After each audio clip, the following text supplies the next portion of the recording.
back, right? There we go. The frames are good. The connection is good. Well, that was early, right? Unfortunately.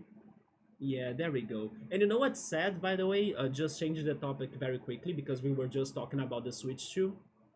It is sad because just before I started the stream, I got an OBS update. So I was like feeling positive that they are going to fix everything, and then I wouldn't be getting any problems. And then rip, because the problems are still happening. At the very least, it was able to reconnect this time, because some of the times it was disconnecting in the previous streams. I had to close it and open it again because it was not reconnecting by itself, right? So at least they fixed that a little bit, but yeah, I don't know what was the cause right now. Maybe it was not actually OBS, it was maybe a Twitch server, not sure, but at least reconnected fast instead of making me like close it and open it again. But yeah, let's be patient, and unfortunately that happened. I hope it won't be happening at least today again, because I hate when I have like a very sliced stream, right, in a single day. But yeah, that was kind of early, unfortunately. Let me see what else you guys were saying. It looks okay. I will give it a shot. At the same time, it looks so derailed from what I grew up with. Yes, right, the Donkey Kong game, I felt was too different. At least some parts were more familiar, like the 2D stage, for example, that they showed that very quickly, right? Something else, Escape, that I was hoping for too, although in case it is happening, I think I could not identify it. I'm missing David Wise. Does anybody know what happened to David Wise? What has he been doing? Because I think that's what I'm missing right now. If they put some David Wise in there, maybe it's going to help it 100% to me to like feel it as a Donkey Kong game. I think I'm missing that maybe as well. I can be wrong, it could have been him, but from the soundtrack I heard in that trailer, I could not identify it. So I don't know. I'll say it again, Microsoft buying Rare was a mistake. I feel you, right? When they did the game for like Banjo-Kazooie, it was nuts and bolts, so it did not work that well. Funny enough, Zelda Tears of the Kingdom kind of did the same mechanic for it, and it worked greatly, right? But yeah, and then after nuts and bolts, there was only Banjo-Kazooie for the GBA, right? Which was Grunty's Revenge, if I'm not mistaken.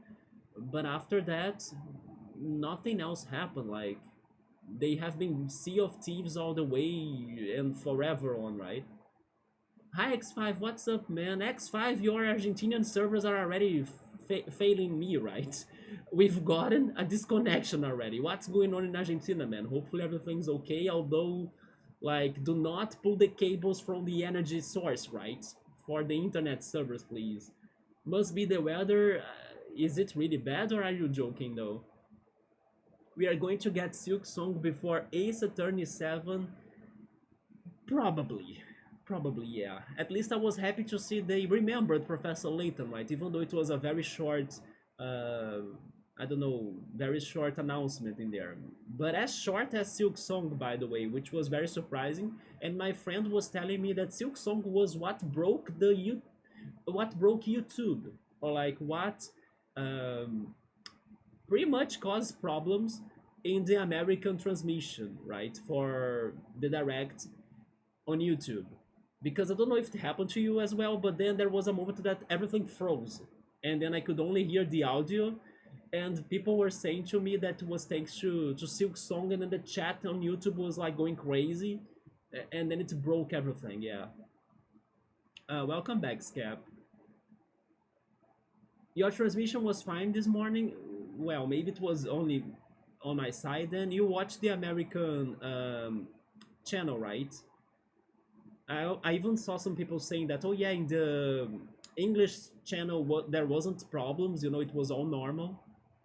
Yeah, my transmission had an issue, and then I was kind of refreshing the YouTube app, and then only some time after I was able to see that they fixed it. It was when they were talking about Final Fantasy VII Integrate. Oh my god, X5, you were asleep.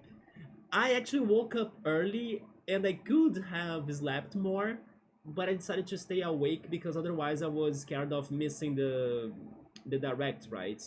So I ended up being tired, or a little bit tired, but at least I did watch the direct, yeah. So long as the upgrade fee is minimal, I won't mind. People are theorizing it's going to be either $10 to $20 depending on the game, right? If it is like a big upgrade, then it's probably going to be $20. For example, the one for Super Mario Jamboree, and the others might be $10 from what I was seeing. Then again, I probably won't be upgrading any of my games. Yeah, I feel the same way. I'm already happy with the way they are, right?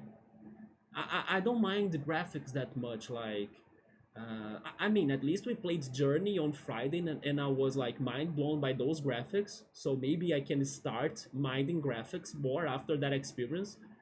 But like I was saying, my Switch One games already look great to me. And for example, RollerCoaster Tycoon right here, I think this game is beautiful. It is more about the art style than the graphics themselves, right? So yeah, it doesn't get to me that much, right? Maybe if it were like a favorite game of mine, for example, oh yeah, we are going to make Super Mario RPG even more beautiful, then maybe I would fall for that. Or like, oh yeah, Chrono Cross upgrades. I would consider doing it too because Chrono Cross is one of the most beautiful games I have seen in my life. So, unless it is something around those lines. But otherwise, for most of my games, I think I'm good. I will upgrade for Breath of the Wild and Prime 4 at least. You are not, yeah, Scap won't probably be able to resist it, right?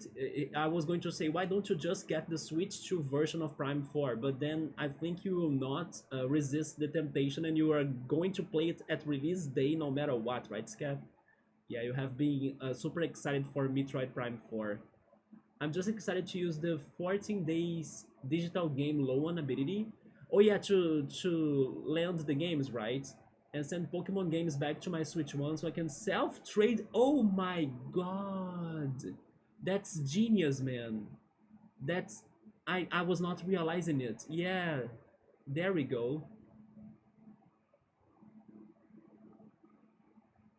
I was thinking you were going to say that you were excited to try the new thing they are coming up, right? The game chat, because at least that, even though the rest of the stream was all about so you gotta pay for this, you gotta pay for that, at least they are going to give us a fair long amount of time for us to be trying the game chat, right? It's only going to expire in March 2026. So at least for that, they were going to give us a good trial, right? A good free trial time. But speaking on the 14 days digital game thing, it is coming up soon, right?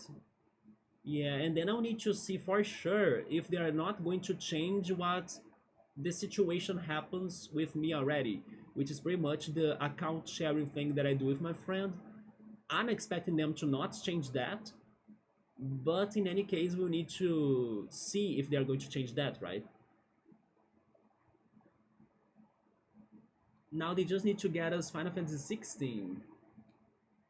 Yeah, I think they still gotta give us Final Fantasy 9 as well. Many people were expecting to see the remake today. What surprised me as well was freaking Bravely Default, right? Out of nowhere. I was not expecting that. Maybe I will actually play it. See, I'm playing Ghost of Tsushima on the PS4 and I'm perfectly satisfied with the PS4 graphics. You see? That's what I think as well. Sometimes we don't need the crazy upgrades, especially us that we are more retro gamers in a way. I think that the new generations are more demanding on that, right, than us.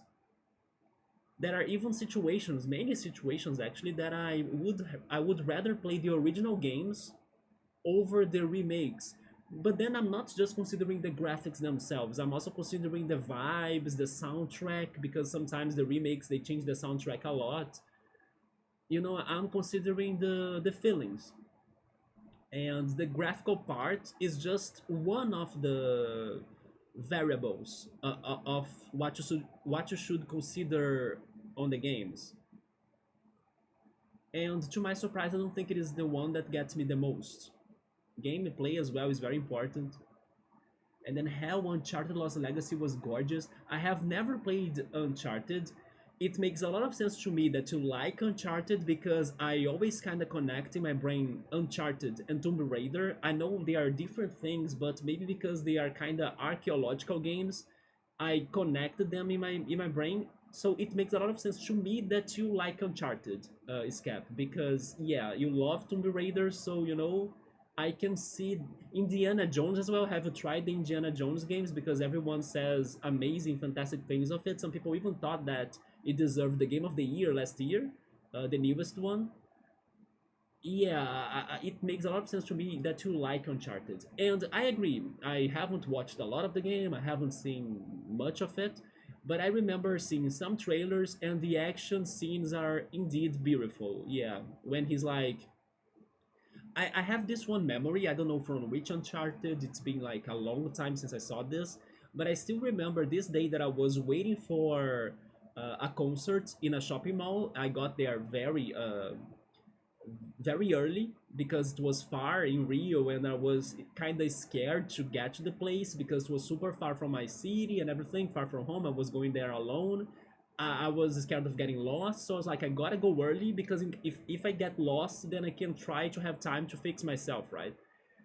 And I got to the shopping mall very early in the afternoon and I didn't have anything to do. So I sit near a video game shop and I spent the whole day pretty much watching the repeated trailers, the video game trailers on their monitors, and they were airing lots of Uncharted in there.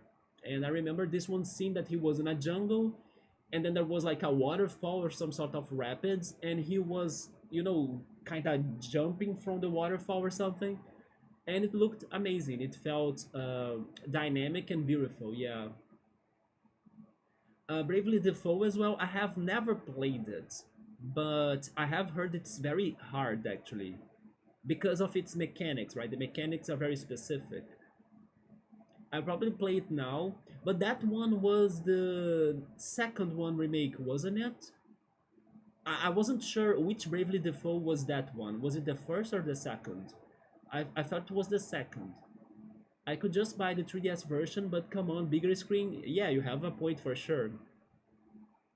Regarding 3DS games that I haven't played and I regret not playing, the one that comes to me at first is definitely Zelda A Link Between Worlds. Yeah, that's the 3DS game that I wish I have played, but I don't have it. If a game goes for a good art style over being realistic to oftentimes age better over the years than the ultra realistic games. That is very true, Noble, yeah. Because the ultra realistic games, their focus is to be ultra realistic. So when the technology advances and we get better graphics in the future, then they will not be what they plan to be in the past anymore, right? They won't be ultra realistic through time. So I totally agree with you, yeah. The new Tomb Raider trilogy is more like Uncharted.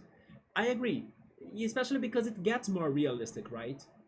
And Uncharted is, well, it's just not the classic Tomb Raider. It is inspired by it, but it lacks the Metroid-like isolation. I have the feeling that Uncharted feels more like a movie than Tomb Raider.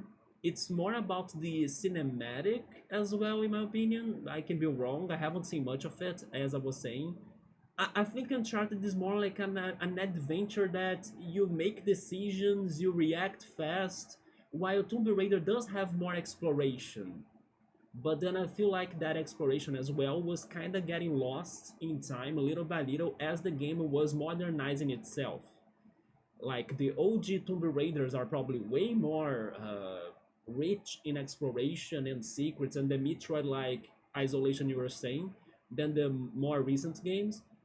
But Uncharted to me is like, I don't know, a fast-paced adventure game that you just quick react to things and watch cinematic clips, right?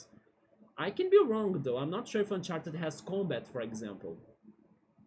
I can only imagine uh, it being dynamic on like action, escaping from dangers. Uh, I don't know, pretty much that I would say. I feel like I have only seen a little bit of Uncharted. I don't know enough of it, right? But what about the Indiana Jones? Have you tried it, or are you planning to try it? But alright, we can keep on talking about the direct, the games, and everything for sure. We have lots of things to bring up and then discuss them. But I also should start the level. So, like I was saying, this level is very bad. Look at this amazing landscaping for us, right? But I did think a little bit about it already. It is just shorter than what I was thinking, though. But we can work this out little by little. First of all, I want to see what I can do already, and I'm going to check the research because I don't need scenery and theming, and I may actually drop to the minimum funding so far, but it depends on which coaster models we have available, right? We have a lot actually. Okay, we have the wooden side friction, then the Virginia reel will be a very good one for this level. The wooden roller coaster is expensive though. All of the wooden coasters are normally expensive, right? The wild, this is not the Wild Mouse, but it's kind of close to it. It's the Wooden Crazy rodent roller coaster. It could be a very good one too, because this one and the Virginia Reel, they are easy to fit, as they have very short turns, right? For example, you can see it right there. Can you see my cursor? You can. This turn right here, it's a very short turn, so it's easy to fit it. It's different than like a wooden coaster that their turns take a lot of space, right? We don't have space. But yeah, in here too, look at this short turn, right? It is easy to fit. So we have two coasters in here that are very promising. The Steel Mini roller coaster, it is cheaper. So I think it is a possibility too. Yeah. The same goes for the Steel roller coaster. It is very adaptable. It has that one property of like you can make it to go in one way only, and then thanks to gravity and momentum, it can go back to the station again, so it doesn't need to be a coaster model that you connect the beginning of it to the end of it. No, you can just make it a straight path or like a straight track, and then momentum and gravity could give it enough energy so it could return to the station. So all of the coasters that can do that will be very useful for this level too, because it's going to save us on space, right? If we can building tracks or building models around that idea. This is one I know that can do it, but I should remember or think of other that can do it. For example, this one too, the Steel Corkscrew roller coaster. That's a very great pick too, because it does the same thing. This one in the middle, the stand-up steel roller coaster, I don't think it does it, but we can check it. To be honest, I don't remember working too much with this one coaster model, so I don't know it enough. But we can check it out.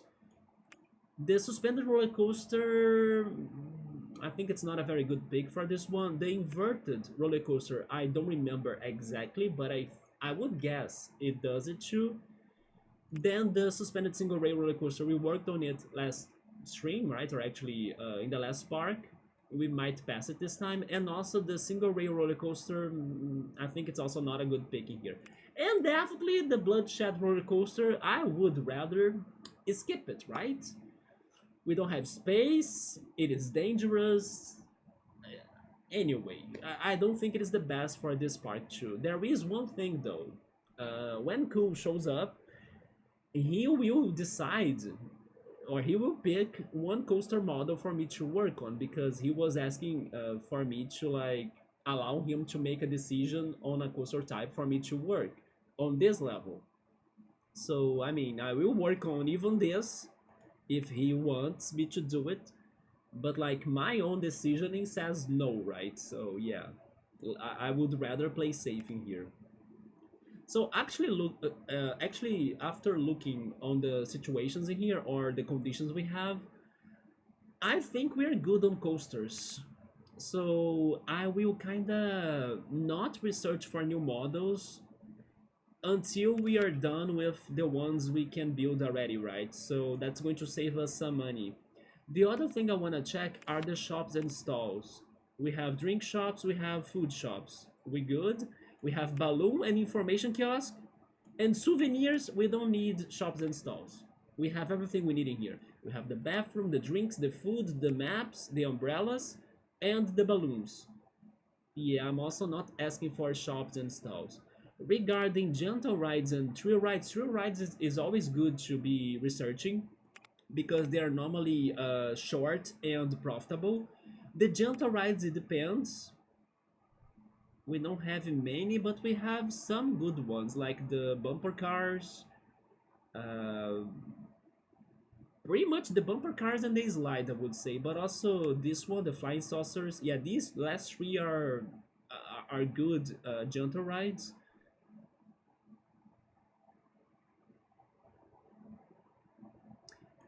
I think I will also not go for that research. I will only get thrill rides for the beginning. And then once the thrill rides are over, we can be researching for new coaster types, right? Yeah. Okay, now let me go back to the chat. So I followed the State of the Arc podcast. They were talking about how the Final Fantasy devs miss working with the limitations of the older hardware that made them think outside of the box. I miss those days too, in a sense. When you say older hardware, how old are we talking in here? Do you really mean when they started creating the games? Do you mean like Super Nintendo, PlayStation 1 maybe? It is kind of funny that they were talking about how the limitations helped them to. Actually, you were right. For you to think outside of the box, you gotta have limitations, right? It makes sense, yeah. Because normally would think that the more tools you have available, the more creative you could go. But at the same time, maybe that's not how it goes, because when you have too many choices, you kind of don't know what to choose. You can't focus on an idea or anything, and then maybe you can't dedicate your work around a central idea, right? Yeah, it is a very interesting thing you were saying, Miss Cap. Yes, that makes sense. So they were actually talking about that time, right, of the SNS, PS1, and even PS2. Yeah, today the hardware it's way more. Um, it has so many tools available that it kind of makes them lost, right? Reverse coasters are freaky but fun. Yes, and I have some ideas, Double. When I was starting the stream, if you heard me well, I was saying that the Three Monkeys Park that mixes up the coasters were part of my inspiration for here. If I can go for reverse coasters that can be mixed, I think I'll be able to save a lot of space in here, yes. Especially because when you have multiple rides, not just coasters, it can be like a coaster and a thrill ride, a coaster and a gentle ride or something, even scenery as well. When you have them mixed up and convoluted in a way, they will all work to raise their excitement levels of each other. So it's going to help us both ways. It's going to help us to save on space, and it's going to help us to raise the excitement levels of those coasters, right? So I'm really thinking about trying that out. I would guess 360 era and earlier. Yeah. But then today, I mean, I don't follow the. I know there is a word that I'm forgetting though. It is the hardware pretty much, but for example, Unreal Engine. There we go. The word I was looking for was engine, right? We have the Unreal Engine that, in my opinion, is like one of the most popular. In that case, it is a software, right? A software that people work on their games. Don't you think that, for example, this one that I just said, shouldn't it be making them to have an easier work on their games. Although maybe what we're talking about in here is not necessarily about how easy or hard it is for them to create the games, right? What we are talking about in here is more towards the creativity and how out there or unique their creations could be getting to. Yeah, because in my opinion, from what I hear or from what I thought or from what I see, I think that many game developers, they love things like the Unreal Engine or something, right? But then again, maybe they won't be able to be as creative as in the past. Another thing that could add to that idea is simplicity. A game can be amazing by being just simple as well. If you know how to work with that, yes. And then maybe today we have some games that try too hard to do so much that in the end they don't give us anything, right? The limitations often became the center of gameplay focus. The gameplay, let me think a little bit about that.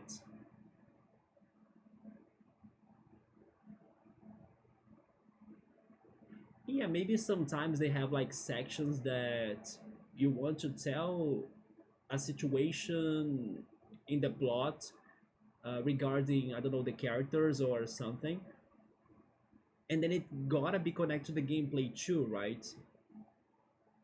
Not necessarily just giving us a cutscene or anything like that.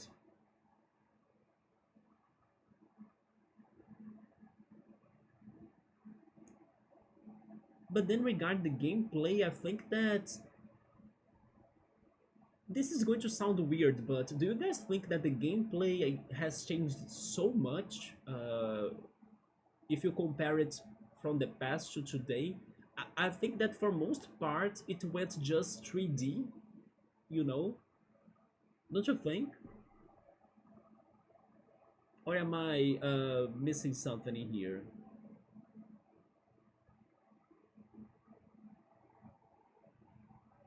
You know a game that you should be playing soon, by the way, especially thanks to this conversation? Evoland. I even mentioned how I wanted to play Evoland in one of our previous streams, right? Because it goes around this idea of like seeing a game evolving through the generations of it. So it starts as a very simple game with like just pixels, and then it evolves into text, and then a 2D game, and then by the end of the game you already have a 3D looking game, you know? Yeah.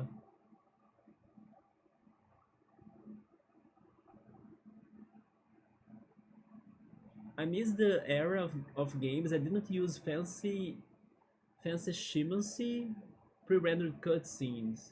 I loved seeing what games dev could do within engine limitations. I loved how some games, for example, Chrono Trigger, the characters were very alive with their animations and expressions. You're right, Nubble. That's something that is very pleasuring to see, especially in RPGs, in my opinion. Super Mario RPG, for example. Super Mario RPG is full of them, right? The original game and also the remake. Thank goodness they preserved those expressions and reactions and things. Yeah, having those animations or sprite animations to the characters gives the characters, or they give to the characters more charisma than just cutscenes, right? When they feel kind of soulless, or it even breaks sometimes the immersion to the game, because like what you have been playing for the entire time is like a 2D pixelated game, and then suddenly it becomes 3D. What is this world? What is that? You don't look like that in my mind, or to my eyes. It can even backfire them a little bit when they go with the crazy 3D looking cutscenes sometimes. It's another good point, Nubble, yeah.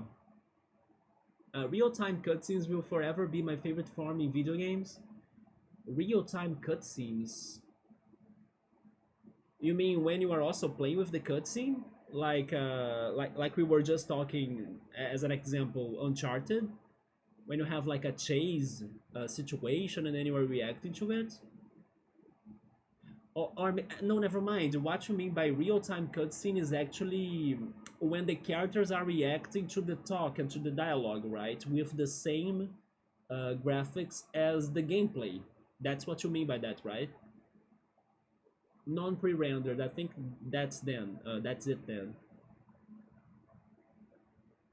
See, I loved Final Fantasy 7 to 9 with the pre-rendered backgrounds with the occasional cutscenes. That was an example of getting around limitations. The pre-rendered backgrounds were, yeah, were those backgrounds that looked very real like, right? The one game that did it recently was the one that was just for the Apple Arcade, but now they brought it to the Switch even, and also to Steam. How is it called again? It is by the creators of Final Fantasy and everything too, isn't it? Um, how is it called? It's not Fantasio. Fantasio is it's on my mind because of metaphor. Metaphor with Fantasio, but it's something like that. Fantasian, I think. Yeah, the backgrounds were real looking, right? They were like dioramas, right?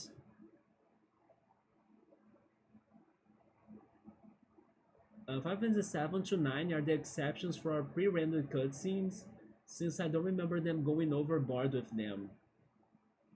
So okay, so I think I'm understanding what you guys are saying now as the cutscenes that they use the same graphics of the characters as the gameplay, right? But they are not really coming up with different upgraded graphics for them, isn't it? I think it still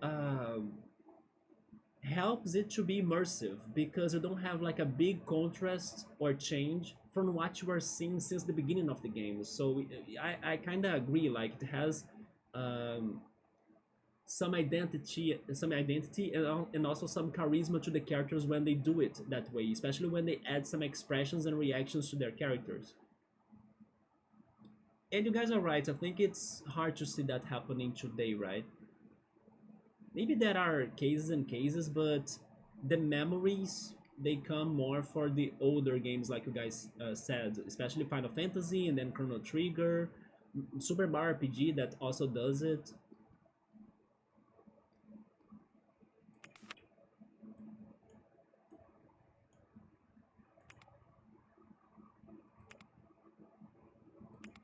Let me see, how am I starting this? I had an idea of making a very short food plaza by the entrance.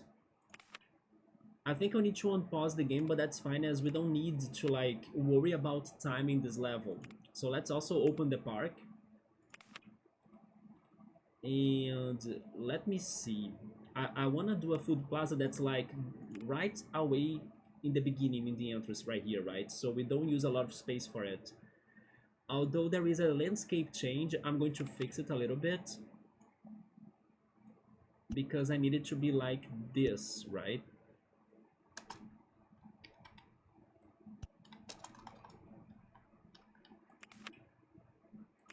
But alright, do you guys want to start talking about the switch to direct?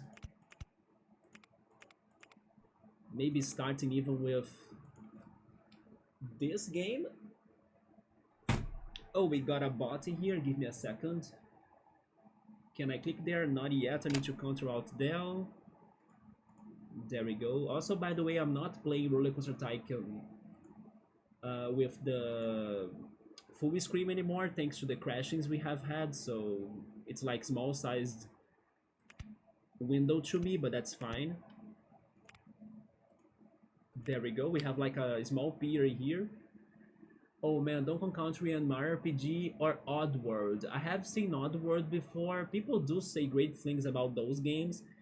It's just that it looks too creepy to me, even though it's not necessarily a creepy story, I believe. So I have some hardships to get used to the graphics of like I know it's what makes it what it is. It's like its characteristic, like its visual identity, right? So I'm not like blaming the game for anything. It's just that the problem is not the game, it's me, right? But I know people say fantastic things about that game still. Games that use pre-rendered everything for their sprites, that was a charm to that. Yes, Donkey Kong Country was such a beautiful trilogy, right? Yeah.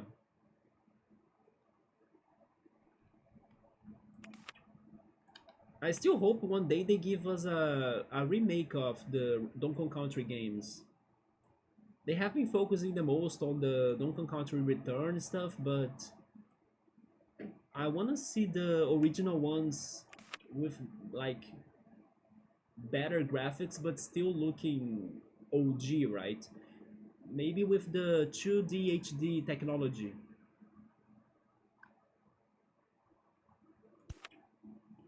Let's place a hot dog stall there.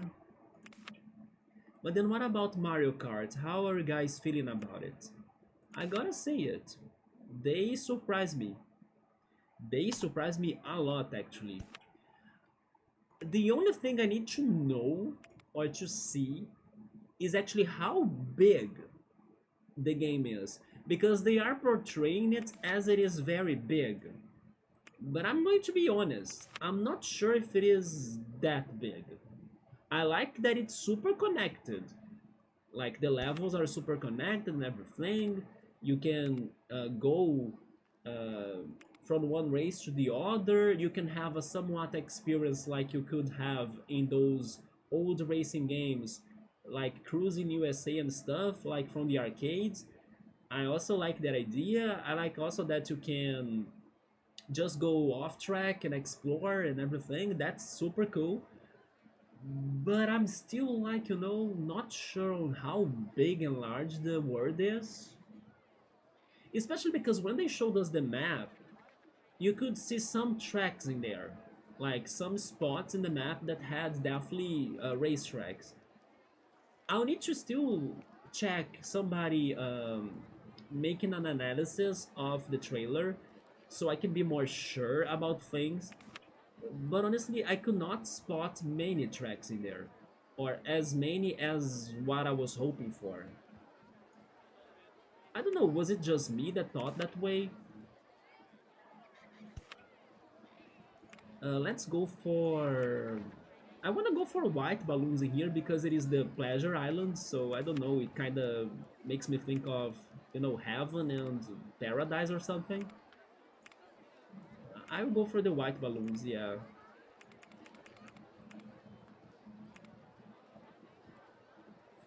I wonder how compared to Diddy it's gonna be. That is very true. Diddy Kong Racing did that before, right? I mean, they still had those portals that you needed to enter to get to the racetracks. It was not fully connected, but it had a great overworld. I would say, Scap, that it's bigger than Diddy Kong Racing, definitely, but I was a bit worried on like how many tracks are we talking about in here? Because in general, Mario Kart games don't have many tracks, right? Because every cup is not is of 4 tracks only, and then there are normally, I don't know, 16 cups. The exception was Mario Kart 8 Deluxe that gave us an entire new amount of racetracks that doubled the original amount. Something else that surprised me were the characters. Yeah, the characters, I was not ready for them. I was actually hoping or expecting to see Link, Villager, Inklings, because they were in Mario Kart 8, so why not bring them back? But actually, what we got was like, what were they doing, right? I mean, I actually liked it, but still, what a crazy decision, wasn't it? Sure, let's give them the penguin from Mario 64. Or let's add the freaking cow from Moo Meadows that I don't even know her name. It sounds perfect.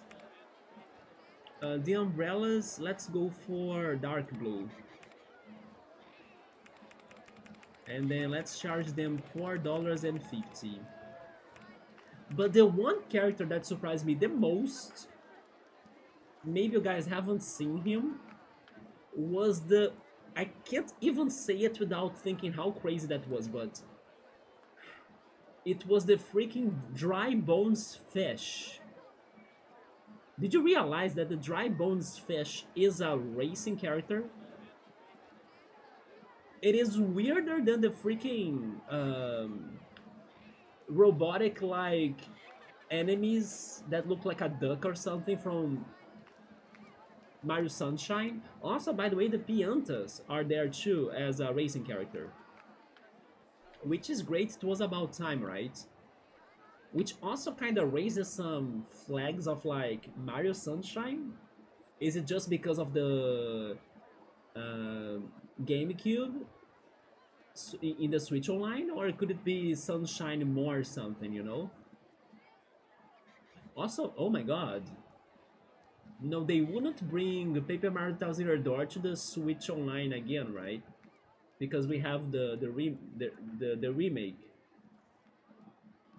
But it just crossed my brain that they could be adding that in there. I'm gonna make that penguin fall off so many cliffs. There is the perfect ice cliff, right, level for you to make him fall, right? I hope he has the same sound effect. I'm not sure how that penguin sounds today in the Mario games today. Why are they not buying the balloons? Do they think it's expensive? No, they just don't want it. Okay.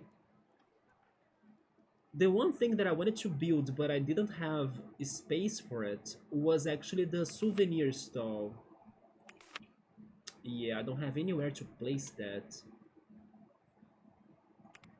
I will skip it for now. Okay, so let me talk about the ideas I was having. First of all, I was thinking about building many coasters in a somewhat linear track, just like the reverse coasters that Nubble was saying, that they go on one direction but they have energy to go back to the station still, right, without reconnected to the entrance. But then I was planning of like synchronizing many of those in a row, but also I have to have a path for the guests to keep on going deeper into the park. I was really thinking about sending the guests to the off ground. I mean, sorry, to the underground. Yeah, not to the off ground, to the underground. And having a subterranean straight path that only in certain points will reach the surface so the guests can like get to the coasters, you know. But for most part the guests will be like underground. And then I will have more space in the surface. Wait, oh yeah. Oh, that's why. Okay. Thank goodness the warning told me about that. The level was incorrect. There we go.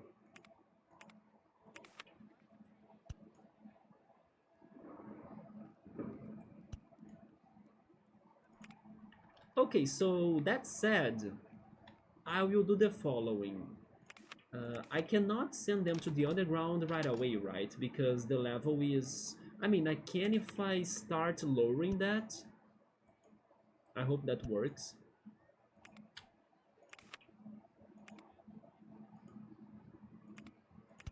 It does. Yes, I'm stopping there. At least for now. Then give me a banner. It's forbidden for them to go there. Then also let me add benches in there.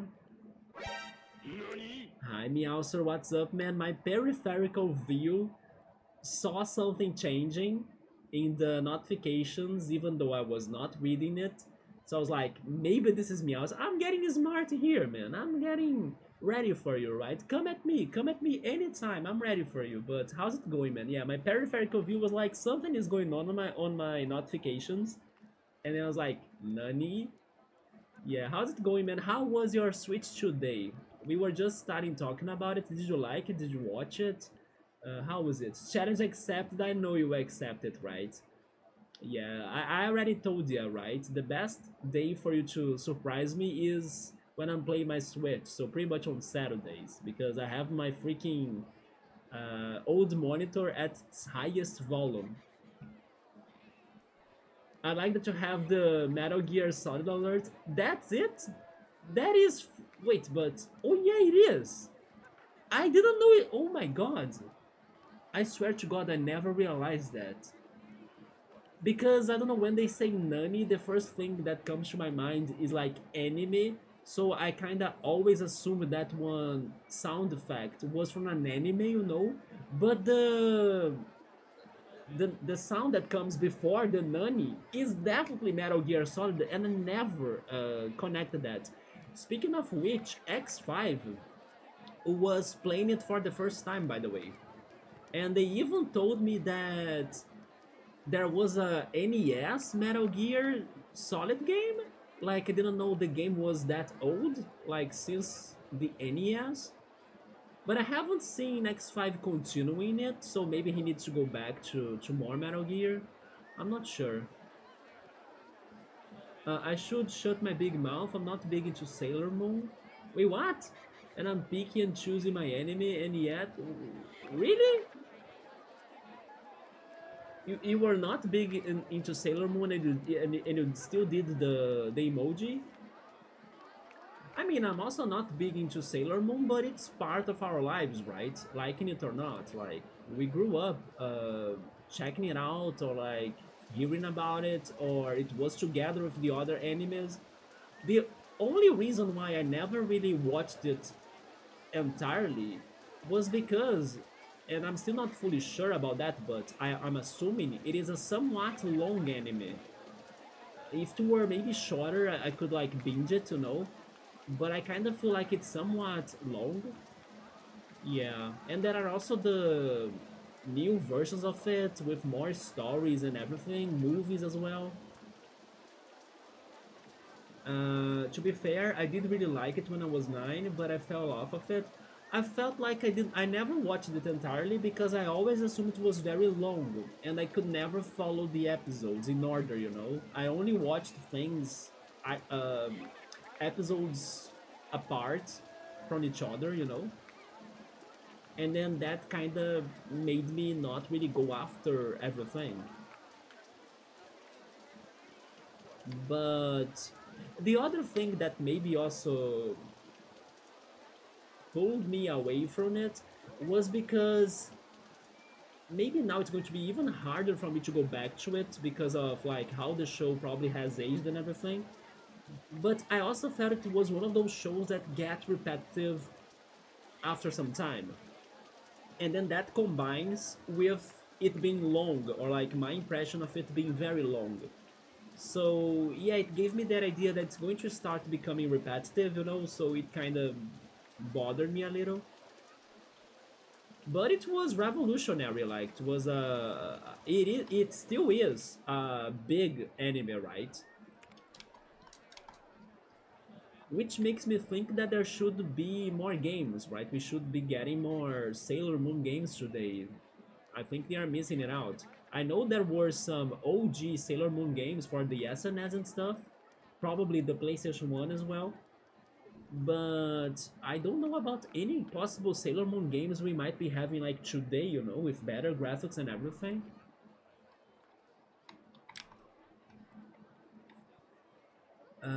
Okay, so as Cool hasn't showed up yet, I think I will pick the first coaster myself. I wanna go for an easy one, or maybe you know what? Maybe I should go for the reverse coaster combo idea I was saying. Especially while I have some money. We got a war belly, you know what? That's not a bad ride. Oh, never mind. I think I should have this for us to be profiting easy, right? That's a very good ride. The only thing is that, yes, I was not saving space for it. Mm, I need to think this over again, right? How am I allowing people to go to this ride?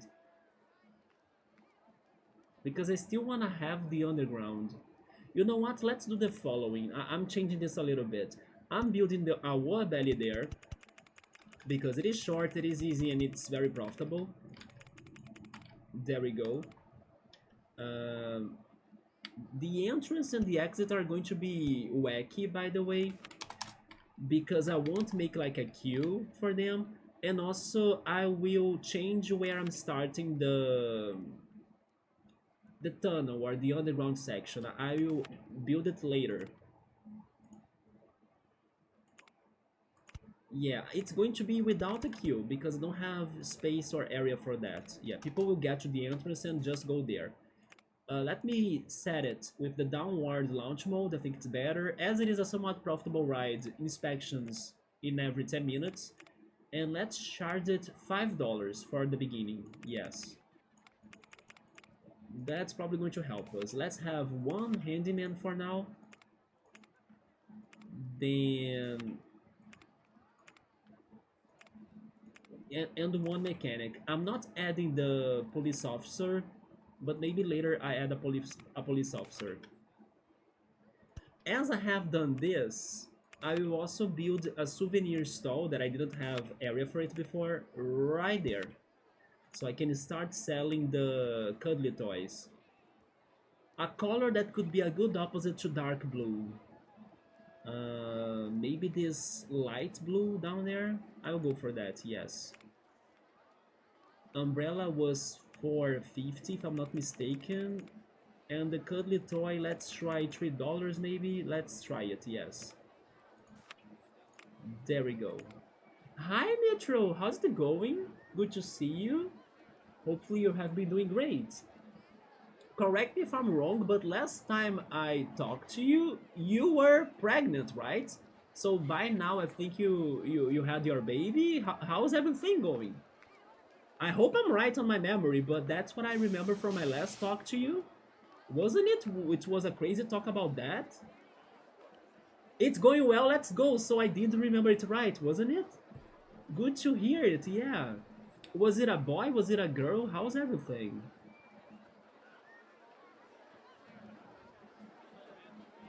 Yeah, RollerCoaster Tycoon. I'm guessing you also played this a lot in the past. Yes, now you have a 3 months old. Oh, and she's perfect. Let's go, right? There we go. And I'm actually hoping that these early months and also early years they kind of pass by a little bit fast, right? Because I can only imagine how demanding it must be for you to like be waking up early and then giving attention to the baby and everything. I hear the hardships that my sister had with my nephew. Nephew is the word, isn't it? Yeah, yeah, nephew. I said it right.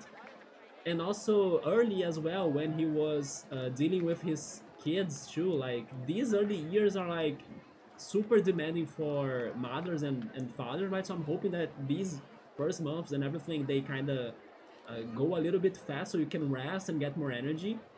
But good to hear everything has been going well then. Yeah, you named her Lila. That's a beautiful name, but it also fits you a lot because Lila reminds me of the color of your username right there, right? Maybe when you thought of it, maybe you know about it. For example, the Portuguese word for, I mean, there are many words for purple, for violet, right? Because we have all of those uh, different scales of colors, right? But there is one of the purple violet like colors in Portuguese that you can call it lilás.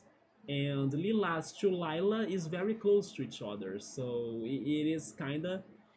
Oh, it's Lila. Oh, it's not Lila, really? Interesting. Maybe I said Lila because of a song by my favorite band that's called Oh Lilac, and then it's only It's spelled almost the same, but with a C in the end, right? Oh, there we go. It is German for purple. Yes, I also connect that to the Portuguese word. Oh, that's why it is pronounced like that then. It is pronounced Lila because of German. Because if it were in English, her name would be Lila, right? Just like the old Lilac song that I was saying. Yeah, that's why it's Lila because it's in German. Yeah, so I'm not surprised you picked that name because I can see you liking that color a lot. There we go, there we go. She's being so good, she sleeps well. Oh, okay.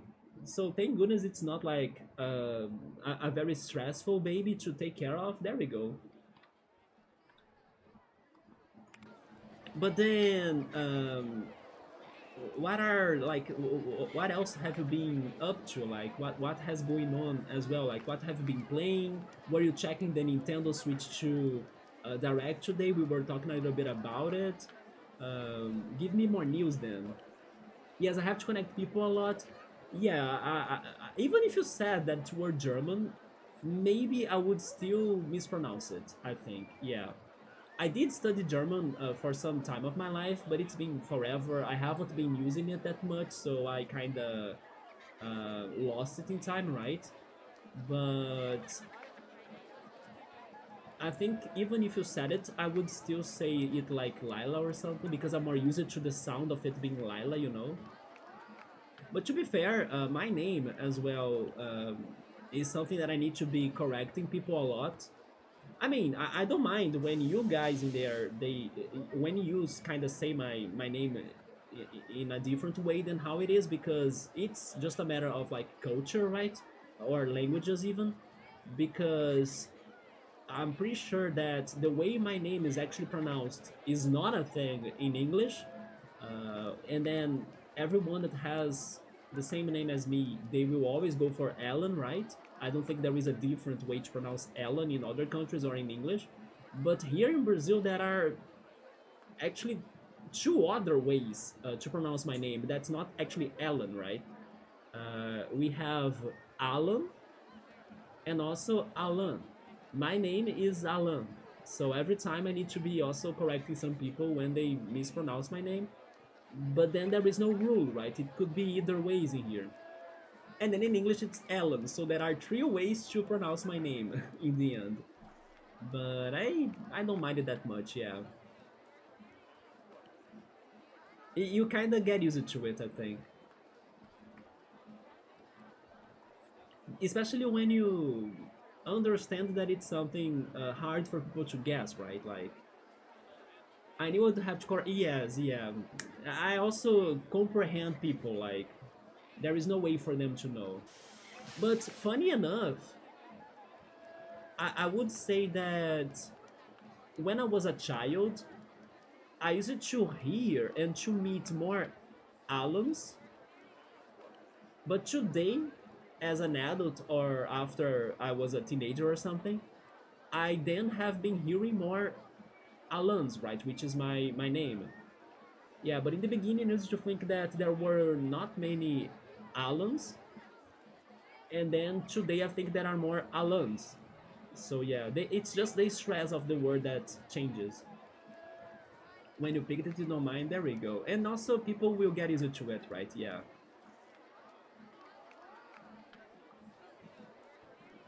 Wait, we built this, but nobody's going?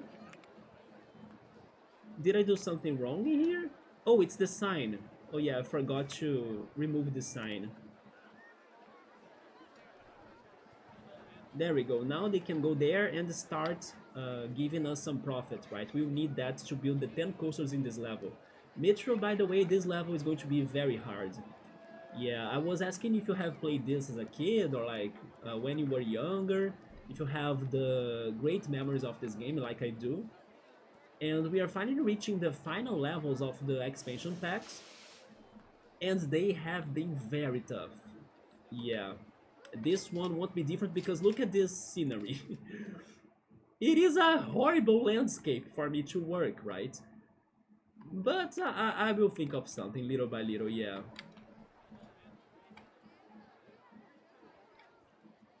Okay, but I was saying that I would have one ride in one side and another ride on the other side. So the other one that I want on the other side, I think it's the Gravitron because it is the same size, and even though it is not as profitable as the Wobbly, oh, I don't have space for it. Wait a second, there is one. Oh, I did not see that. There is one extra slot in here that I missed. Look at that. I can build something there.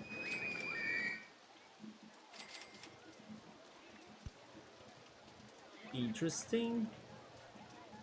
But they let me test something. They said that I can build things above or below the land, right? If I purchase this. Let me test this out. Oh, I cannot. I can only buy. Oh, I see. It's not connected to it. It is a little bit far. Yeah, that's not going to help me for this at least. My maiden name has a TH sound that is pronounced T, so I'm used to correcting people. Seriously? That's different, yeah. So like the H is silent, right? No, you have played some in your 20s? Oh, okay, so we skipped it as a kid. But not a lot. Yeah, I imagine that this game could be more powerful for those that grew up playing it, right? Thanks to nostalgia. But interesting that you tried it even when you got older. You just love these kinds of games. Yeah, I have many others to try in the future. I don't know if you have heard of Architect. That's one that people say that's this game but more modernized. Of course, Planet Coaster, but then I think Planet Coaster is a bit more realistic, right? It goes to the realistic side. Then there is one that Amazon is actually going to give away this month, I think, or was it last month? Maybe it was last month and I got it already, yeah. Which was like the Let's Build a Zoo, and also I think there is a Let's Build a Park or something, counterpart to it. Yeah, there are many of these simulators for either zoos or amusement parks that I'm interested to play. Um, there was even one that I saw that looked very crazy, although the reviews of it on Steam were not very good. I was trying to remember how it was called now. Oh, the H was silent, it's a French origin. Interesting how you're getting all sorts of, uh, I don't know, foreign languages references. Like in your name, there is a French origin, but then to your daughter's name, and then you got something from German. That's beautiful to see. Oh no, she's awake and crying. I will try to come back if she goes to sleep. Alright, go take care of her. But thank you for stopping by. And also, great to hear that everything went well. There we go. In the meantime, I will see if I can start planning this park well, right? Because I'm still like thinking about what am I doing. But I like that there is an extra spot right there. I just don't know what to build in there. I will save it for now in case we get something later, like a t-shirt style or something, right? But this right here, it failed. So if only I had something else, maybe the spiral slide? We had the slide, right? Yes. I think I'll go for the slide. It's short, and it fits, pretty much. But I'll need to do this very briefly.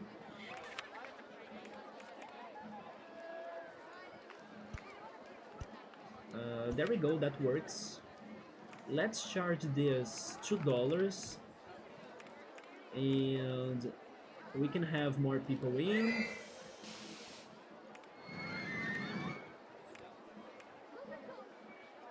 Unlimited rides per admission, I don't mind that. There we go. Okay, so we got early rides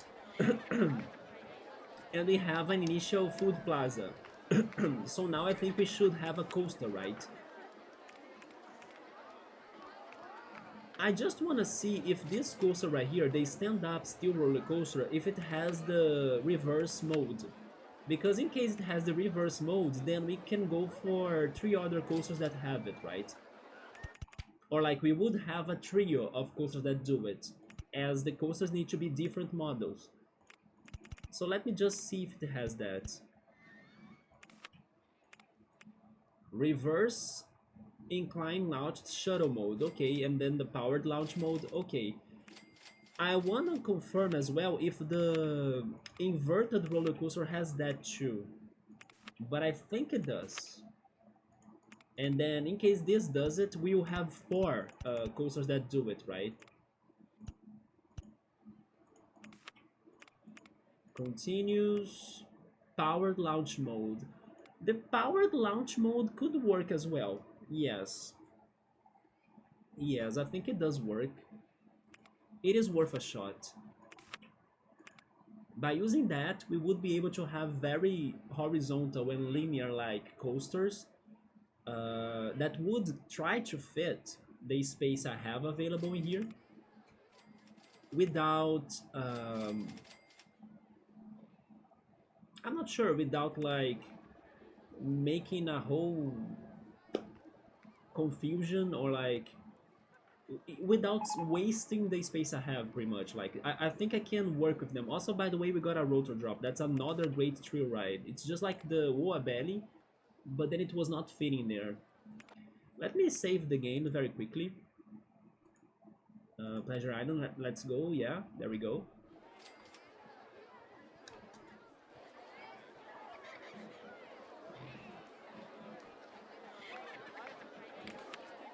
Okay, so we have 4 coasters that we could work with that idea. I will start with the most simple one, but I think I should start with them all actually. I don't know if I'll have money for that. Show me the height marks on the on land. Yes, 7, 8, and 9. Hmm. It gets a little bit. Yeah, it gets larger here, right? Does it continue? It does continue being large after that. You know what? Maybe I should start the coasters right here. And then until it gets to that point, we use some other rides on the way, right? So I think I will start it in here, that we have more area. Because it is irregular, but some of its irregularity could be good if I know how to use it. Okay, let's see. This first one, it's just a testing moment, right? Maybe I will redo everything. But the first one, let's place it. Not there, wait. There, yes. But then you go back 1. There we go. 3, 4, 5. Okay, leave it at 5. Then let's go for the next one next to it. This one is also definitely a coaster model that can do what I wanted to do.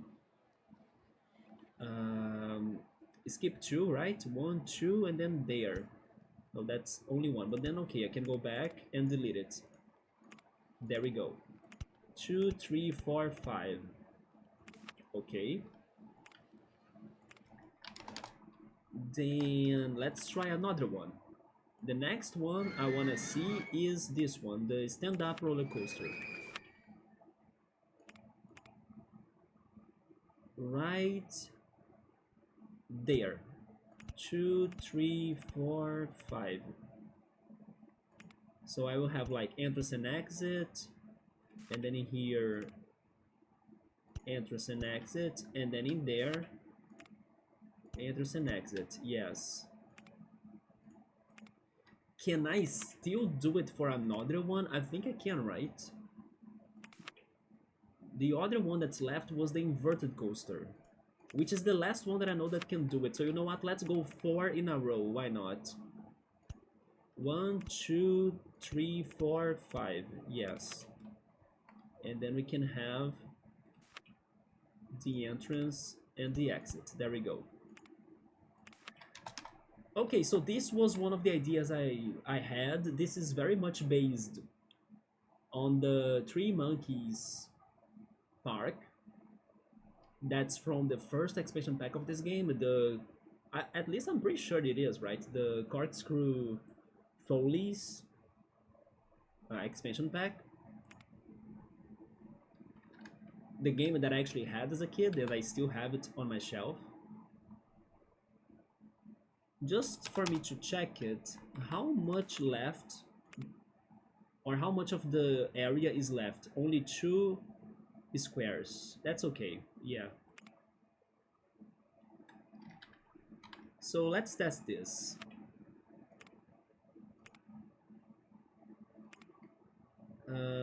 This has the powered launch as well, right? Reverse incline. Oh yeah, the reverse incline would demand me to start it from behind. No, I think I'll go powered launch mode for all of them. Do you have the powered launch mode? It does. This one too, right? Yes, all of them have the powered. I'll need to go the powered launch mode to save more space as well. Yeah, it's better. Okay, so while I'm building the coaster, I will see if I can remember more things for the Nintendo Direct, or for us to be talking regarding the Nintendo Direct.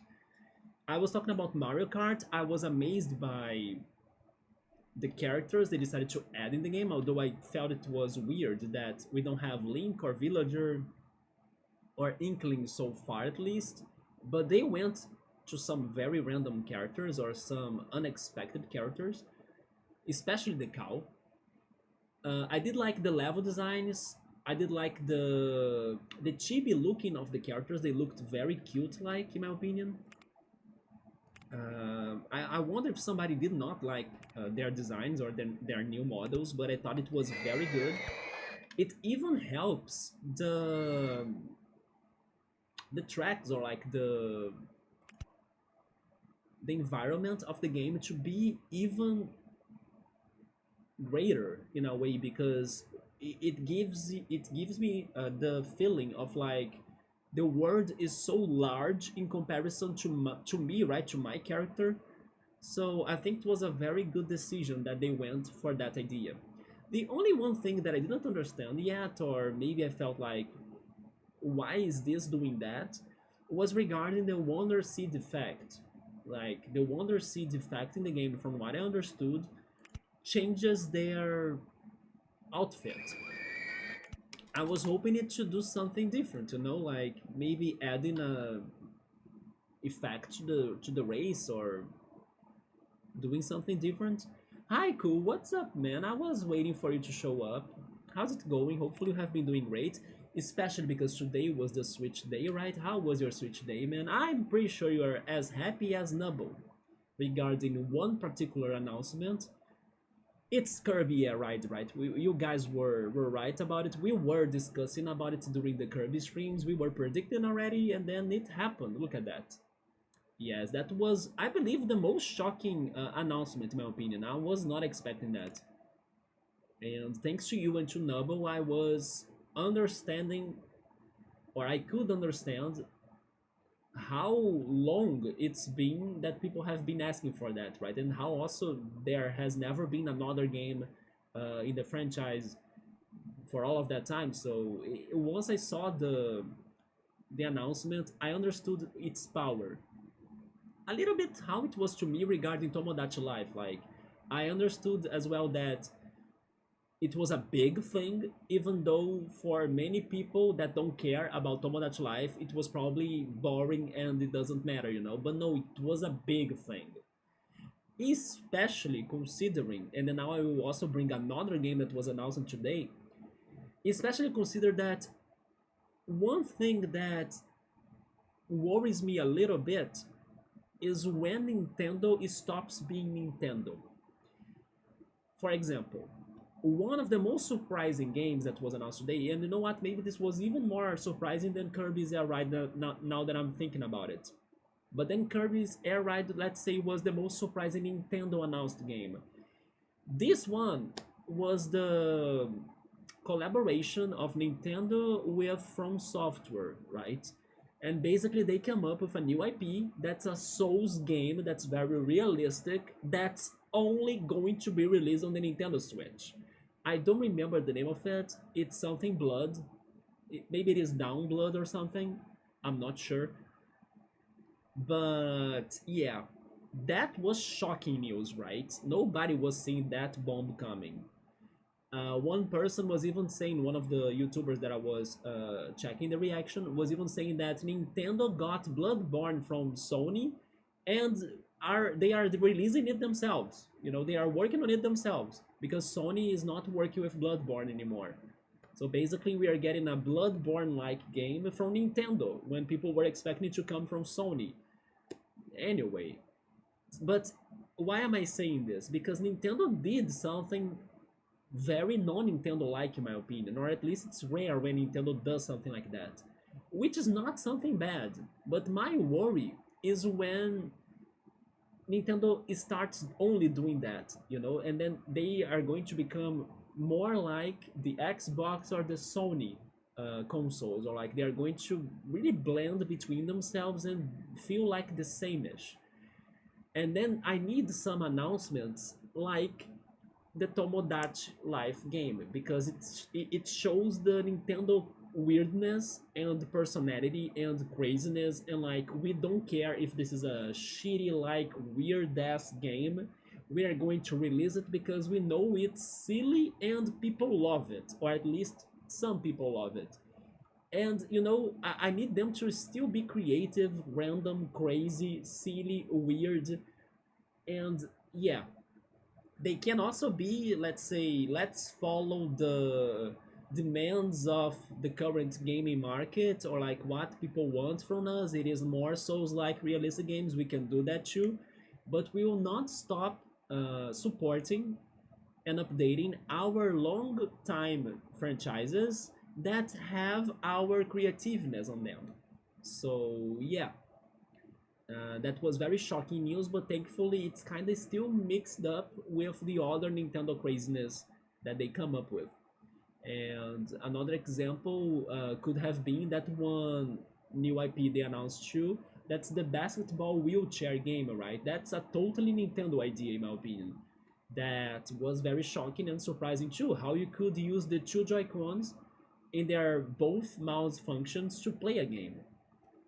So we need those games because I don't want Nintendo to only be releasing, you know, shooters, horror games, Souls-like games, you know, all of that sort of games, because we already have that in the other consoles. It's also interesting Sakurai is working on it. Were you not expecting him to be working on it? I wonder if the Kirby game is the holiday. I actually think he took some days off. Like I like to believe that happened, but as he likes to work, right? He's a workaholic, in my opinion. He's also a perfectionist as well. I guess he took less rest than a normal person, maybe, because he also enjoys working in a way, right? And his problem is not working. His problem is like working too hard or too much. That's the problem. So yeah, if he's now taking it with less pressure as well from the fans, because like the Smash Brothers fans is like, you know, Sakurai, I need Gino, I need Sora, I need Shantae, I need everyone in the game. So like, imagine the pressure on your shoulders when you are coming up with the things that people need to have, or somebody's going to feel sad because their character was not making to smash. You know, that's a big deal. Now that he's working on something that he could be a little bit more chill about, which is Kirby, even though we know Sakurai, he's going to make it the best it could be still. Like, he's going to add all sorts of features in Kirby's Air Ride, experimental things and, you know, complex things and mechanics that we know how he does his games. But as it is, at least I think, less um, I don't know, people won't be pressuring him as much as they do regarding Smash Brothers business. He will take it more easily, or somewhat more easily. Colosseum, I saw that too. Yes, I saw that too, and I was happy because maybe one day, who knows, it could be my chance, right, to play those games that I. We were also talking about them, how I wanted to see more Pokemon, somewhat main games, but different. Like not really the new region and the new Pokemon. No, like let's just spice the formula a little bit because it's still the same Pokemon, it's still the battles we always had, but it feels a little bit different because it is not like you gotta go to the gyms, you gotta fight the Pokemon League. That's not the plot they are talking. Yeah, so I was also happy to see those two there. Which other game I also wanna see there? Actually, two. One is another game we talked about before during the Metroid streams, Star Fox Adventures. I'm also curious towards that game. I would like to play it and to try it. But the one that I personally, and then maybe I don't know if you guys even remember this game, but the one that I personally would like to see there is Billy Hatcher and the Giant Egg. Does anybody remember that game? Reasons why I want to see that game. First of all, fun fact, I actually tried streaming that game once. It didn't run well on my old computer, so I couldn't play it very well, right? So I gave up on it. So it's a game that I have been wanting to play at some point. The second reason is because there has never been more to the franchise.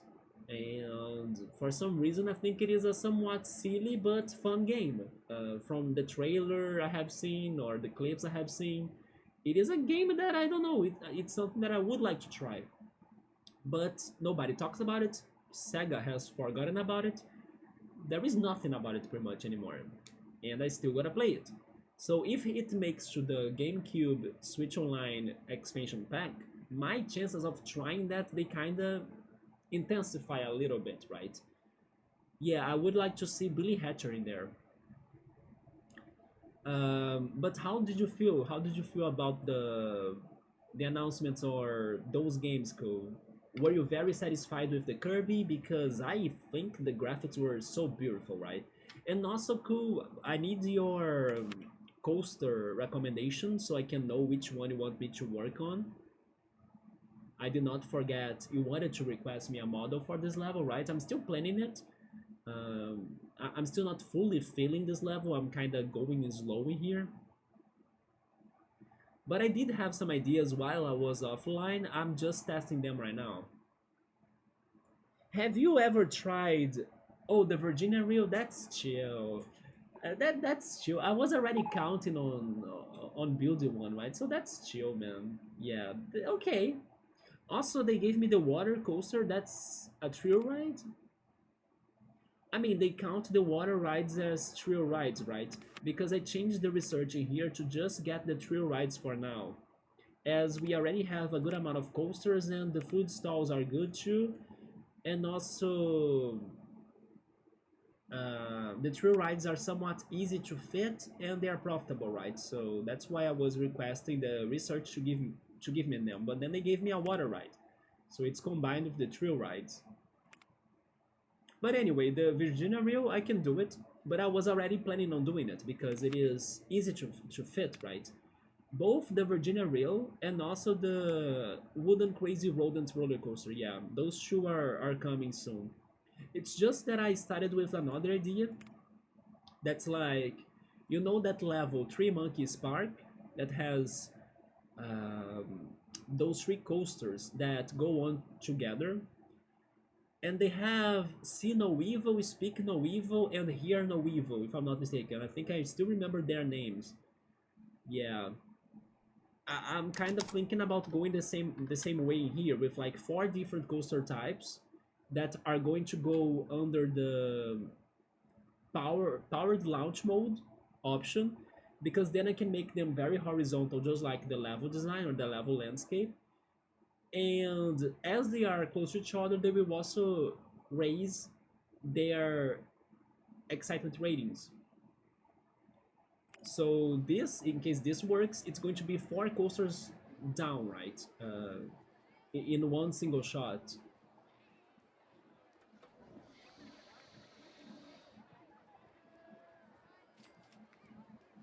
Another idea that I was having was like sending the gas to the underground. So I would have more space in the surface to be building and feeding the coasters. But then I realized that we have a very short section right here that wouldn't be good for me to start those coasters. So I think I will fit it with more thrill rides or gentle rides.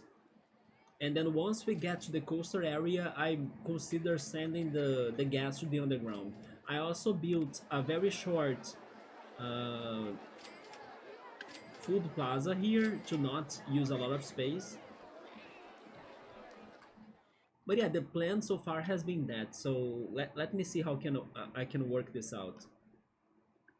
I'm not sure how much strong is the powered launch mode going to be, but we'll test it, right? Man, by the way, it's hot. Like, I'm wearing the Mario Kart shirt thanks to the Switch today, but God, I'm like sweating in here. It's very hot today. What do you think is Nintendo holiday game? Man, I was thinking that. Wait a minute. Did they say when they are going to release the Donkey Kong game? Oh yeah, Donkey Kong was July, right? Yeah, there we go. So I would say maybe Mario, because some people that I watched their reactions to the direct, they were wondering, okay, but where is Mario? You know, it could be Mario in my opinion. If you ask me if I think it's Pokemon, I don't think it's Pokemon. I think Pokemon Gen 10 is going to be next year or something. And exclusive to the Nintendo Switch, by the way. I think Legends ZA is the last one we're getting to the Switch one.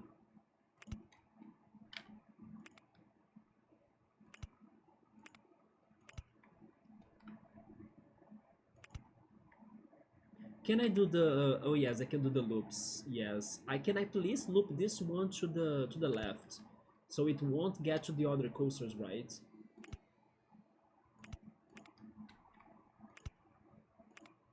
I could consider continuing them, and I think I must to continue them to the left too, right? Like this. But then I hope they will all fit it. You think it's going to be a new Animal Crossing or a port? No, I don't think they're going to. I mean, you know what? They could port New Horizons, but at the same time, they must be working on a new one, right? Yeah. But you know why I don't think it's going to be Animal Crossing? Because Animal Crossing is one, probably, yes, I think they are working on a new one for sure. But I don't think it's going to be Animal Crossing because Animal Crossing is one of their most successful titles for the Switch One, right? So, in my opinion, at least, it doesn't make a lot of sense for them to like release right away two of their most successful titles, like one after the other, because Mario Kart is coming up already, and then I would wait some years for Animal Crossing to also be released, you know, because they won't need it right now, as Mario Kart will get the people. Do you get what I mean? Yeah, so to me, it doesn't make a lot of sense for them to come up right away with Animal Crossing. Because once Animal Crossing comes by in the future, it is going to have an effect very close to Mario Kart 8.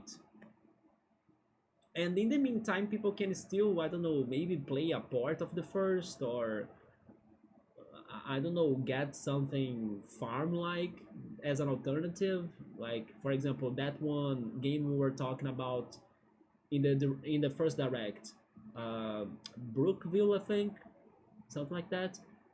The Harry Potter Chucklefish game.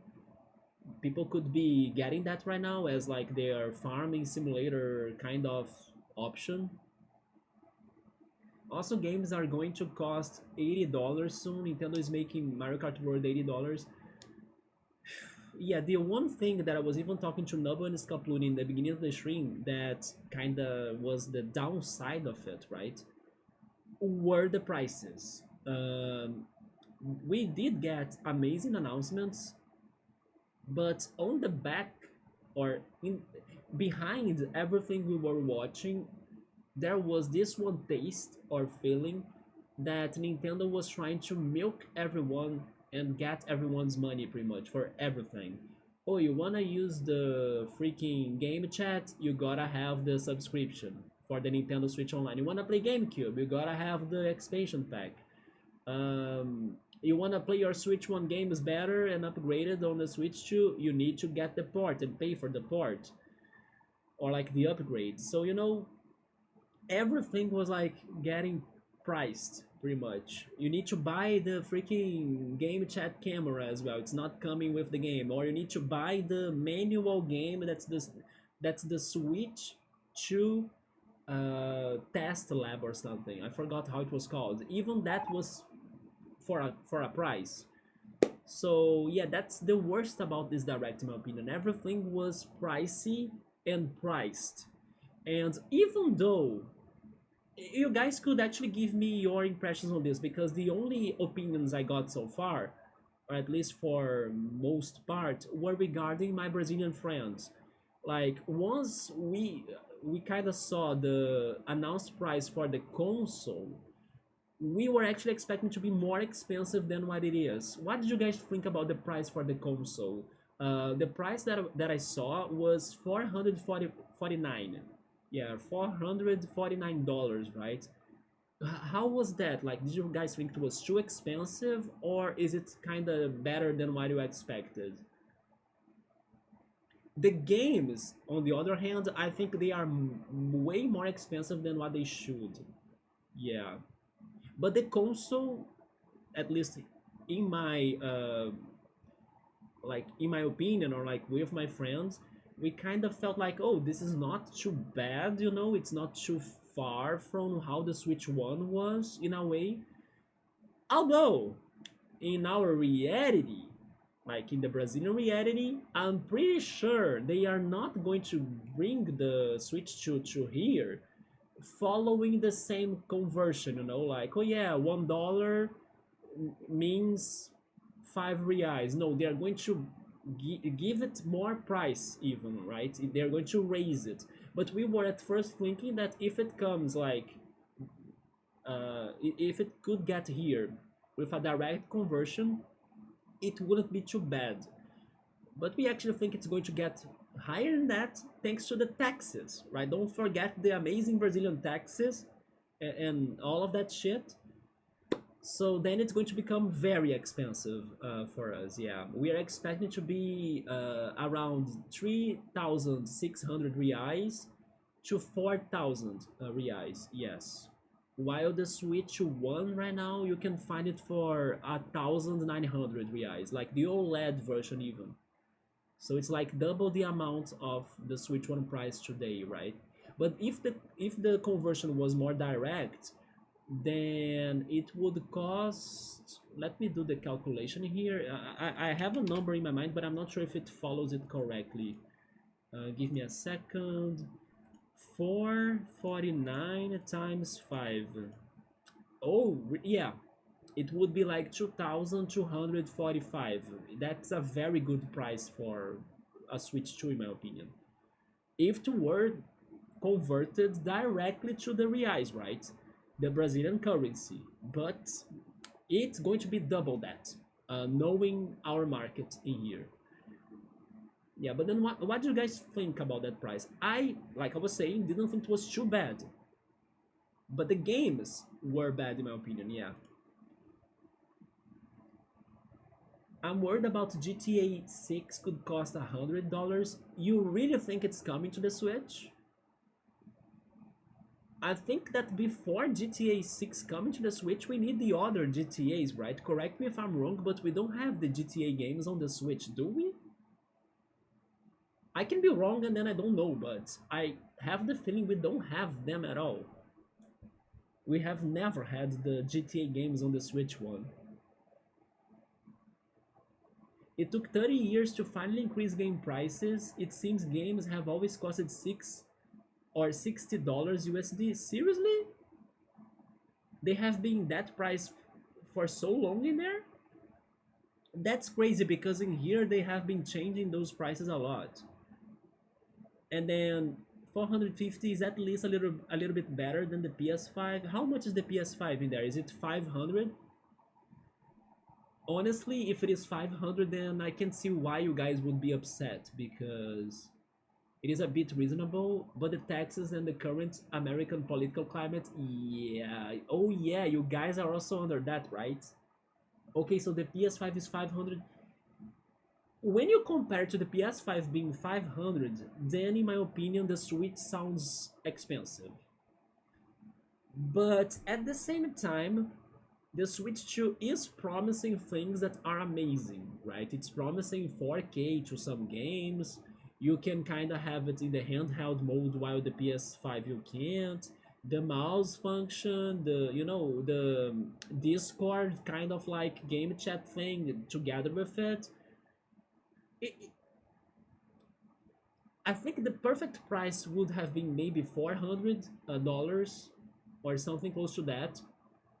But because the Switch 2 is going to come at us more powerful than any other Nintendo console, then I can kind of, try to see it. But a PS5 is very powerful though, yeah. 4K Blu-ray player, that's the PS5, right? I like how the PS5 then and also the PlayStation consoles they kind of kept that tradition going of like I remember how popular the PS2 used to be here because it was a DVD player. So you could like watch movies on your PS2, right? Wait, there goes your search history. Wait, what happened? The Nintendo 64 costed $198 back then, which costed. Oh, really? $468 in today's economy because of inflation? Shit, Nintendo, really? They are kind of keeping it proportional, right? But yeah, I didn't know that PS5 was that close to the Switch too. How much is the Xbox though? I was checking to see how much standalone 4K players cost. Oh, that's what you did? No, I was thinking that was something you were talking about the PS5, right? Can the PS5 do that, by the way? I'm not sure, but I was saying that I liked how the Sony consoles used to have that tradition. Oh, the Xbox is 5. Okay, the Xbox being 500 though? I don't know. I think that again, correct me if I'm wrong, but is the Xbox that close to the PS5 in hardware? Are they actually very close to each other? I'm not sure because I'm not like a Microsoft or Sony gamer, right? But I always kind of thought that PS5 was the strongest one out there. Or maybe it's just because the PS5 has more um, I don't know, it's a somewhat more luxurious item to my eyes, like it's something more extravaganza, like, oh yes, I want a PS5, while the Xbox is a little bit more, I don't know, you can spend a lot of money still to buy it, but you can just get the Xbox Game Pass and not spend too much in the games anymore, while the PS5 is like more expensive on everything it does. So the Nintendo 64 was crazy expensive. How was the GameCube, by the way? Because the GameCube in here in Brazil, complete failure. Nobody had a GameCube, especially in comparison to the PS2. Everybody used to buy the PS2. The GameCube sadly was a failure in here. I could only play and see a real GameCube like a couple years ago. I'm surprised how many exclusive is on the Switch too. Regarding that, I was expecting a little bit more, cool, to be honest. Yeah. But maybe I'm saying it because the exclusives I wanted to see the most were not in the direct or like were not announced yet, right? Again, I kind of fell into the situation that this direct was not necessarily to me. It of course there were things I liked. Of course, the Donkey Kong game, even though I thought it was weird at first, maybe I will end up liking it more later. The Mario Kart looks super fun. Kirby Air Ride made me curious. Professor Layton is there as well, being mentioned finally. Um, and I think that's it, right? The new exclusive regarding the Souls-like game, it's not for me, so I don't mind it that much.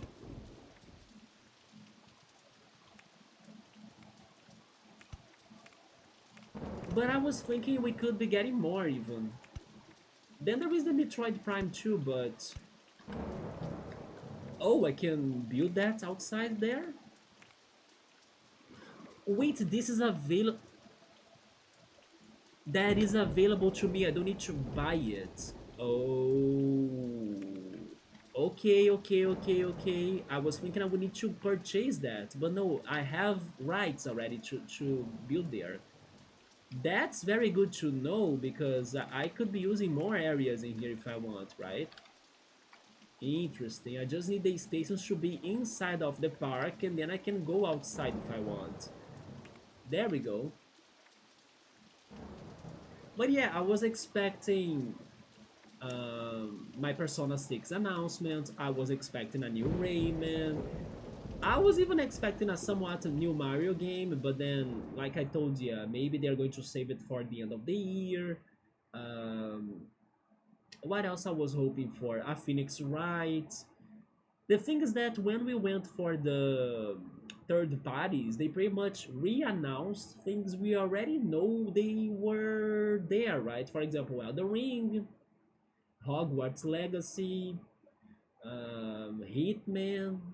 You know, there weren't many new announcements from the third parties, and then Nintendo only gave us pretty much Mario Kart, Donkey Kong, Kirby's Air Ride, the From Software new thing, the basketball wheelchair, 5 games. Am I skipping one? Oh, and then the Nintendo Switch 2 test lab, right? 6 games. Oh, never mind. I forgot about the Zelda game. 7. We do have the Zelda Warriors game too, right? Yeah. I was not expecting any Zelda in this conference, so that was very surprising, by the way. Yeah. But anyway, I was still somewhat expecting something else. Maybe a Smash Brothers, maybe a Splatoon, even though I don't play Splatoon, but you know. Oh, Breath of the yeah, and then they were pretty much recycling the other games. Breath of the Wild with 60 FPS version. By the way, fun fact, maybe you guys haven't seen this, right? Because I also haven't seen it, but my friend told me about it. When they were talking about Breath of the Wild and also Tears of the Kingdom, they were saying that they would be giving us an update in those games that will use a new feature called Zelda Notes, right? In those Zelda Notes, guess what is one of the options of it? That was not clear or shown in the direct, right? It was my friend that was saying to me that they found that information after checking it out more in the websites or something. It's only something we were hoping Nintendo could give us, and we were trying to predict it. But then it makes no sense to me that they did it by using the freaking Nintendo Switch app that I believe that nobody cares, nobody uses that, instead of putting that in the console itself. But I will not keep the mystery going. There are achievements for Breath of the Wild and also Tears of the Kingdom in the Zelda notes. Achievements. Is Nintendo finally starting to give us achievements, but then they decided to do it in a very bad way? Why not add it to the console, you know? But yeah, it looks like there are achievements now for those games thanks to the Zelda notes. And also, Nintendo, why are you not customizing the freaking menu of your um, interface, right? Why is it still the same boring white color as always? Which could also mean that they are not going to update the eShop. And then that pisses me off if they do not change the eShop. It pisses me off more than not getting the customized menus like adding backgrounds and wallpapers and things. Right, I miss the themes as well. The music, the life energy from the sound effects as well. You open a game and then and then the open goes. I mean, and then the game opens, and then the open goes, and then the game opens. I miss all of that from the 3DS. Actually, they got a lot of inspiration from the DS and the 3DS, so I like that. But they also missed those details, right? What do I mean by inspirations? For example, I was happy to hear they are going to give us the game share stuff. That's pretty much the download play the DS and 3DS had for some titles, right? Like Mario Kart, Mario Party, Mario Tennis. Yeah, that's coming back. That's very good. And then also it's going to give us uh, more use to the Switch One tablet as well, because they could download play or kind of use this new feature to run the games somebody is kind of sharing with you, right? Even in the Switch One tablet, they showed that uh, in the stream or in the conference. But then what about the teams, right? I'm still want to believe that they are going to show us that later. I have a question. How do they, in case they do it, because I don't remember, but how do they talk about the eShops? Do they show it in a direct? They don't, right? We just learn about how the eShop looks like when we have the video game ourselves, isn't it? Because I was kind of hoping they could still show it to us when it's closer to the announcement, or like actually not announcement, closer to the release date, like in June or something. I think Odyssey team is working on the DK game. It felt a lot like Odyssey, yes. The expressions, the angles. I was hoping that I even mentioned it already, but I was hoping that we could be getting the soundtrack by David Wise. I was missing that. I think it was one of the reasons why I probably was not super connected to what I saw. It's the music. Although, wait a minute. Although there was. Wait. Now I can't remember if it was in the Donkey Kong game. I think it was maybe in the Mario Kart trailer. But I remember that in one of those two games, there was a remix of a classic song of that game. But I do think it was in Mario Kart now. Yes, they like changed it a lot, but it was still recognizable. It was an old Mario Kart like game. Yes, I don't think it was a Donkey Kong. Was it maybe? I need to go back to the trailer because I need to connect to the music of Donkey Kong. Donkey Kong to me is a lot about the music. Just like Banjo Kazooie as well. I'm just glad the Korok Forest will run smooth in Breath of the Wild without frame drops. Oh yes, I remember not being able to get there. I couldn't solve the puzzle regarding its maze, right? In the Lost Woods, pretty much. I remember getting stuck there. I'm still stuck in there, right? So I don't think this coaster is good, but I want to test it out, guys. So let me see how this goes. Powered launch mode. One train with 6 cars? Sure. I will go safe in here first. 40 miles per hour. That's not enough, I know, but just just so I can see it. How far can it get? Oh, you know what? It is enough. Okay. Yeah, it is enough, surprisingly. Oh, never mind. It was almost enough. Let's try 47. Yeah. But before it, I also need an on-ride photo section to help on our finances, right? I just don't have a place to put it. I wish it could be up here, but then I'll need to change everything. Um, I'm placing it then. Down here, yeah.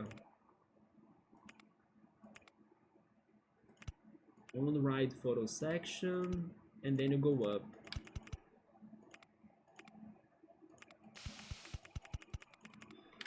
But yeah, this situation made me worried about the eShop being the same old eShop as always, without any soul or personality. Also, where is Twilight Princess HD? HD, I don't know, but I definitely believe the normal one, the original one, is coming later, right? I wanted the HD version with the old music, but whatever. At least we got Wind Waker, yeah. But honestly, guys, I think I even told you in one of the streams that I was expecting the GameCube versions more than the HD versions, right? Because I don't know. I felt like they would be giving us the GameCube for the Switch to expansion pack more than the other consoles. But I still thought it was just a feel they gave us. They could have given us the DS as well, or the 3DS, or even the Wii U. And then maybe in the Wii U they could give us both games, but then I think they wanna go it or go for it slowly, right? Like let's go in order. Nintendo 64, then GameCube, and then maybe for the next console or like later on we go for the Wii. I don't know. There is a rumor there is an HD version of them. Now I think it's harder for me to believe in that rumor. Because I don't know if people would buy it, unless it is a remake, right? Also, the last time we had a launch title was DK64. I'm curious how this will do. Wait, what do you mean a launch title was DK64? That would be nice, so we don't have to rely on the online expansion pack. Yeah, if we can get the HD versions still, right? But I don't know. I hardly think it's going to happen at this point.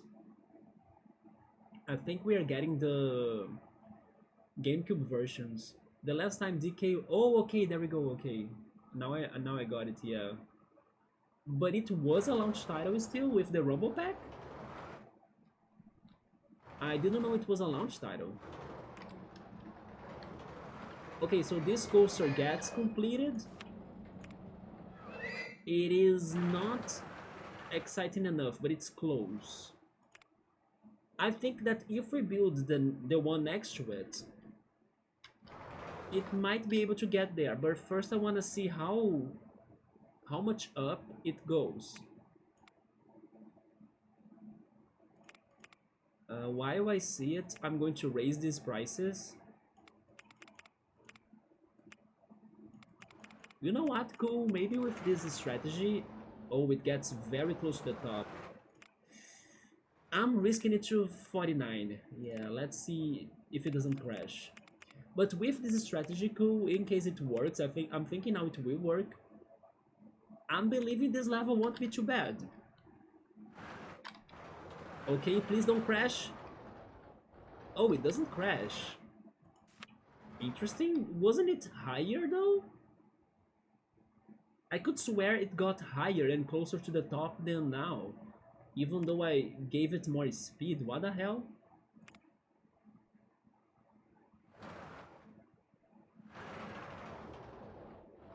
Well, in that case, I still think you can go higher. So, 54. How's that?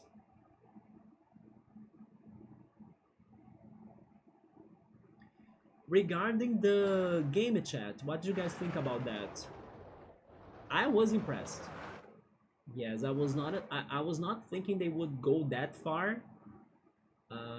Maybe having an audio communication, sure, but then having it like with a Discord like interface, that surprised me.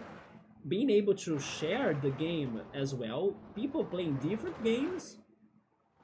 Okay, I was hoping that I don't know the frames could be better looking because it was like very slow going, right? Very strange to see it. But then people told me that on Discord it's kind of like the same-ish. I don't use Discord that much, so I don't know. And then the camera was a big shock, yeah. The Switch 2 better. Oh yes, yes. I was hoping for two things. Let me try to remember what they were. I was even telling my friend that. Yes, I think I was telling him that I wanted a better eShop, but also I wanted more streaming apps, right? Like Netflix, Spotify, um, Crunchyroll, Twitch as well. Oh yeah, a browser. I remember now. Thanks to this game chat feature, you are able to call your friends pretty much and be chatting with them, right? So I was telling my friend that the Switch 2 kind of became like a phone, right? It became like a phone. It's going to be a complete phone in case we have a browser, because the Switch 1 doesn't have one, and we can get the streaming devices. And I think in case we do get them, the Switch 2 is going to sell even more because its users will be more than just a video game, right? Yeah, Switch 1 has Twitch. Uh, wait, weren't they saying that they would stop it though? Or am I crazy? I kind of remember the news of like, oh yes, we are ending Twitch for Switch 1 or something. I know they have Crunchyroll still though, but I kind of remember some news about the Switch 1 stopping the support from Twitch. Maybe I'm mistaken, maybe I was thinking of something else. Yeah. But I hope it gets a browser, an internet browser. The one thing that I don't know how are they going to deal with is regarding, let's say, the dangers of having both the audio communication but also the camera communication. Do you guys know how Discord deals with that? Because like I think that for most time Nintendo has never done what they are doing right now because they were worried about, I don't know, people doing bad things by using the camera or an audio feature or communication feature. Even like, remember when we had those messages that people could draw and send them to the Miiverse and stuff? I think that Nintendo was always worried about that. Like, oh yeah, there are children playing this game, and then maybe they could be seeing inappropriate things and or something. I was thinking like, okay, Nintendo, you are finally doing this. It's amazing. It's good. But then, how are you fighting the trolls or like the polemic stuff or like the bad things? That's what's not clear to me. For example, let's suppose like, I don't know, you are playing with someone like, because it also sounded like, I'm not sure how it is going to work, but it also sounded like that pretty much anyone can voice chat with you and also maybe even turn on the camera, right? Knowing Nintendo, I believe they're going to limit that more. Just like what they did for like lending your games to other people, they said it's only like family members, or like if you meet the person in person, right? But yeah, but from today's announcement and direct, I kind of got the idea that you could be, like playing a game and then somebody joined and the person asked for like, can I voice chat? I can, and then you accept it and then the person enters the call or something. I wonder how are they going to deal with the problems of that? Like, they are going to have some sort of artificial intelligence to ban stuff, to block stuff. At least it will probably be friend based. Yes, I'm expecting that, but at the same time, don't you think from the trailer it could be more random than that? I'm not sure. I know they only showed us, let's say, that group of four people, but at the same time, I have the impression that they were mixing it up with more people. Even, I don't know. Don't forget, we'll have three houses to. Oh my god, I forgot about that already. Good call. Tomorrow, do you know which games are they presenting? I want to see more of the Mario Kart. Yes, I want to see like more of the characters. I want to see how big the game is, because even though it is big, I don't know if it is, let's say, a Breath of the Wild big. We don't know yet. Oh, they only said the games but not the days then. Okay. Can we expect new announcements too, because remember back in the day during the E3 that they used it to somewhat shadow drop some games. How is this now? It got better, yeah. I will leave it at 583, and I will also save the game just in case, because once I build another coaster next to it, I think it will become intense enough or exciting enough. Yeah, the Miiverse, right? Also, the Wii U had something about that too. I think it was actually the Miiverse as well. The 3DS had the drawing system. Also, the oh my god, no, maybe we were talking about the ladder stuff, isn't it? That used to be very fun actually, which kind of had a creepy predator problem. So Nintendo got rid of it. I didn't know that situation though. Okay, so yeah, they even changed the, the game, wasn't it? I remember there used to be one uh, letter sharing game, and then they canceled it, but they started another one as well. Like I remember having like two of those in my 3DS. Not to mention the flip note as well. Oh yes, on April 17th it's going to be the Mario Kart Direct. That is true. Yeah, maybe that's why they were asking everyone to download the Nintendo Today, right? Because they are now maybe going to start specific Nintendo Directs every time to talk about their games individually, even. Regarding the Nintendo Today app, you guys probably have been using it. I thought that I don't know. I feel like I was hoping for more information or more things to check out, but every time I open it, I feel like there are only three news per day or something. You know, I can't see much.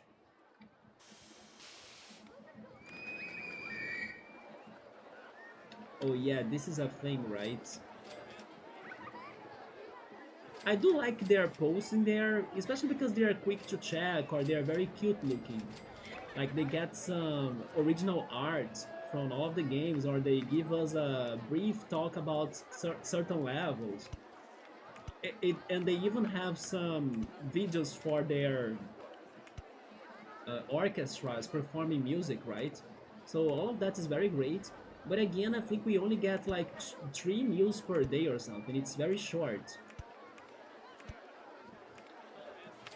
Okay, let's open our first coaster in here.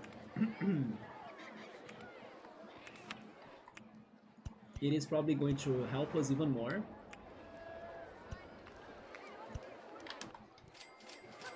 And it's going to bring more people to the park, I think.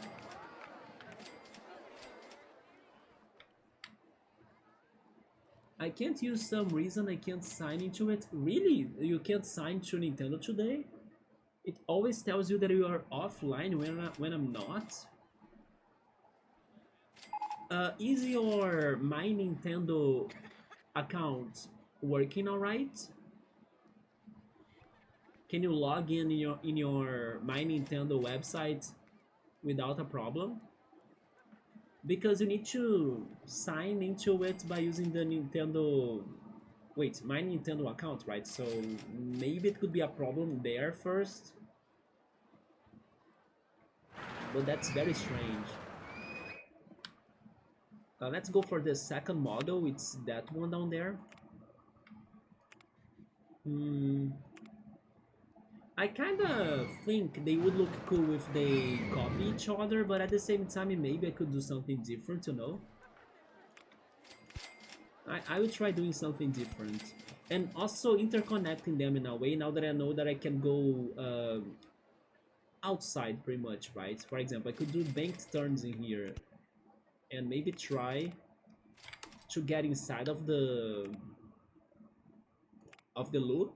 Let me see if I can do it. Almost.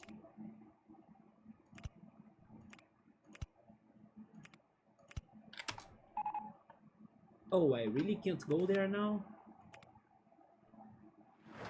Oh, because the support... No, but this works, right? If I go straight, no? Oh, it's because I'm low. I need to go higher, okay.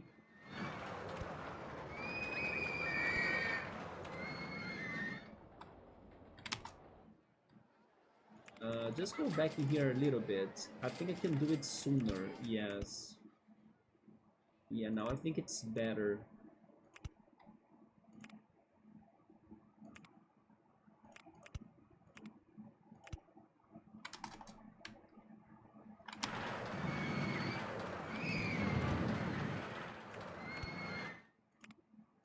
There we go. Look at this. Can we go up still? I'm not sure. Then that's the limitation. But then I won't be able to continue, right? Because I'm going to hit the coaster still. Okay. Mm, fine, I take that. Let's see if I can also go inside of the other loop, right?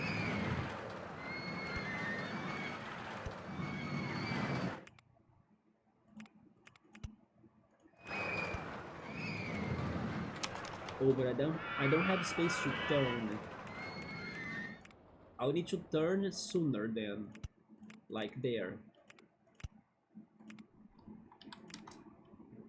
But then, never mind. They don't let me if I don't go straight ahead. Maybe now? No. Mm.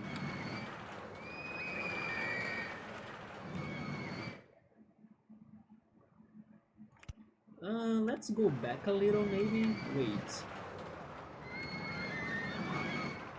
No, I will also hit... Oh, I can build there? Interesting. I was thinking I wouldn't be able to do it. Okay, go down here. Then make another turn.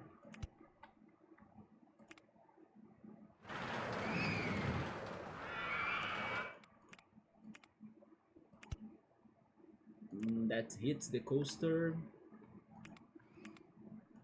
In that case, go lower. On ride photo section. Banked turn. It still hits the coaster, yeah.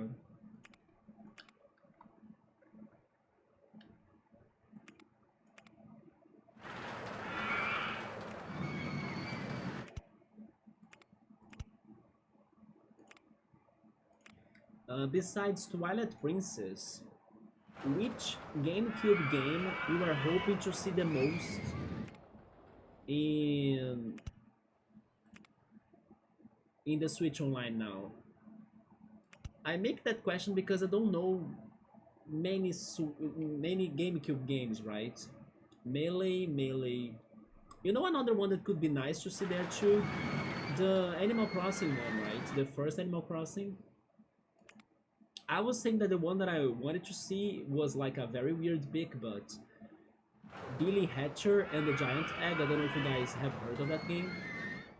Yeah, I have some curiosity to play it too. But then other games, maybe the Ocarina of Time. How is it called? The Master version or something? Because the GameCube got a harder difficulty for the Ocarina of Time, right? Mario Party. Mario Party 4. Man, good call. Majora's Mask? Was there a GameCube Majora's Mask version? I know a Ocarina of Time version. Was it Master Quest or something? But Majora's Mask. Is it different than the 64 one?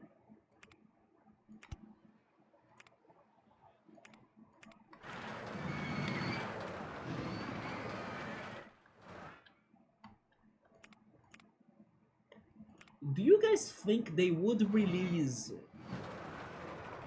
um, how is it called? Eternal Darkness?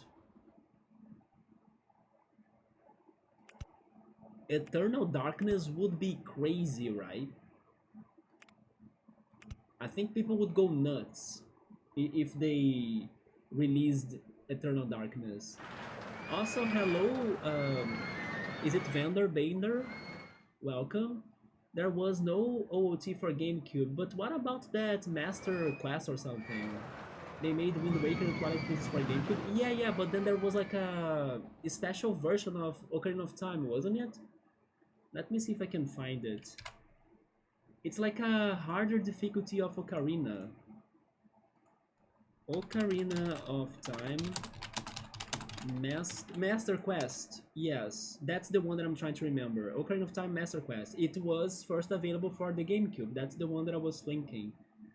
Yeah, it is like a. It kind of sounds a little bit like a randomized Ocarina of Time, right? With different enemies and stuff, and then they changed the dungeons a little bit. I never played it, by the way. I wanna challenge myself a little bit with this one day.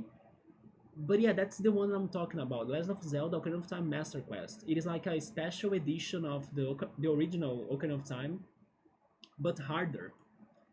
And I thought it was for the GameCube. Yeah, yeah. There we go. I was wondering if they could be releasing it.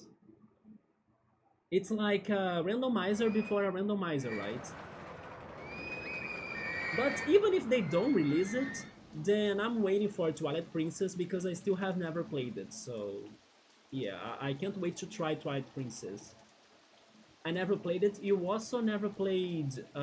Which one are you saying, Cole? You're saying the Master Quest, Ocarina of Time, or do you mean Eternal Darkness? Because Eternal Darkness was just like, let's say, Conker's Bad for Day, right? Eternal Darkness, but would you play it? Like, do you like horror games that much? Because it is one of those Nintendo games that surprised everyone that Nintendo worked on them, right? Just like Conker's Bad for Day as well. Yeah. I think Scap likes Eternal Darkness. I have seen a little bit of it. It is a very weird game because you kind of travel in time. Like, you go through many different stories in time, you know? I, I can't say exactly what is the source of evil in that game. Maybe that's why it's called Eternal Darkness. It is something that continues through time, right? It's eternal.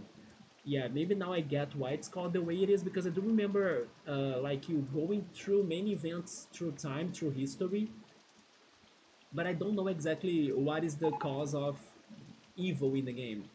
One thing that I remember though is that the main character could get under some status effects of like hallucinations. I don't know, something that could get to her psychological state, and then depending on how that goes, it was reflected in the game. So basically, if your character was, I don't know, somewhat too scared, or if you started doing some bad decisions in the game, she would start becoming crazy, right? And then not only the game would turn into a, let's say, physical horror game, but also it turns into a psychological horror game as well. That's what I remember about that game too. Mario Kart Double Dash, man, I forgot about that. Dude, that would be amazing if we get Double Dash again, right? We do have Super Mario Kart. Do we have Super Circuit in the GBA? Do you know? Yeah, we do have the Super Nintendo one at least. Also, we do have Mario Kart 64. They gotta give us a Double Dash. Yeah, they gotta give us Double Dash then, yeah. Great call. Can I believe that we are also getting Sonic Adventure games, or am I too crazy? Because they were for the GameCube, weren't they?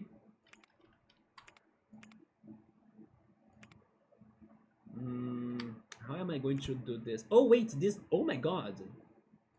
This worked. Can I just leave? Oh, I can leave. Okay. Okay, I've somewhat found an alternative. There we go. I really like this a lot. Are you kidding me? Okay, now the challenge. I was going to say that I could try using this same blue coaster to go inside of the second loop right there of the green coaster. But maybe it would look better if we use the third coaster, right? Because we are building four coasters in a row. Um I'm not sure if vendor knows like this level. It's Pleasure Island. It is a very tough level in my opinion because we gotta build 10 different coasters with 6 of excitement each. And also our landscape is very limited, right? It's very short. That's why I'm waiting, or I'm going for this idea right here of combining those powered launch coasters together. This is like something that I got as an inspiration from that Three Monkeys Park level. But yeah, that's my challenge in here. That's why I'm mixing these coasters right now. But I think that would be more interesting for me to use the third coaster inside of that second loop. You know, I think it will be better that way. I will try that. Thankfully, the first coaster is working alright, the Wabelli as well. How's my research going? Okay, we got the swinging ship and it's still finding more thrill rides for the future. Nice. By the way, Cole, have you been back to this level? To Pleasure Island since you were playing it too? I just realized we could get the EA games on GameCube. Which EA games? I think some people were happy we were getting... Oh yeah, X5 would be happy about that. We were getting the WWE, right? I think it was Double Double 2K, if I'm not mistaken, the name of the game. And also the NBA 2K or something. Oh, Need for Speed Most Wanted. That's a EA game, okay. But isn't the one that has a lot of copyrighted music? Don't you think they would not go for it because of the soundtrack of it? I mean, I hope you are right, but I would be kinda scared about the copyrights.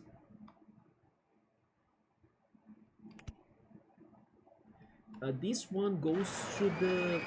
Yeah, that's not too good. Give me a shorter turn. Go straight ahead once, make a turn. Okay. But then I will hit the second coaster, right? Unless I go down? No, I will still hit it. So going there is not too good either. But I need to find a place where I can... You know what? Can I keep on going down, by the way?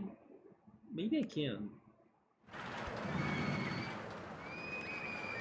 Helix down is small. I can't. Never mind. The only way out is by making that turn. Can I go down now at least? I could. I will try this helix down large combined with a helix down small. Or maybe two. This could be a problem because I'm kind of getting in the way of the others, right? The other coasters that I haven't built. But I will leave it like this to see if it works.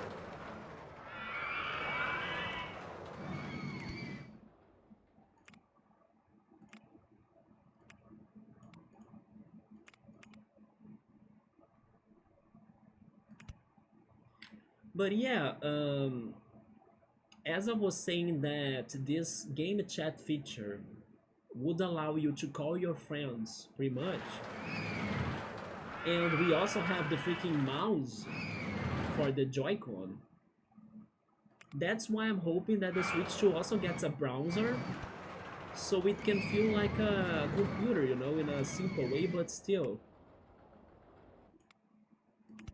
Oh, okay, this works.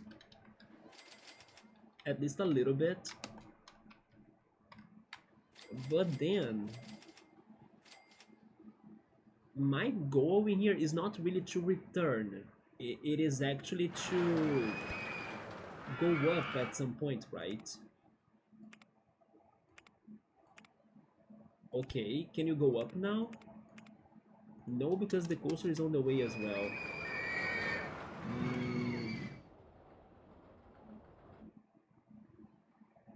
The one game I'm surprised we are getting is the Wait a second, was that what we got? Did I understand that wrong? It is a remake of the Golden Eye? I I mean, that's actually amazing because when I saw the announcement, what I thought it was extra content for Hitman and something about James Bond. That's the wait, no, wait a second. That's it?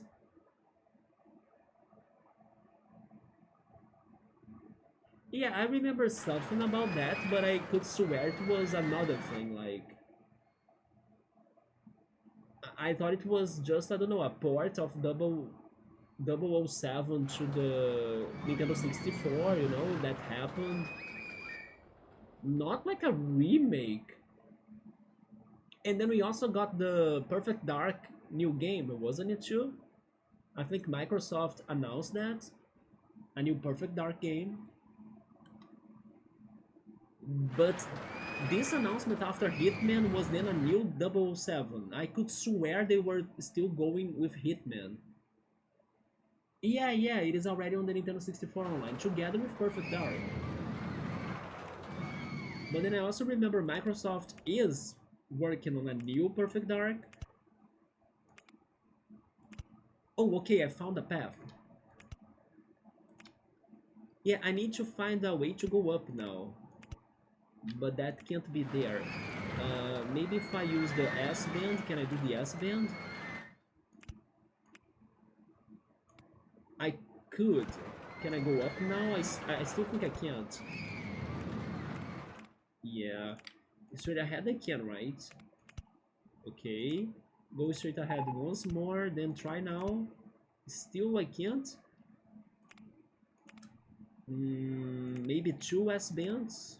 But then it's going to put me very close to the second loop that I was trying to avoid it. And then never mind, it still doesn't do it. Show me the area that's left to me again. Maybe if I leave it like this, I can't.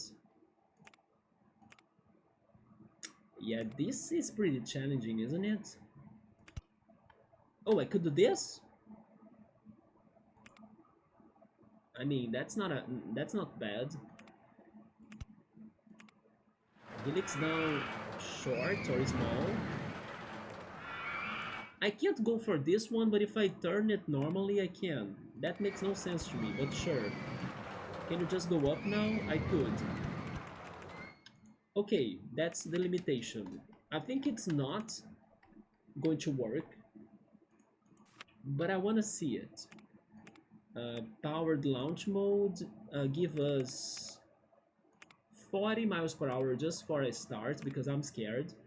And let's see how this goes. Is it going to crash? I think it's going to crash. It is going to crash. I think that 40 was too much, right? 33. Let's be more careful here. Maybe that was too careful or too much safe, right? I played too much safe, but I still prefer being careful. Okay. In case this works, by the way, it looks amazing. I was not really thinking I would go for this design. Oh, it crashed.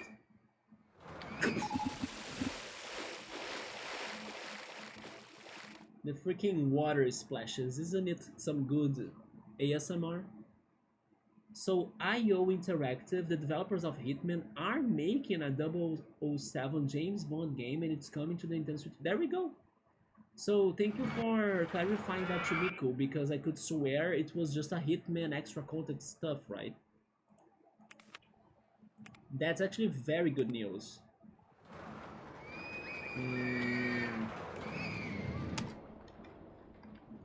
But I kind of like that we got to this path, so you know what? Go straight ahead a little bit.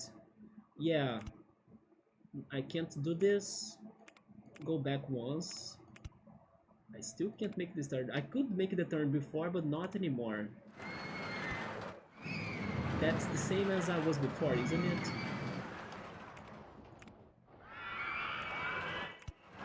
I'm pretty sure it was. In that case, I can use the brakes. Wait a second. I can try the brakes, but then the brakes are not going to give me enough speed to go back. There is also that. Yeah, the brakes are not the answer either.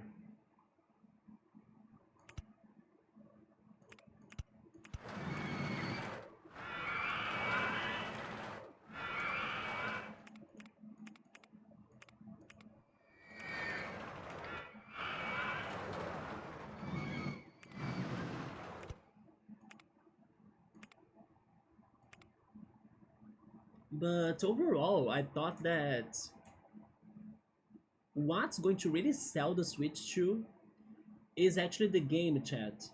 Don't you think? The ability to like play the games while having a Discord sort of like app happening together with the game.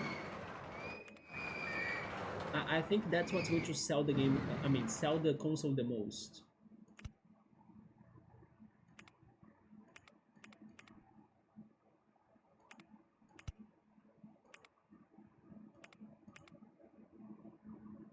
Which makes me think of something else. Normally, the Mario titles they do follow the mechanics of the console, right? And I brought that discussion before when we were theorizing over the Switch 2.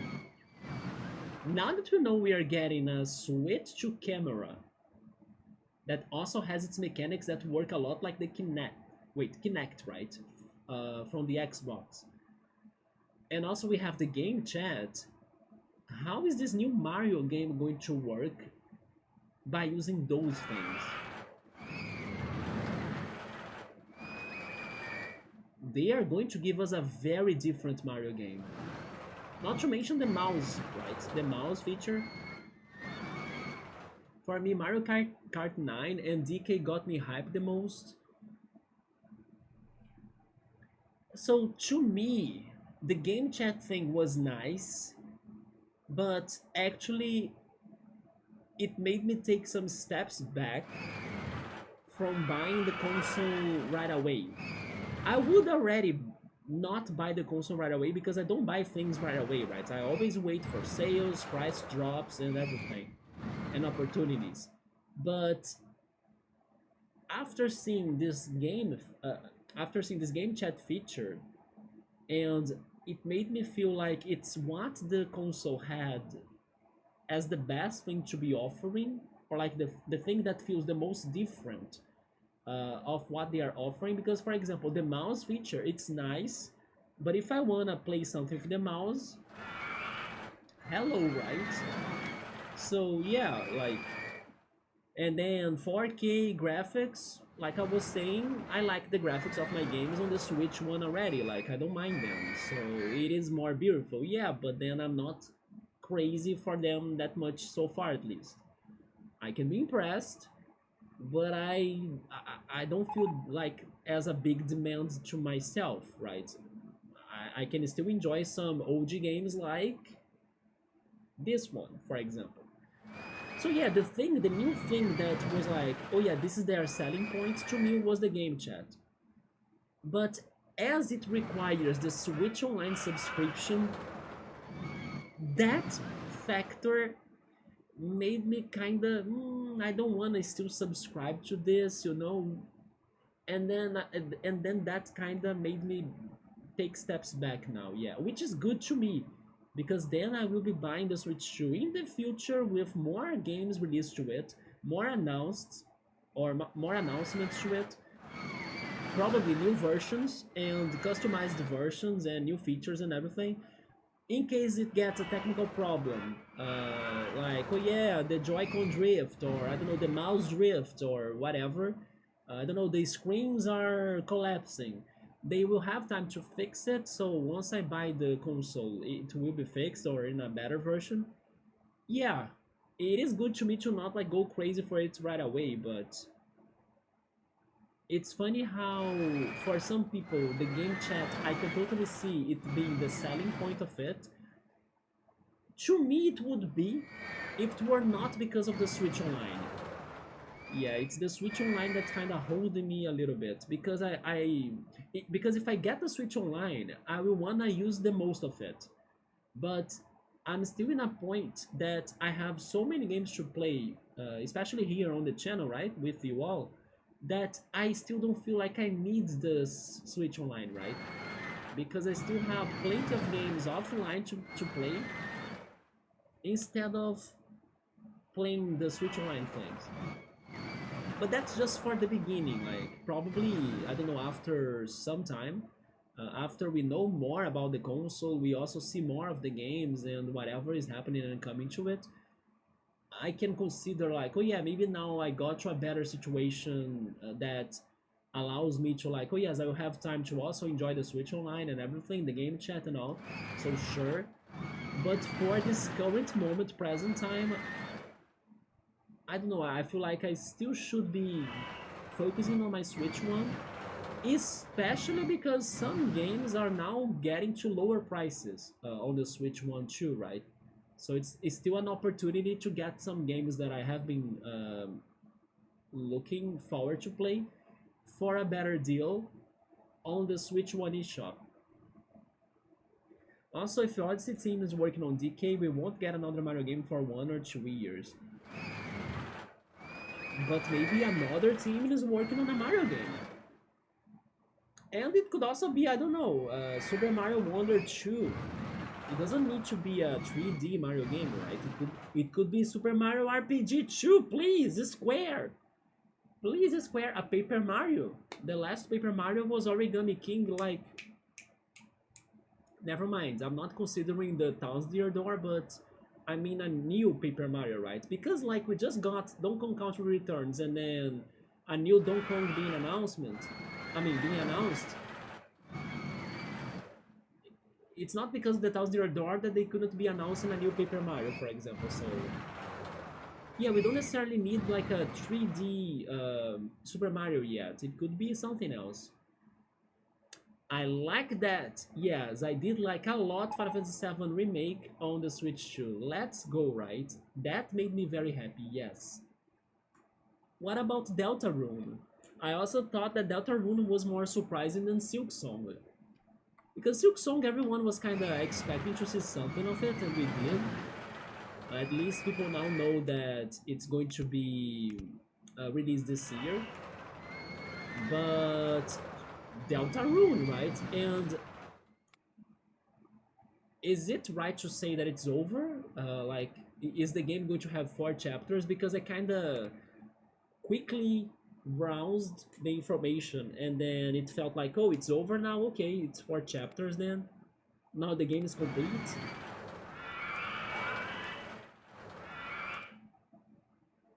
You know what? Maybe I can just go up in here. The paths? Oh. Oh shit. These guys are no joke, right?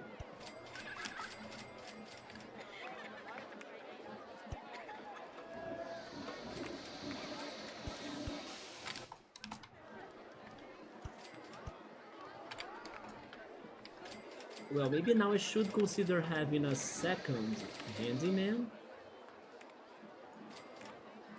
but also an officer.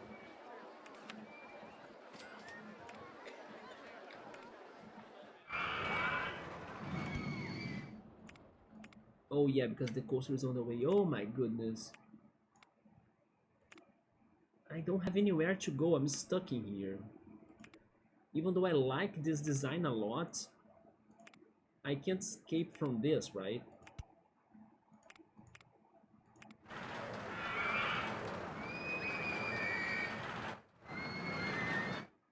Do you know which time is tomorrow's treehouse school? You know what I hope they show us more tomorrow and also in the next day? I hope they show us more the game chat. Yeah, or maybe the camera games. I'm actually happy about that now. That we're having some silly camera games and stuff. The one thing that I'm still missing is like having a stylus for you to play some more touch games. But I believe they are not going for the stylus because of the mouse feature, I'm guessing.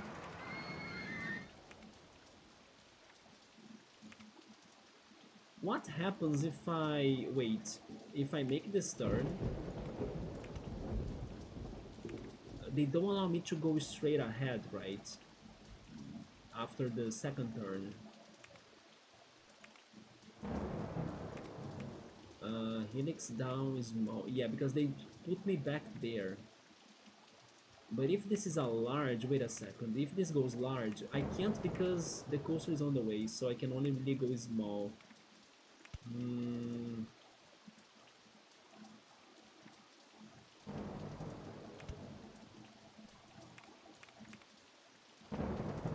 They allowed me to do something in here. They allowed me to do this, but then I'm going to hit the coaster, yeah.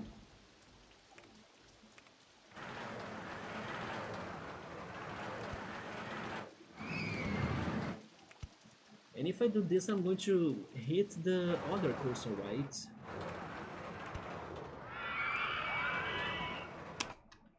The one that I haven't built yet, this one. Let me test something. Can you just dodge it? Like S-bend? Right, yes. Can I do this dodge? And then I would also need to dodge it in here too, right?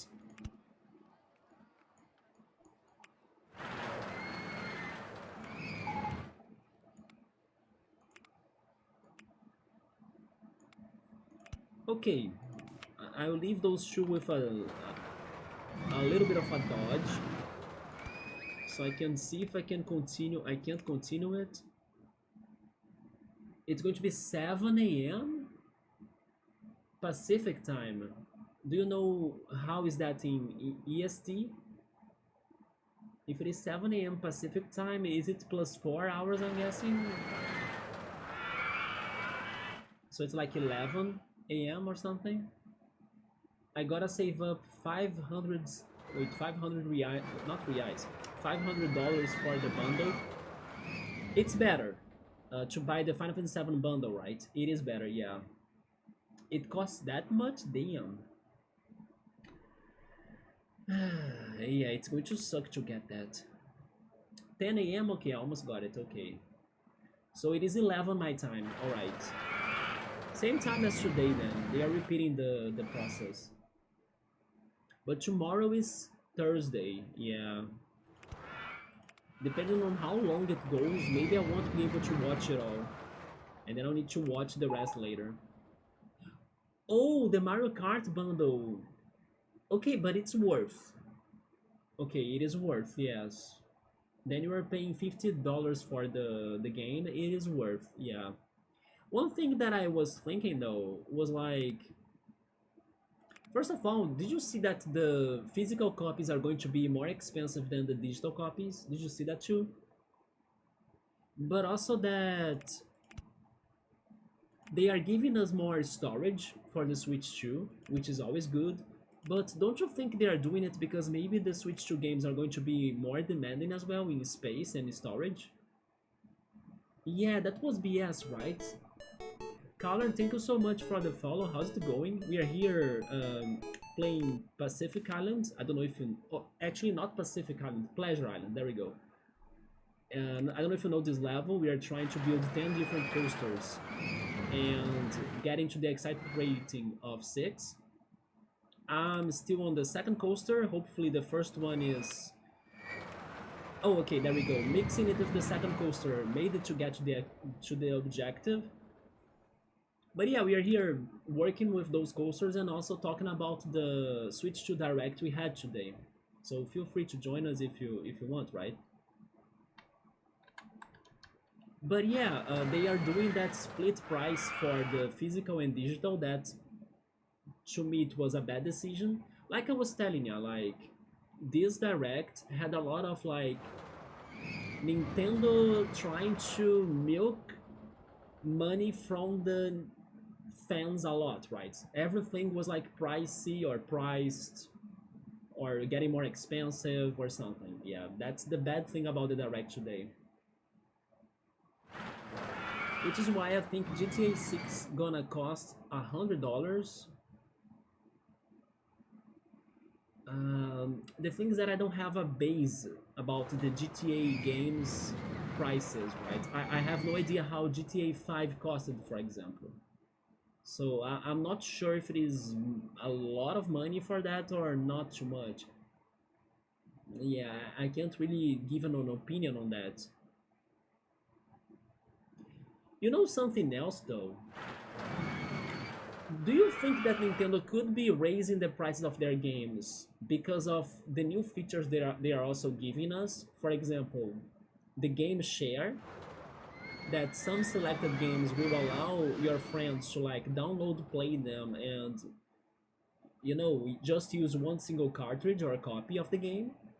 And also the digital card game sort of like thing they are coming up with, that you could lend your games to your family members or to a friend or someone. Do you think they could be raising the prices of their games because of that too? Because like people will kind of buy less of their games as you can be getting them from someone else, or you can be sharing the game you bought. Could that make sense as well? Apparently European games are going to cost more also. Well, do I need to say that Brazilian games will also cost more thanks to our taxes? I'm pretty sure.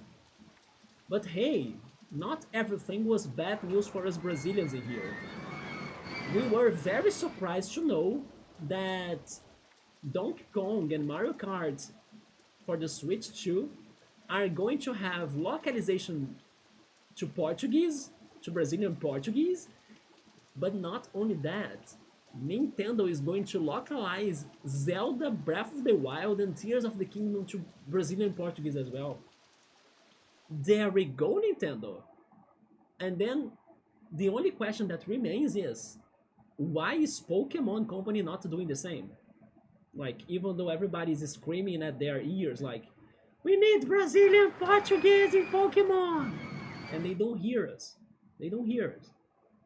But man, nobody saw like that bomb of Nintendo localizing the two Zeldas to Brazilian Portuguese. That was very good news to us, like very good news. I know a lot of people are very happy today. Not only because the games are amazing, but because it shows that Nintendo is giving us some attention. They are caring for us now. At least in the localization part, but not the Pokemon Company, right? Or Game Freak. I don't know which one of them. Yeah, those were some very unexpected but great news. And hopefully they keep on coming. Like, they keep on doing some more localizations to help us to, like, play the games. Because most Brazilians, they don't know how to read in English or understand English. So, like, it makes no sense to them to, like, play long text-based RPG games or even adventure games that have a lot of text. Or they can play something but not understand the plot of it. It's a barrier, liking it or not. I don't know if there was already a localization to Zelda to Spanish, like Breath of the Wild and also Tears of the Kingdom. I'm not sure, but then I hope that Spanish also got its localization right.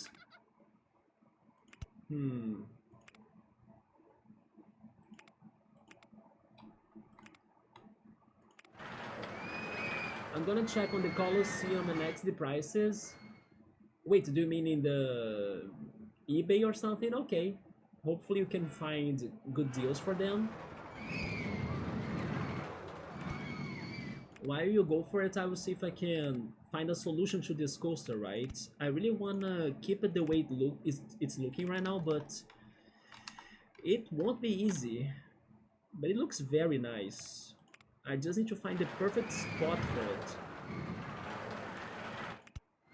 Show me the height marks. Height marks on right tracks, yes. I'm at 11 right now. Could I consider going underground, by the way? You know what? Maybe that's a way to go. I will go for it, yes. The best one that I could do it would be the inverted one, right?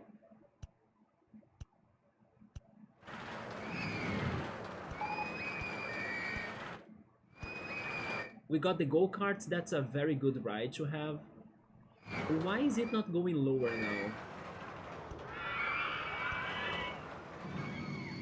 Mm, wait, let me redo this. Yeah, give me those two back.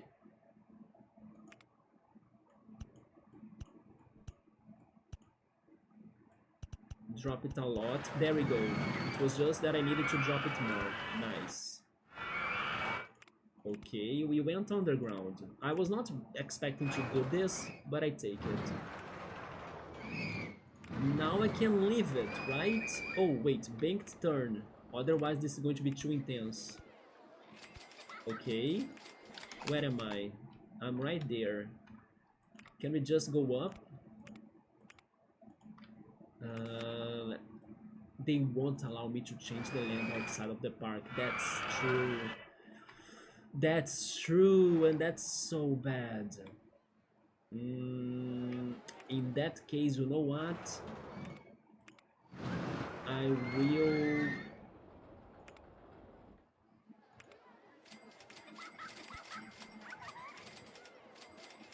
Helix up small, maybe?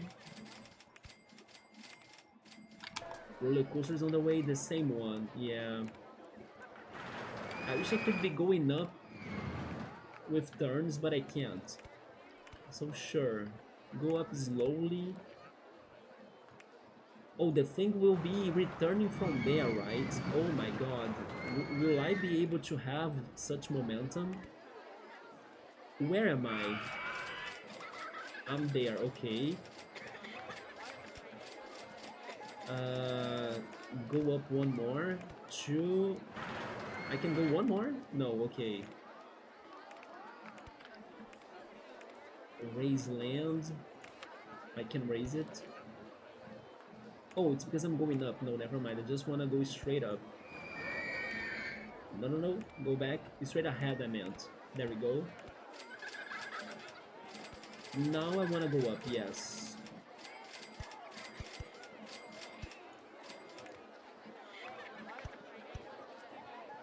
There we go, yes, yes.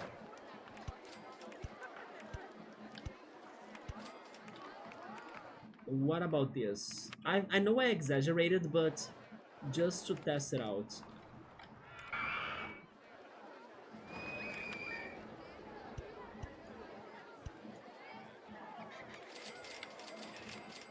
And as I need this to be super exciting, I'm going to try it with like a lot of speed already. Let's see how it goes for 54 miles per hour.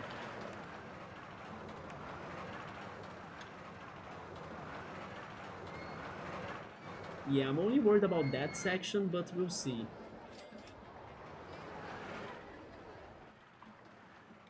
Oh, never mind, it takes it easily, right? It worked. It worked, there we go. This was a very good coaster.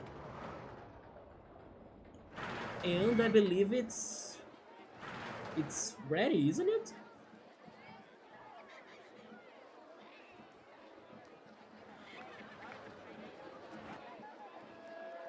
Oh, never mind, it's ultra extreme.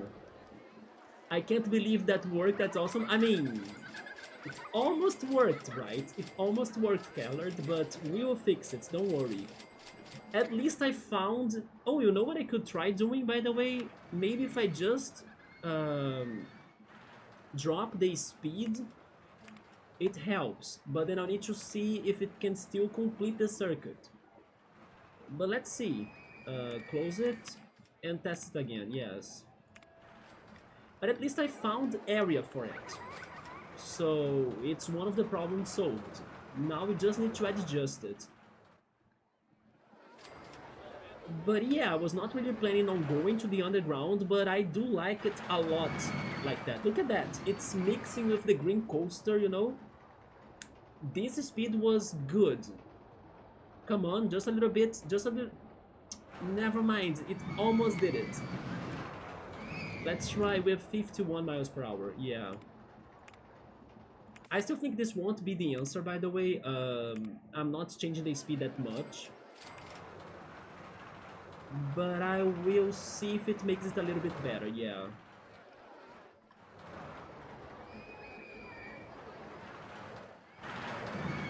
Thankfully, before this park, we were playing Octagon Park, and I dedicated myself a lot in that level.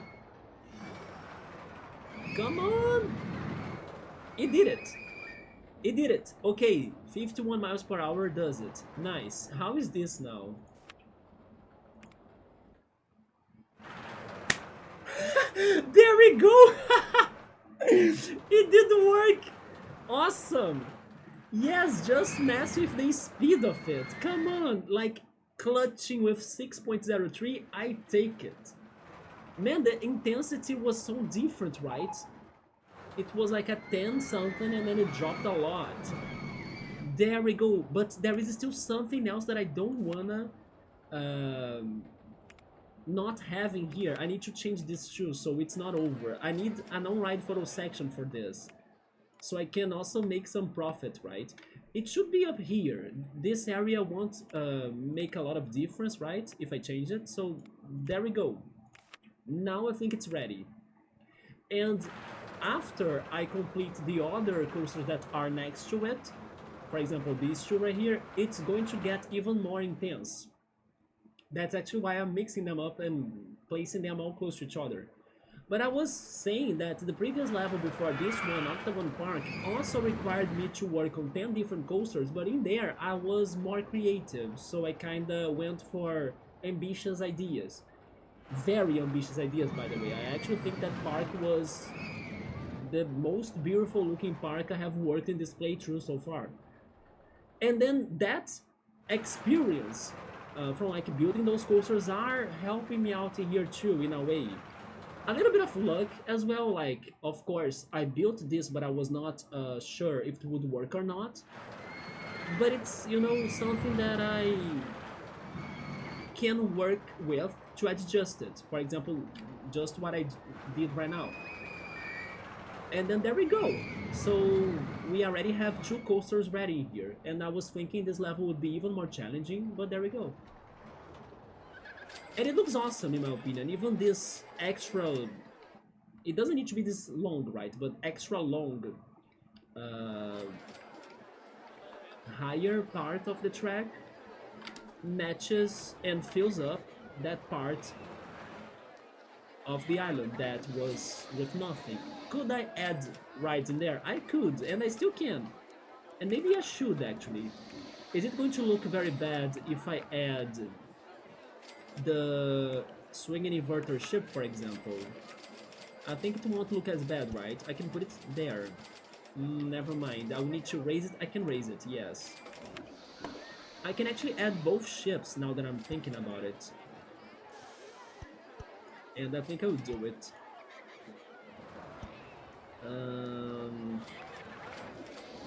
Sure. I think it can be like this, right? Although the normal inverter ship, or maybe I should say the normal swinging ship, it gets four, yeah, it gets four squares. But it still fits there. Wait, it gets 5? Never mind, it gets 5. So... 2... 3... Wait, 1, 2, 3, 4, 5. There we go. Maybe this does it.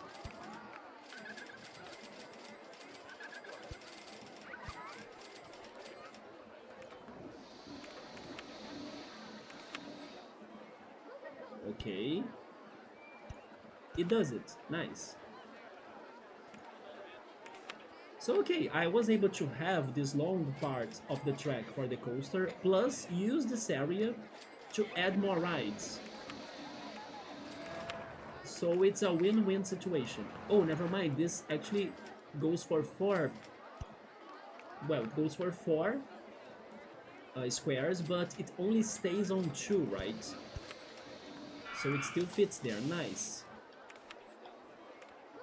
We can add the queue right now and the exit. I hear lots of vomit, so maybe I should consider having another handyman. And there we go. We have two new rides that are going to help us to become more profitable. Let's charge this to $4. I will also drop the inspections to every 20 minutes. I will lower the number of swings to 7 only, so it gets faster, right? And then we get more people. More people means more money. The same goes to this one. 7 swings. It is a worse ride than the inverter ship, so I will keep it at 30 minutes of inspections. And this I will set it in $3, I think. Yes, there we go. Then I'm getting a new handyman. I'm saving the game because sometimes my game crashes. I don't think it will crash on this level because we don't have much going on. In the previous level in Octagon Park, the park was too large, too big, full of rides, so the game was crashing a lot. But in here, still in the beginning, it doesn't have much going on, right? So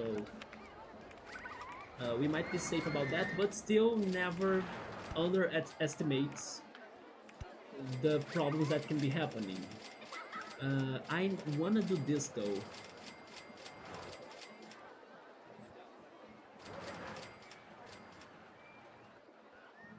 Now, okay, some people fell, but that's okay, I can take them back, right? Where are they? See through paths. I can't see through paths. Invisible supports.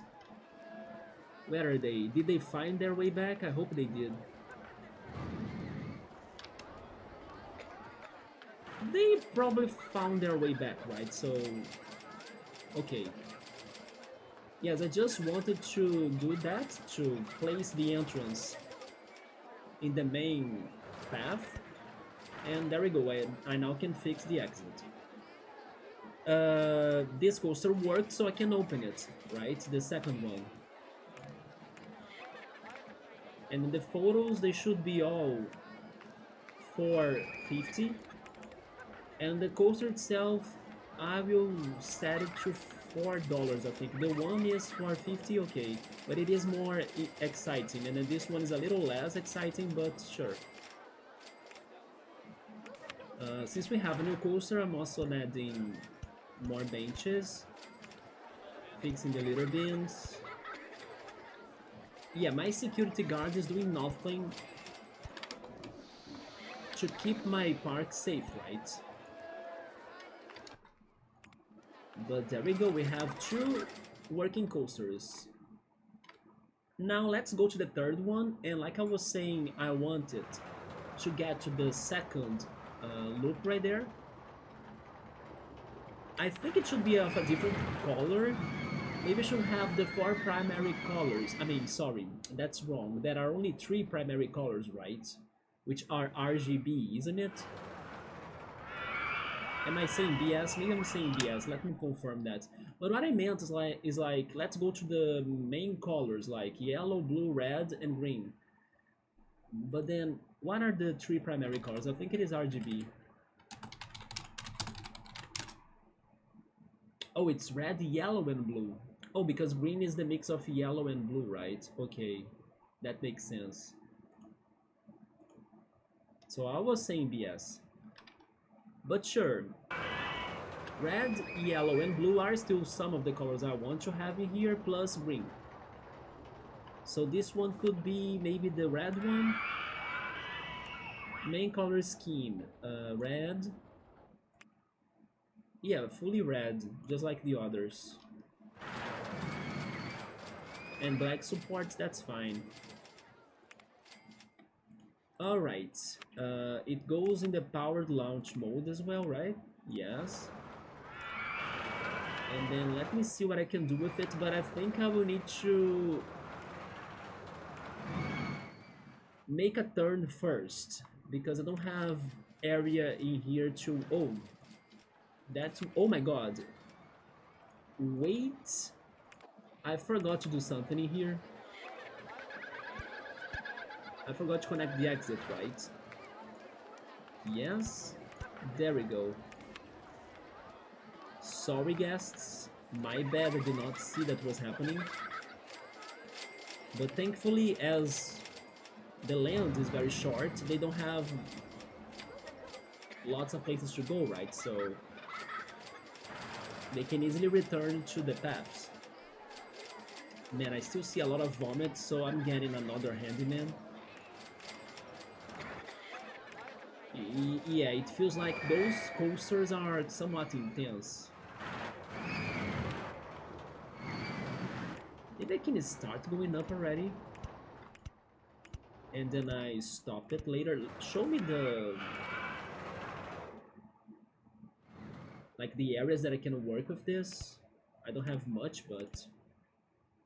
make a turn. That's okay. Then go up again. No, this is wrong. As this is a powered launch mode, I don't need the chains. The chains are going to be a problem to me, actually. And I can also go higher faster if I go for that piece of track, right? There we go. Then once we're up there, make a turn. Can I spiral this a lot? We are getting the river rapids. You know what? Maybe now it's time for us to go back to the coasters. And as I'm getting some good finances in this level already, I think I will raise the... No, never mind. I won't raise the research yet because I'm still working with the coaster models that I have. So I don't need, or I don't have a lot of urgency for new coasters right now. So this is good, right? Okay, that said, I wanna do the loops. Can't I do the loops? I can't. Special. Vertical loop left, vertical loop right, half corkscrew, brakes and on-ride photo sections. I see, so they don't allow me to bank the turns and also go down. I can't go for the twister, right? That was almost bad if you didn't notice it right away. Yeah, but thankfully there weren't many people, right?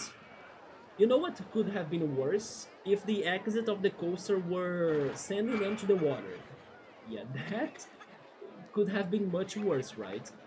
But there were only a couple people. I was actually thinking at first that they were the gas that got to the grass after I deleted one of those path blocks right there to fix the entrance.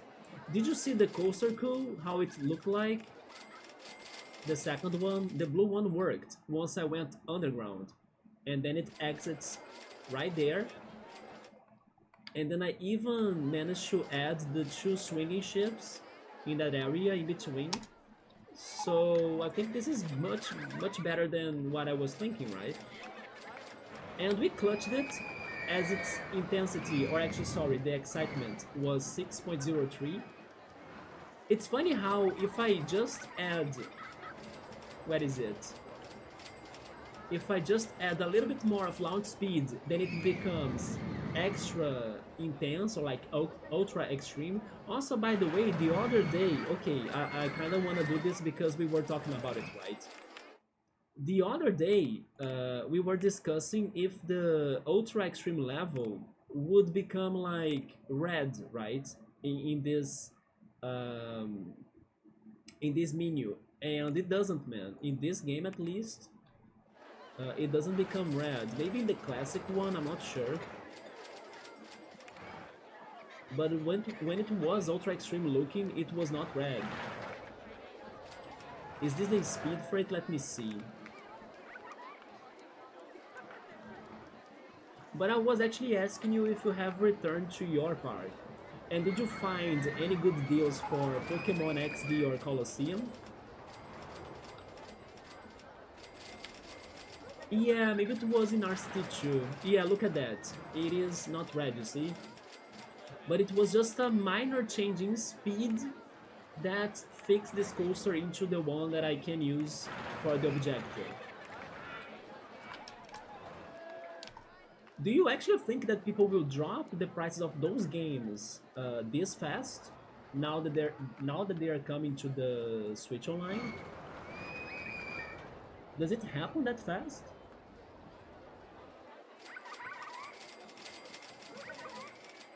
Okay, let's go back to the red coaster. Maybe we should go for this idea for this level then. We should have all of the coasters being painted a different color. Or maybe even kind of continue a little bit with the idea from the previous game, or actually the previous park, of like the Poke Park. What if every color of the coasters I'm building here it's based on a Pokemon game? So the colors would be green, yellow, blue, red, white, black, sapphire, and ruby in a way, gold and silver, crystal, or maybe even black and white. I don't know if I mentioned black and white. Yeah, probably we have 10 colors there, right? The games were still expensive. Yes, I kind of felt we were too fast on checking that out. It's 132 for Colosseum and 194 for XD. Do you have a GameCube, by the way, or do you have a Wii? Because you can also play it on your Wii, right?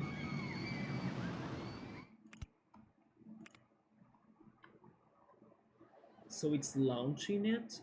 Oh, you have a Wii, nice. Do you have Wii Sports Resorts, by the way? My dream is to have that game myself. I love it too much, right? It is one of those games that I would feel so good by like waking up in the morning and just putting it on and then playing it, you know? I have such a weird connection and nostalgia to that game. Even though I haven't played it that much, or I could only play it when I was by this friend's house, but I have such a nostalgia to it.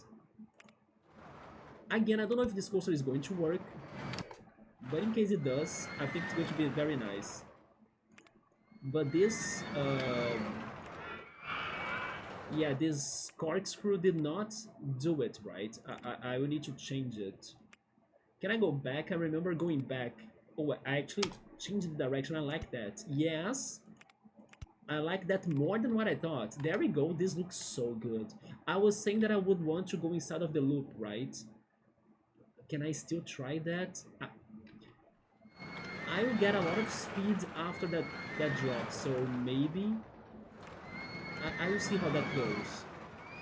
But I also want to have a non-ride photo section somewhere. Maybe it could be down there. There we go. Then you go up. Can I make the turn? Wait, go back. Make the turn. No. It's because I don't have the rights to build there, right? No, it's because the coaster is in the way. Go back one more. Turn. No, the coaster is always in the way. This looks amazing, but now I'm thinking I won't be able to go inside of the second loop. You have the regular Wii Sports. It is also good. Yeah, but I really like the second one more because of the touring mini game you have on it, right? Also the frisbee golf. I love the frisbee golf thing too. It's called the frisbee dog, right? But there is a sightseeing mode that you fly around the island with a plane. That's such a chill thing. And then I love it so much. You think they are giving us a new Pilot Wings, by the way? I never played Pilot Wings, but maybe one day.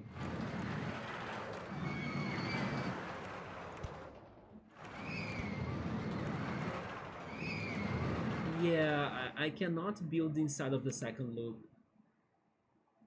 So now I need to decide, should I keep this crazy twist, or should I try getting inside of that? Mm, maybe I could do both, but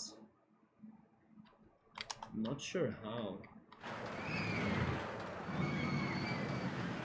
I could swear I could go inside of it though. Let me see something.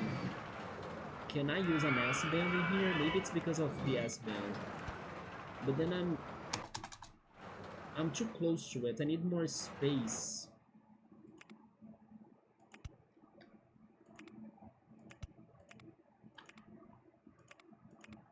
Maybe a banked turn could do it. I'm not sure. Can a banked turn go inside of it?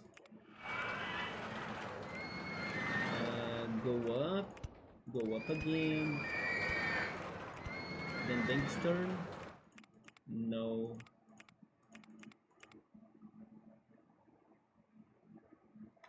This is hard.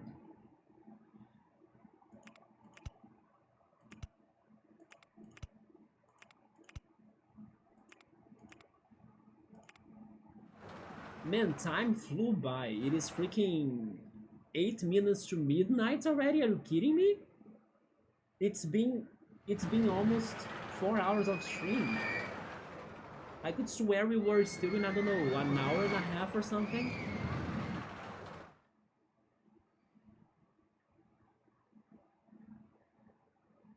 I did not feel like it was getting this late this fast. Jesus. At least I did something in the park already, like we built 2 coasters, we are maybe finishing the 3rd one. So can't say that I did not progress, but holy shit, I was thinking it was earlier than that.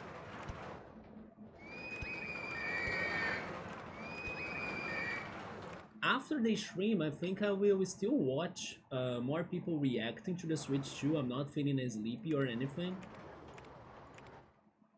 I think I will watch one of the people that, or maybe I should say one person or one YouTuber that in my opinion is the one that has some of the best reactions to those directs.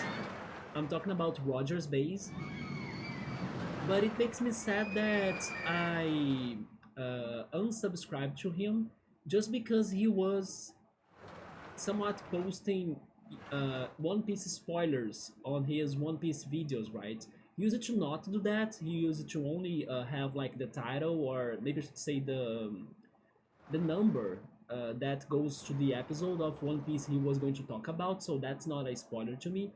Until he started actually posting some spoilery thumbnails and things, and then I was like, I cannot be getting One Piece spoilers right now that I'm watching the show. That was the only reason I unsubscribed him, right? Because I love his charisma and like his reactions to his energy. But yeah, I was like, no, not One Piece spoilers, please. But then I will try to go to his channel after stream to see how he reacts to everything. I'm pretty sure he was super happy and excited for everything. But before this, or before like watching his reaction, I watched to Just Jess's reaction. I also love her reactions. She was super emotional to this presentation. And I also watched Maximilian Dude's reaction.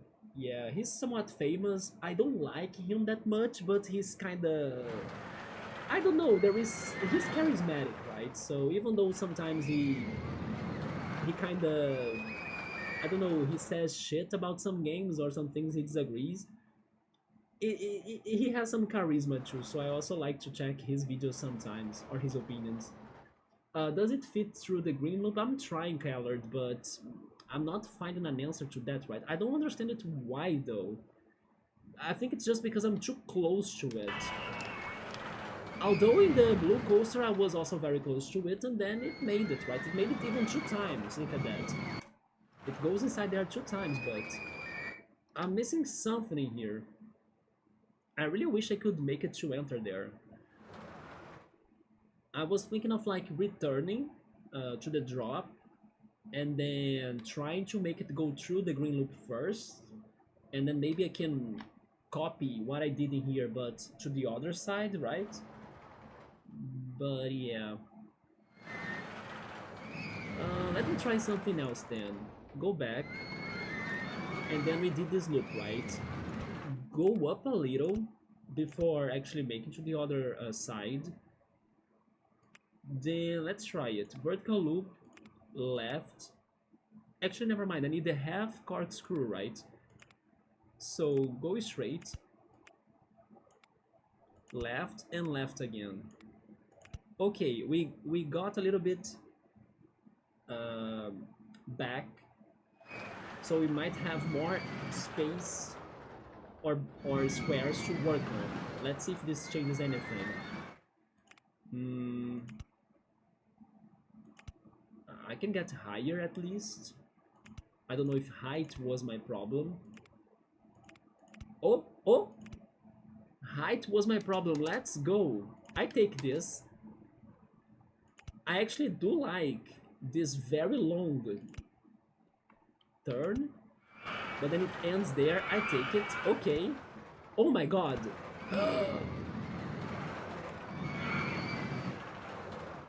Oh shit. We went double loop. Why only go for one, right, when you can have two? Oh shit. Man, this... okay. This is better than what I was expecting. Look at that. Holy shit. What do I do with the final coaster then? The final coaster is going to mess with that turn there then, I think. The final coaster is going to combine all of the three coasters that are already here. Dude, this was so good. Can I just finish it in here? I think I would finish it in here. Yes, I think this is the perfect place to finish it. Can I just go up and finish it? I like this a lot, yes. Maybe this was not high enough, but I wanna test it, yes. Show me how this is going to be like. Let's go carefully, because I'm scared. So let's start with 33 miles per hour, even if it is not strong enough. Okay, it is not, but sure. 40.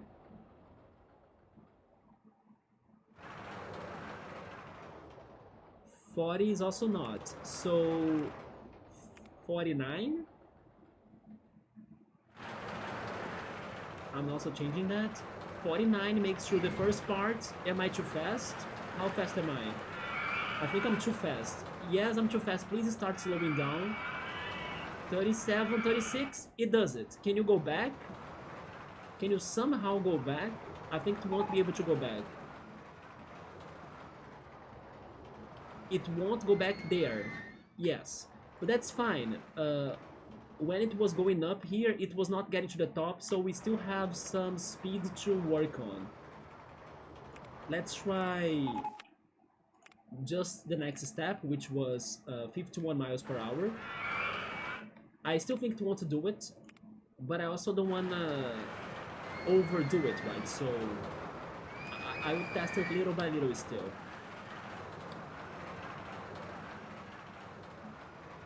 Okay. I still have a little bit of space there in case I need it. So hopefully this is either doing it or very close to do it.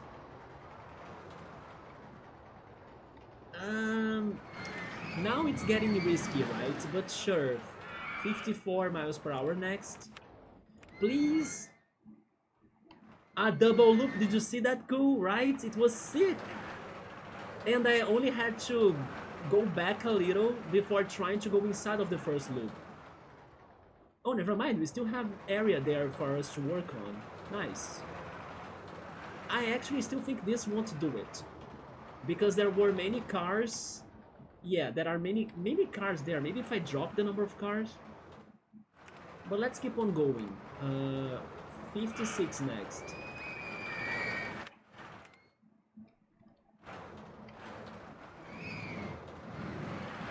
In case this coaster completes the circuit, I don't know if it's going to be ultra extreme, but I think it has a lot of chances to be exciting enough.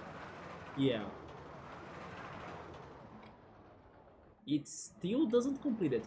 Okay, I'm scared, but sure.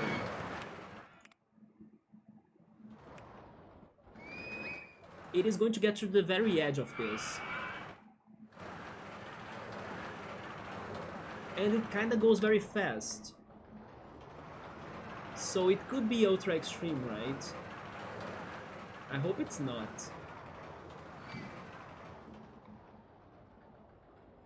Did it do it? It did it. It did it. Oh my god, it did it. Yeah, at least it slows down in the end. Sure. There we go. Do you guys think we did it or ultra extreme levels? Ultra extreme, cool, you think? What do you think, Callard? I hope we did it actually, because this last section that slows down, it gave me hopes that it won't be ultra extreme. But this coaster didn't have lots of banked turns, right? I did not add banked turns in here. Let's check it, I'm curious. Ultra, oh my god, it is ultra extreme, right? Very ultra extreme, Jesus. Look at this nausea rating too. Man. It doesn't have bad G-forces, but it was too fast. I think it was because of the speed of it. Yeah, look at that, max speed 62 miles per hour. And also, like I was saying, there are no banked turns, right? Yeah, don't worry though, don't worry. We found a design, so now we can just work with it. You know, one way we can work with this, it is not a bad way, it is an easy way actually. Maybe it doesn't need to go this high, right? So it doesn't go too fast as well. Let's try to make this shorter. Let me try. Can I just turn it in here? It was something like...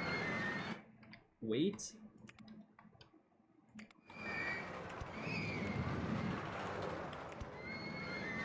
Yeah, it's something like this, right?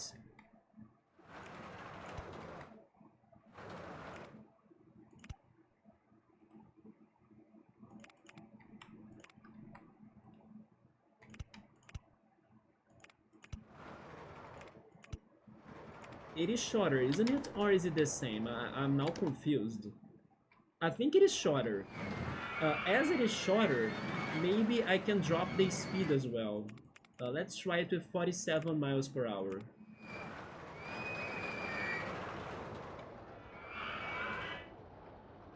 Okay, it goes through the first hill, but it won't complete the circuit, I think.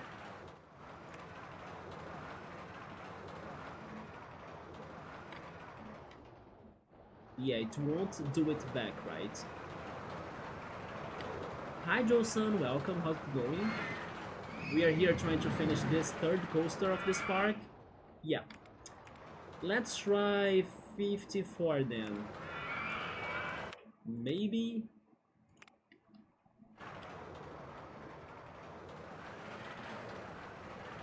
Am I crazy or I was able to make it shorter? Because for some reason I'm now double guessing myself. I'm not sure if I actually did it.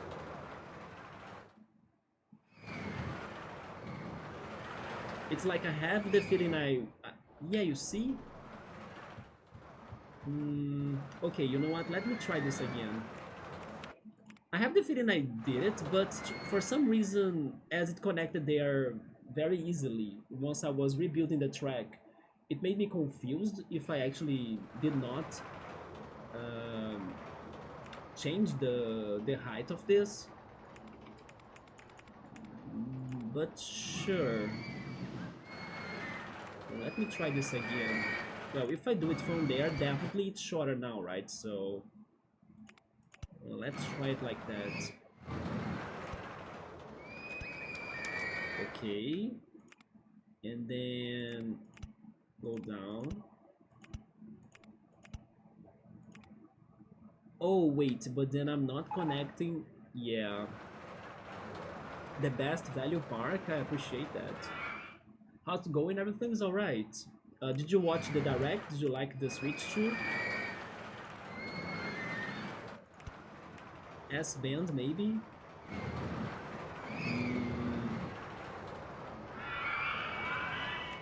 But then I won't have space to go down, right? Because of the S-Band. Maybe a shorter turn? Wait.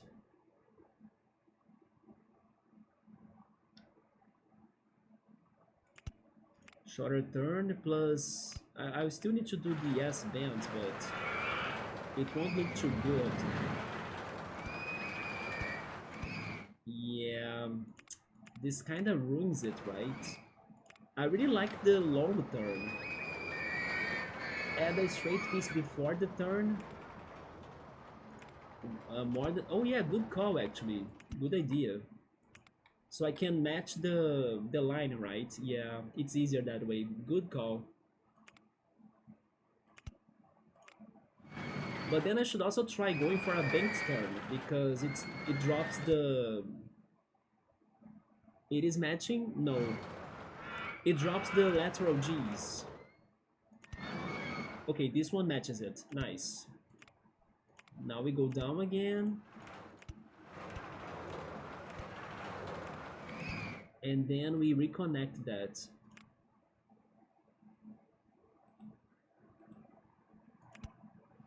This, right? Okay, there we go. Wait, is it too fast? Maybe it is too fast. It won't crash, but I think it is too fast. I think it can go slower than that.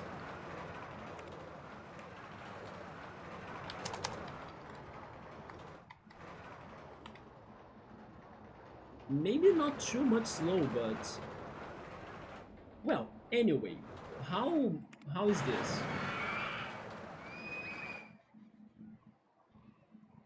Is it still bad?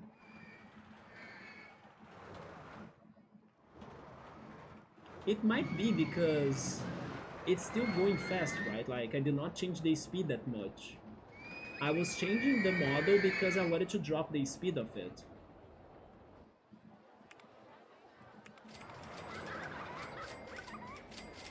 You haven't seen this game in a really long time. It is my favorite PC game. And it's also my childhood game to beat all of the levels objectives in. Oh yeah, it is still Ultra Extreme, but it's better. Okay, drop the speed once again. Let's go slowly with this. But fun fact, Joe-san, this game, or at least the classic version of it, was recently released on the Switch. So yeah, this game still has it's still a trend, right? It is still up. How did you get this game? I mean, I bought it on Steam, but I actually own the original one that I used to play as a kid.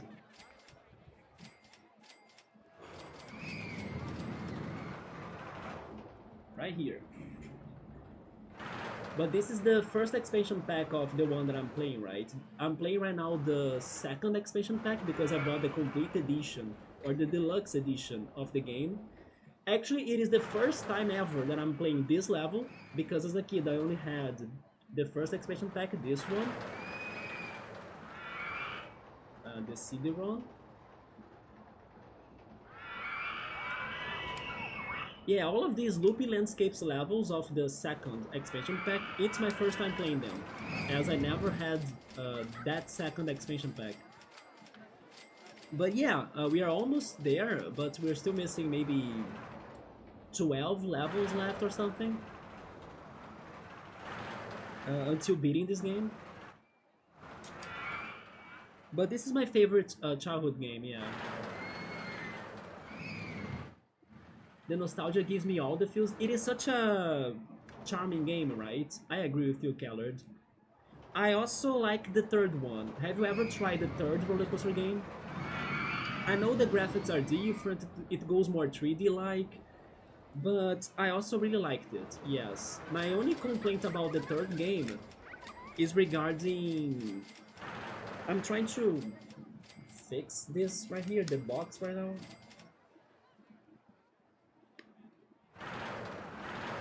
Okay, I think I did it. There we go.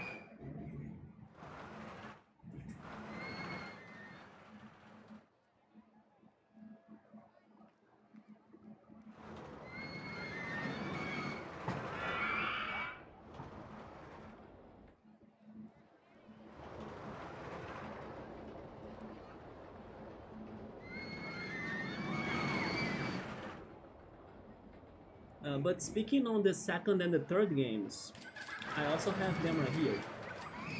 Yeah, the second deluxe edition and the third one deluxe edition.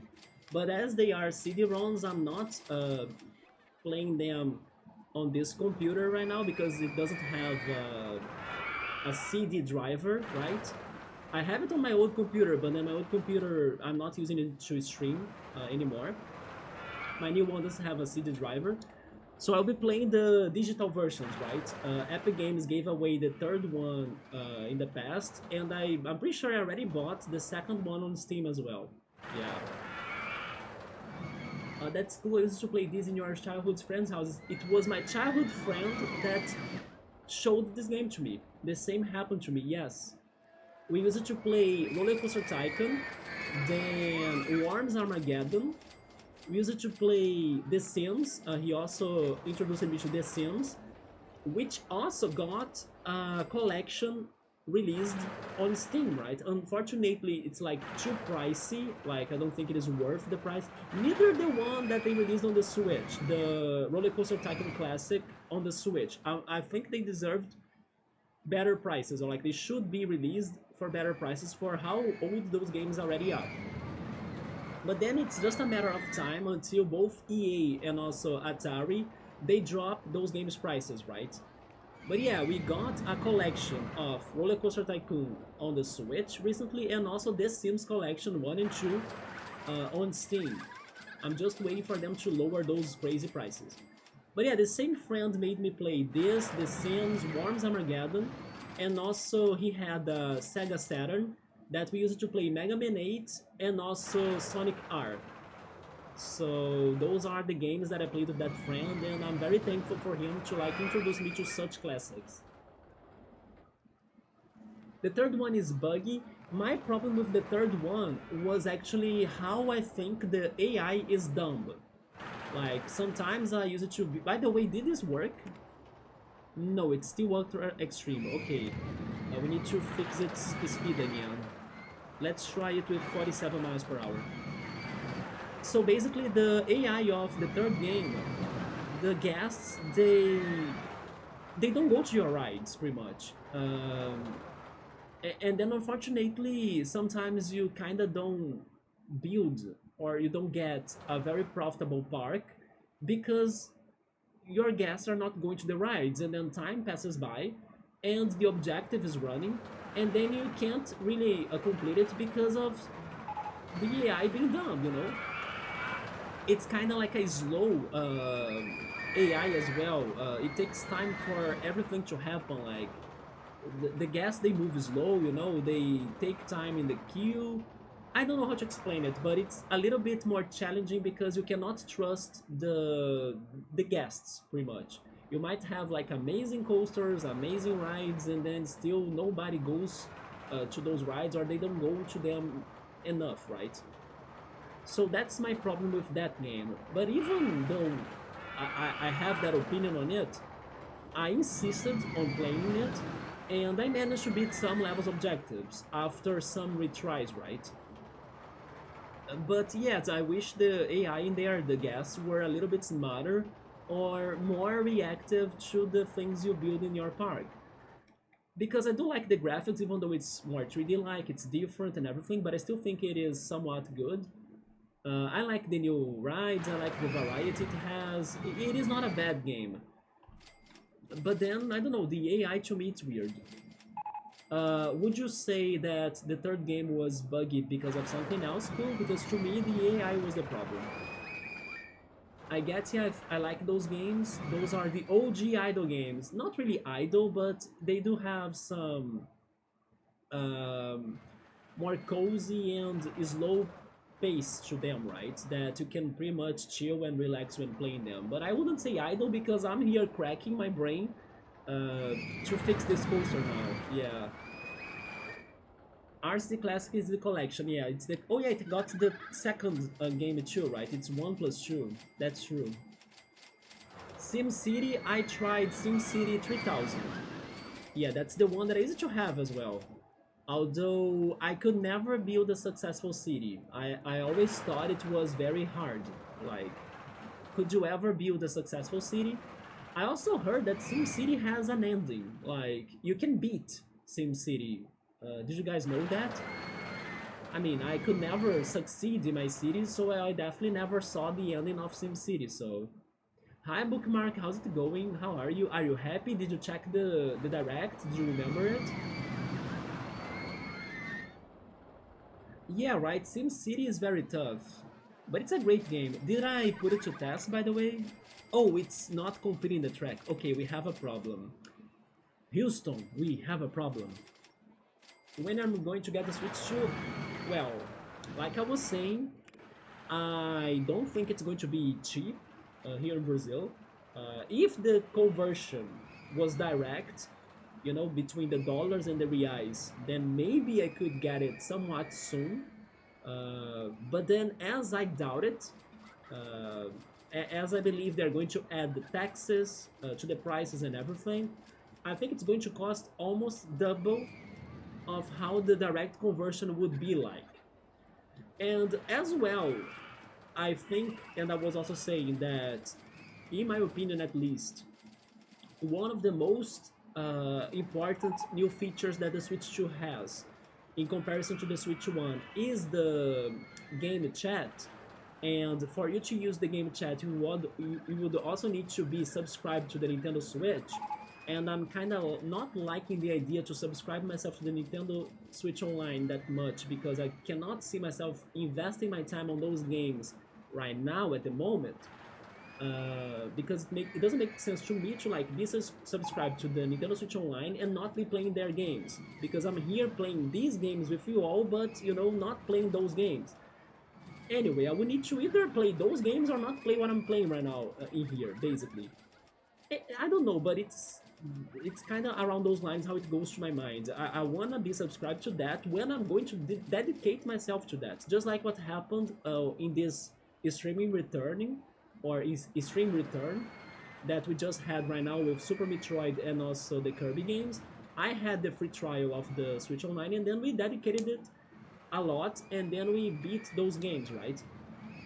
But now I'm playing the other games that I have to play, so I don't know. I feel like it's more smart to me to wait for the Switch 2 to lower its price a lot. Not only the console itself, but also the games, because the games are coming more expensive. And also as a way to like see if the console is going to work well, because imagine, oh yeah, the Switch 2 has the game chat feature. And then people are testing it, people bought the Switch camera and everything, but then once they are using it in day by day or like they are testing it out, it fails. It is a disaster. It lags. The audio is cut. It is not as how they promoted. Like the noises from the audio from the mic, they are there. They are not like filtered. You know it, or maybe I don't know. The Joy-Con gets a new problem, a Joy-Con drift part 2 or something, or the screens of the Switch they start getting some problems too. I don't know. It is somewhat good to me to wait and see what's going to happen once the Switch is out. How are going the prices? How are the prices going to be like as well? If they're going to drop fast, or if they are really going to become more expensive. It's better to me to just wait and see, pretty much. I don't wanna be like super crazy and jump right into it right away. Uh, because I know that if I wait at least, let's say, 1 to 2 years, but I'm actually considering maybe even more than that, depending on the situation, I think it's going to be worth. Like what I did with the Switch one. I bought the Switch one with a very good price. there were lots of games already out that I could be playing, and as I got it later, I avoided the Joy-Con drift situation. I also avoided getting the version 1 of the Switch. I got the version 2 of the Switch. You know, there were things that I got myself more prepared to by just waiting for the perfect moment, the perfect opportunity. And I still think that I have plenty of things to play on the Switch, right? Together with like the games on the eShop of the Switch one are probably going to become cheaper, as they already are, kind of. I was checking it today, and there were some games that I was looking for to get them with very good discounts. Maybe the best example is Surmount. Surmount is a climbing co-op game. It is of course an indie game, but it looks very fun. And I just not bought it because I still don't think I'll be playing it with my friend right now, but seeing it with like 75% discount on the Switch store, which is actually higher than the discount on Steam of that game. I also checked the Steam DB to compare the prices. Was mind blowing to me. Like this game was released this year, not long time ago. So I'm pretty sure that if I wait a little bit more, the Switch one will still give me some delicious games for us to be playing, just like that surprise that we are playing on Fridays. Yes, wait, no, on Saturdays, right? Which was Paper Trail, and I can still be playing them before getting the Switch 2. Yeah, that's the plan for now, right? I'm expecting the worst as well. Like it's coming here super pricey, and then the games are also coming here with like crazy prices as well. Hopefully, I can be wrong, but knowing how things are, I don't think they are going to come here with like good prices, right? So I need to wait. Maybe wait until as well Microsoft and Sony react to the Switch 2 because they probably won't be just uh, watch and observe, right? Maybe they will have their surprises too. And once they release their surprises, Nintendo will probably need to fight them back. Maybe by dropping their prices, by giving us more deals, I don't know. Or maybe bringing back the golden coins for the eShop purchases. I don't know. Let's just see everything the Switch 2 will be doing, and not just the hopes and promises that they are giving us right now. They look super great, definitely, or they sound very great, definitely. But one thing is the dream, another thing is reality, right? So I'm hoping the Switch 2 can sell well, can like have its features working properly to everyone, but I will need to wait to see that, right? I'm not like desperate to jump into the Switch 2 right now because I still have plenty of games to play before that time comes, basically, yeah. So, in summary, I'm thinking I'm not getting the Switch 2, definitely not in the first year, at least. Not because I couldn't. If I really wanted, I could. But I don't think it is worth to me to go for it that way, because if I wait for a little bit more, I will be able to spend less and get more, just like how it was to me with my Switch 1. Yes, I got my Switch 1 for a very good price. Like, it was a crazy price that I paid for it. And with the money that was left, I was able to buy like accessories, I was able to buy some games. So yeah, I think it is wiser to me to wait a little bit more. Not to mention the Switch Online as well, right? That I think will be a big deal for the Switch 2. So it would be another expense or like another thing for me to be paying when I kind of buy the Switch 2, right? I prefer to just see how it's going to be like for now. But it's looking amazing, yes. Especially Mario Kart. The Donkey Kong game, I'm starting to change my mind the more I think about it. Maybe it is going to be very fun and everything. But yeah, the Mario Kart looks amazing. The Kirby Air Ride, I'm not an OG fan of it, but I'm curious as well. And the indie games and third-party games, well, I can still play them on my computer. Some of them I can get them on my Switch 1, you know. They were not like making me change my mind that much. It's good to see them ported to the Switch 2, but definitely I don't think I need to have them on my Switch too, right? I can totally have them on my computer, on Steam, on Epic Games, or on other places. Let me see what you guys were saying then. Oh wait, I was using the old, I was using the older mouse, but not the new mouse. Oh yes, I also need to do Ctrl Alt Del every time I go to my chat. There we go. Just because RollerCoaster Tycoon is an old game, so it has its own way to operate and work, right? Mouse, can you please scroll the chat up? Okay, there we go. SimCity is fun. I did enjoy SimCity, but I think it is very tough. But maybe one day I can try it again, as it is one of my childhood games, right? But I think that I should play Cities Skylines before playing SimCity again, right? I have heard that Cities Skylines is more accessible to like new players, or like it is easier to manage it. So maybe it is like something that could give me a better experience before I try something more challenging such as SimCity.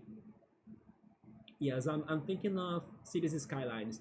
Or even this one that's called Surviving Mars.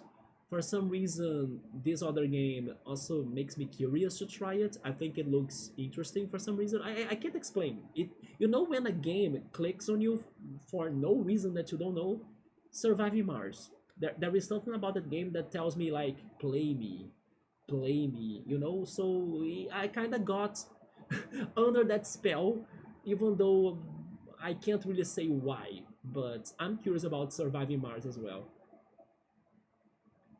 Did you know that the original SimCity for the NES had Bowser as one of the pandemics? No, I never played the original SimCity one. That's actually very nice. If I was saying that the 3000 SimCity was hard, imagine the original one for the NES. I heard of some Kirby Air Ride stuff. Were you excited, Bookmark? Did you like the original one? Because Number and Cool were very hyped for that, yes. Yeah, Bowser being one of the pandemic that tries to destroy your city. I remember the aliens. The aliens were terrifying to me. Yeah, the aliens were with some crazy red Illuminati looking eyes, right? In my opinion, at least that's how I remember them. They kind of look some sort of Vati from Zelda, you know, the boss Vati. Welcome back, Scap. We are still here trying to build the coasters in this level. It's going to be a while for me to write Bookmark. It's not because we are not excited or hyped for it. We are. But at the same time, it is important to, I don't know, like if you can buy it right away, or like if you saved money to do it, or you know, if it's not going to be a big deal to you, then sure, go for it. But I kind of have plans with my money, so I cannot just ignore the plans I have with my money to just buy the Switch, knowing that I can still play a crazy amount of games that I already have, and then I can also be getting them little by little, thanks to sales and opportunities to play them just because they are like the most freshest new game there. I can't wait until I get to a better opportunity to check it out, you know? Yes, I'm pretty sure I can still have fun with lots of games before that time comes. I will give you another example, even though I kind of skipped it, or I did not follow my original idea, but one of the reasons why it took me some time to actually try Breath of the Wild, like earlier than what I did, or like earlier than when I actually tried it, was because I really wanted to play Twilight Princess first. So the idea of like playing Twilight Princess before Breath of the Wild saved me to play Breath of the Wild for a lot of time. But then there was one point that I was like, you know what? Fine, let's try Breath of the Wild. Thankfully, I did not finish it, or I pretty much only explored the map, but I did not get too deep into the plot of it.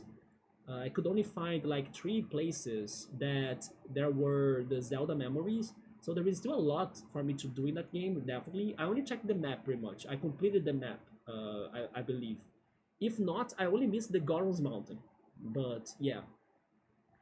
But you know, I have so many other games that I wish to play before some other games as well. I can go there with a little bit more patience, yes. And I'm pretty sure that if the Switch 2 repeats the success of the Switch 1, we can expect to be working or to be getting updates and games for like 6, 7 years, even more. Who knows? Again, right? I understand the host plights too. Do you mean those plights? Remem- Reminder that the PS3 was $599.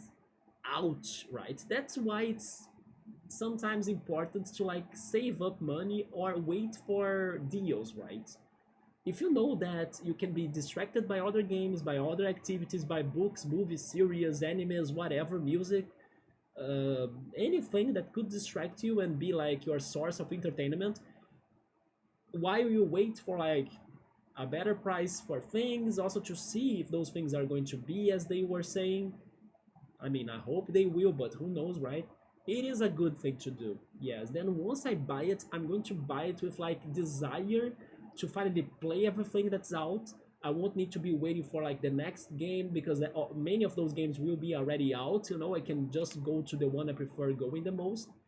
And also, I will be more safe about how they are working in the system. I will already know from the people that tried it before, and I'll be able to get more things for less because probably the console will be on a better deal and then the games will be for a better price. I don't know. I still want to see how is it going to be. I'm doing pretty good, thanks. How have you been doing? I wasn't all up in arms over that game chat thingy. It's handy, but especially with the camera feature, it just comes off as another one of Nintendo's famous gimmicks. So I was not happy about the game capture display, right? It was very laggy, very weird. But then people told me that Discord is like that too. There isn't much to do. Regarding the camera feature, I think definitely it will be something more like we were talking earlier. I hope it's more towards our friends, right? Not really online or anything. Also, it could be somewhat dangerous, but I wanna trust Nintendo's um, security, or something. Because imagine if some hacker kind of starts recording people from using those cameras. Hopefully, Nintendo will have some security protection to that or something. But what I like the camera, you guys can even laugh at me on what I'm going to say, but what I like the camera the most, I mean, having the option to look at your friends' faces in the game, like in Mario Party, like they showed, and then seeing their reaction to the events of Mario Party is very good. Like that was amazing. But what I like the most was that you can use the camera to play games. So like you kind of get your image in the game, and then you can play those silly games, like the one they were hitting the question mark block to get coins. It's something like a Kinect. Wait, I can't say that word correctly. Kinect. There we go. The Kinect from Xbox back in the day, together with the time of the Wii, that we had the Wii and the Kinect in the Xbox. That time of the video games history is a time that makes me to feel very nostalgic. I think it was a very happy time regarding the games. I don't know if you guys agree with me, but it was one of my favorite moments in my life towards gaming. Even though I didn't have either a Wii or the Xbox Kinect, but I did have the friends that had them, and then we used it to hang out to play those consoles together. So even though it sounds silly or anything, I like having the chance to play games with those different mechanics. I like to be surprised by the mechanics. That's why I was hoping that we could also be getting the stylus again. Because there were amazing games on the 3DS and also on the DS that had the stylus. One of my favorite franchises, Professor Layton, is stylus. But I now believe they're going to use the mouse function of the Joy-Con.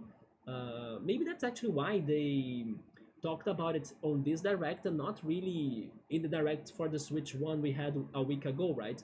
Because you definitely are going to play Professor Layton with the mouse function of the Joy-Con. It's going to be out for the Switch one too, I believe so. But the mouse is perfect for it, as you need to be exploring the areas of the game as in a point and click game, right? So just like in the DS. but I like to have those different sort of mechanics for you to play the games, like the gyroscope or the camera now or the audio. They were finally bringing back the microphone. I think it was so crazy when you need to like, oh, blow the mic to like perform an action in the game, or something that even blew my mind when I was playing Phantom Hourglass here on the channel. Even though I was not playing the original, I was emulating it, but it was like, are you kidding me? They had to do this in the original game. Do you remember, or in case you played it, of course, but did you know then that in Phantom Hourglass there were dungeons that you had to like close your DS and open it again with the game working, so they could like add a stamp on the map of the game. I was like, I cannot believe they are asking me to close my DS and open it again to perform an action in the game. Anyway, that silliness is something that I'm always down for. Even though I might not play as many games with crazy mechanics, I like having the option. I like when it's available. I like when there is this one different game that's going to be different than everything else because it goes for the crazy mechanics. The last crazy mechanic game I played was this weekend in the gaming event here in the city that sadly wasn't as great as what I was hoping, but at least it was my first chance to try playing Mario Kart Live, which is the VR Mario Kart, right? That you have the remote controller kind of miniature kart going on in a real circuit that you build up, right, on the ground, while you're looking at the screen with the items and the other racers and everything. It was a very different and unique experience I had. I could only understand it by playing it myself because it was harder than I thought it would be, because I was like, oh, I have played Mario Kart a lot. I won't be too bad at this. I was fully incorrect. And why is that? Because as there is a real track under you for you to follow, once the car hits the wall, you get stuck. Like the physical car is stuck. So if the physical car is stuck, you cannot go on easily in the virtual game either. So that struggle was like, oh my god, it's right. I was not realizing that, when I was thinking about this game. So that mechanic, that challenge of like the path or the road is very short. You can't really go too fast or like mess with your turns, right? You need to be careful because if you hit a wall, it's going to be a big struggle for you to fix your real car as well back to the course. It's something that I could only realize by playing the game myself. And I love that because it was something that I was not expecting to happen. I was very surprised by it. So yeah, I love how I went on this talk, but it's thanks to the camera, right? I was excited to play the games with the camera, basically, as a mechanic, as like a crazy Kinect technology that's back to us. Maybe more than the communication thing. The communication, to me, the audio was already good enough, for most part at least. Um, but that's why I was kinda into the game chat thing, both because of the audio and also because the camera could allow me to have some crazy gameplays, right? And allow indie games to also go more crazy, right? And create all sorts of things. But then I hope it works. I hope it doesn't fail, right? Joe's son has been using the Nintendo Line for the Switch. Use it for the Nintendo consoles. A lot of people who played this game back in the day like to delete some parts of the roller coasters, who the people go unalived. Yeah, people in here like to see the coasters crashing, of course, but also like drowning everyone, right? Just like in the Sims, you could see your sim to drown in the pool if you remove the stairs from it. Do you remember that? Yeah. I will absolutely get one when a new Zelda or a full-blown Zelda remake comes out. You think so? We're getting another Zelda remake? Which one would it be then? I heard like briefly people hoping for some Zelda Oracles remakes, maybe. But then again, I would guess they would be made around the lines of the art style we had for Link's Awakening remake or maybe Zelda Echoes of Wisdom. But I hope they kind of create something different and new for them, right? Another engine, pretty much. Or an Ocarina of Time remake, or even a Majora's Mask remake as well. That's not like the 3DS one, please. Yeah, not like the 3DS one. I'm gonna buy the Switch 2 later after it comes out. Yeah, me too. I also don't want to buy it right away. I want to give it some time to see the games, to see the prices, to see if it works, to see if people are satisfied with it. So what kinds of games do you like to play? Bookmark likes some fighting games. She likes platformers like Sonic. She likes RPGs a lot too. She also likes games that you can customize them a lot. Were you happy or any hyped for Tomodachi Life, a bookmark? I'm not sure if you played Tomodachi Life back in the day, because I can see you enjoying Tomodachi Life a lot, because you also like The Sims. And I guess you also like Animal Crossing in a way, right? I was rooting for the Super Switch. Um the Super Switch for like the name of it. I wish they called it something else. I don't know. I understand why they called it Switch 2. It's to avoid the problems of the Wii U, right? That people didn't know what it was, and people assumed it was just an accessory for for the Wii, for the first Wii, right? And then it was a failure. But by calling it Switch 2, it follows the same idea of like a PlayStation 1, PlayStation 2, PlayStation 3, PlayStation 4, PlayStation 5. So people know that it's like another console, but it's from the same brand, it's from the same company, it's maybe a improved version of the previous one. Could they think of something else? They could, and still create something that people would understand that it's a new video game. Yeah, but again, I kind of understand why it's called Switch 2. They pretty much simplified it a little bit. And in a way or another, calling it Switch 2 and having such group games to be experimenting right now also made sense to me. I mean, they had that idea for the Wii U, like, oh yeah, it used to be Wii, but now it's Wii plus U. So, you know, we are going to get more people in, we are going to have more party games with the gamepad and everything. It is around those lines as well. But having this game chat and then you know, combining the Joy Cons from the Switch 1 to play together in the Switch 2, and also the remote play like mechanic to like, oh yeah, I can share my game with you, or then I can lend my game to you. Calling it 2 kind of gives me the idea of integration, of like more people. It's like combining things, adding up, you know, so it kind of works to my brain as well. Super Switch as a name sounds better. You think so? Super Switch. People will think it is a Switch, Switch Pro, right? And then they won't buy a Switch Pro because they already have a Switch One. That's how it sounds to me. Unless they called it like new Switch, right? Just like they did with the new 3DS or something. New Nintendo 3DS. I usually play strategy RPG games and Sonic games, but I dabble in some fighting games like King of Fighters, Pokemon, and Digimon games.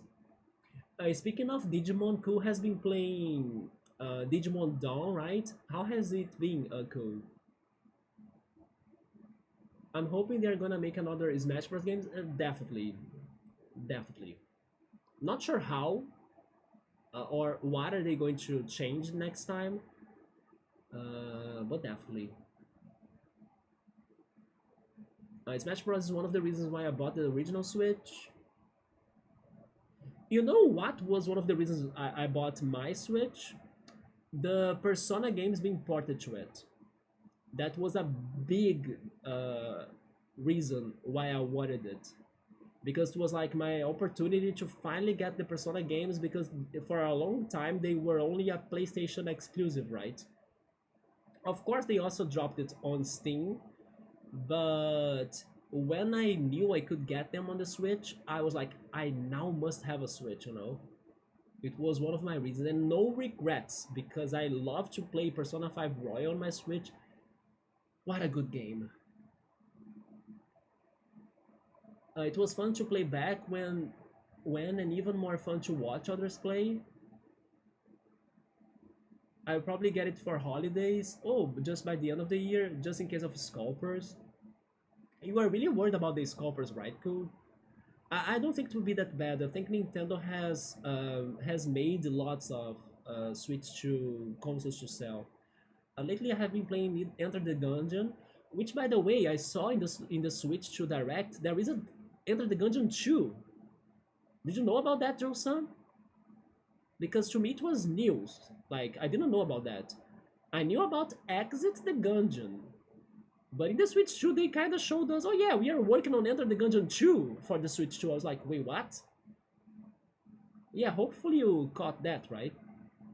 Like, there is Exit the Gungeon and now Enter the Gungeon 2 as well. And BPM, but I also like playing RPGs like Final Fantasy, fighting games like Street Fighter, Tekken, and Mortal Kombat. We are getting Street Fighter 6, right, on the Switch 2 as well. Final Fantasy is another great franchise. I'm happy that Final Fantasy 7 Remake is coming to the Switch as well.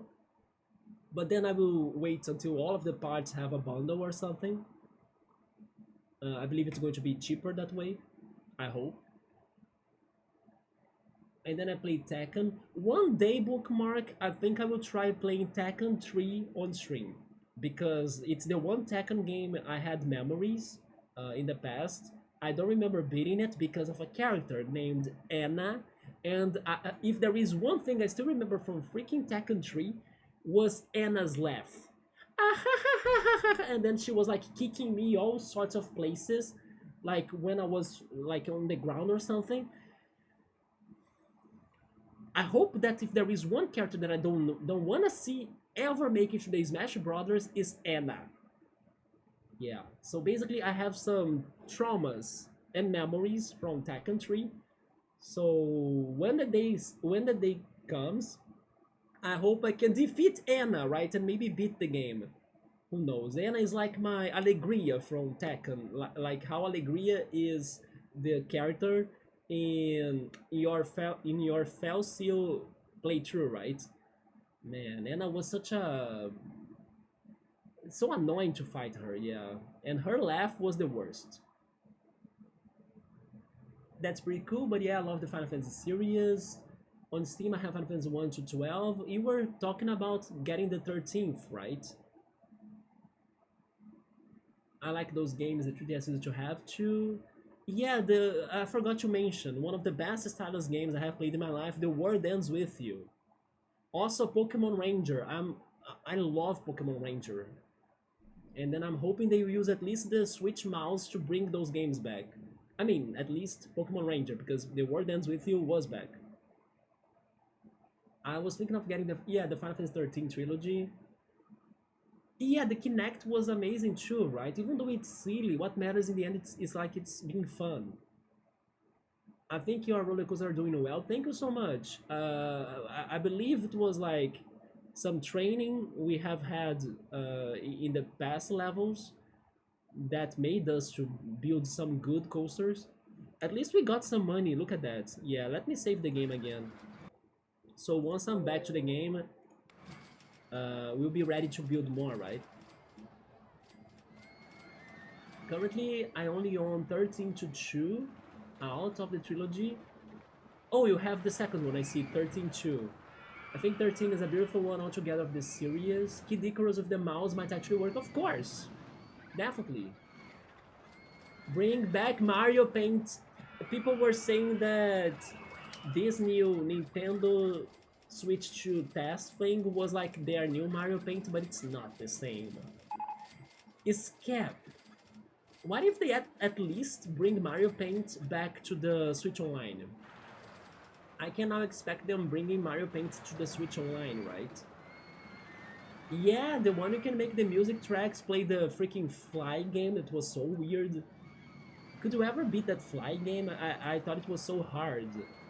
And then you beat one of the enemies and then the enemy would use it to make such a loud scream. Ah! Do you guys remember that? It was such a... That's the good Nintendo, right? The weird ass shit Nintendo. That's the thing we need to keep on having. because that's what sticks on our brains once we grow older. I've been wanting to try them out. I heard people didn't like the trilogy. Most people don't like the 13th games, but again, I think it depends on what you're looking for, what bothers you or not. People normally say they are very linear games, and then it bugs people because of that, yes. I'll be honest, without spoilers, I struggle playing the first 13 game once to do its fighting system. Oh, the fighting system is also hard, but the rest is lovely. I think that for a matter of like going through the games of a franchise, maybe it is worth forcing yourself through 13. Just to say that, oh yes, I played every Final Fantasy, so now I can actually say that, I don't know, I didn't like Final Fantasy 13 because I played it to the end, you know, so it was not good or anything. What I'm trying to do with the Persona franchise, right? One day I will try playing them all, even though 1 and 2, hopefully they are getting some sort of remakes. There are rumors about that. But I do want to play 1 and 2 because I want to know what they were about. Especially because X5 loves Persona 2, by the way. And actually, I hear people saying they are amazing regarding the plot for most part. I think my most roguelites that I play is Risk of Rain. I'm overall terrible at games. That's not true, Bookmark. The only Tamagotchi games I ever played was in my Game Boy Color, and it was the best before, and then I had the Keychain Tamas. I also used to have those, yes, they were a big thing here. Normally they were all dinosaur based, right? You didn't check, or you didn't get to see that one. It is like a mix of The Sims, a little bit of Animal Crossing, but not much, and a little bit of Tamagotchi, yeah, Tomodachi Life. Yeah, I hope you can check it out. It is one of those weird games that you watch the situations and you kind of have some power to change them a little bit, but actually in the end you are more checking the results and reactions of randomness that's happening in the game. And that's why people love it, because expect the unexpected, right? It has some silly humor as well. Oh god, not new Switch? Yes, you see, there are worse possibilities. Dungeon 8 in Link's Awakening, this compass has a new feature. It's not a new anymore, Nintendo. Oh my god. It's like, oh yeah, the compass. We have had it forever, right? I had lots of memories with it too, until one day it turned up missing. The Mario Paint, I used to rent that a lot in the rental store. I love the songs of it too. There are three main tracks. Bum, bum, bum, bum. Bum, bum, doo, doo, doo, doo, bum, bum, bum, bum, bum, bum. Bum, bum, bum, bum, bum, bum, bum. And then the freaking aquatic one. I can't even do it, right? But it's so ambient, right? It's so chill. And then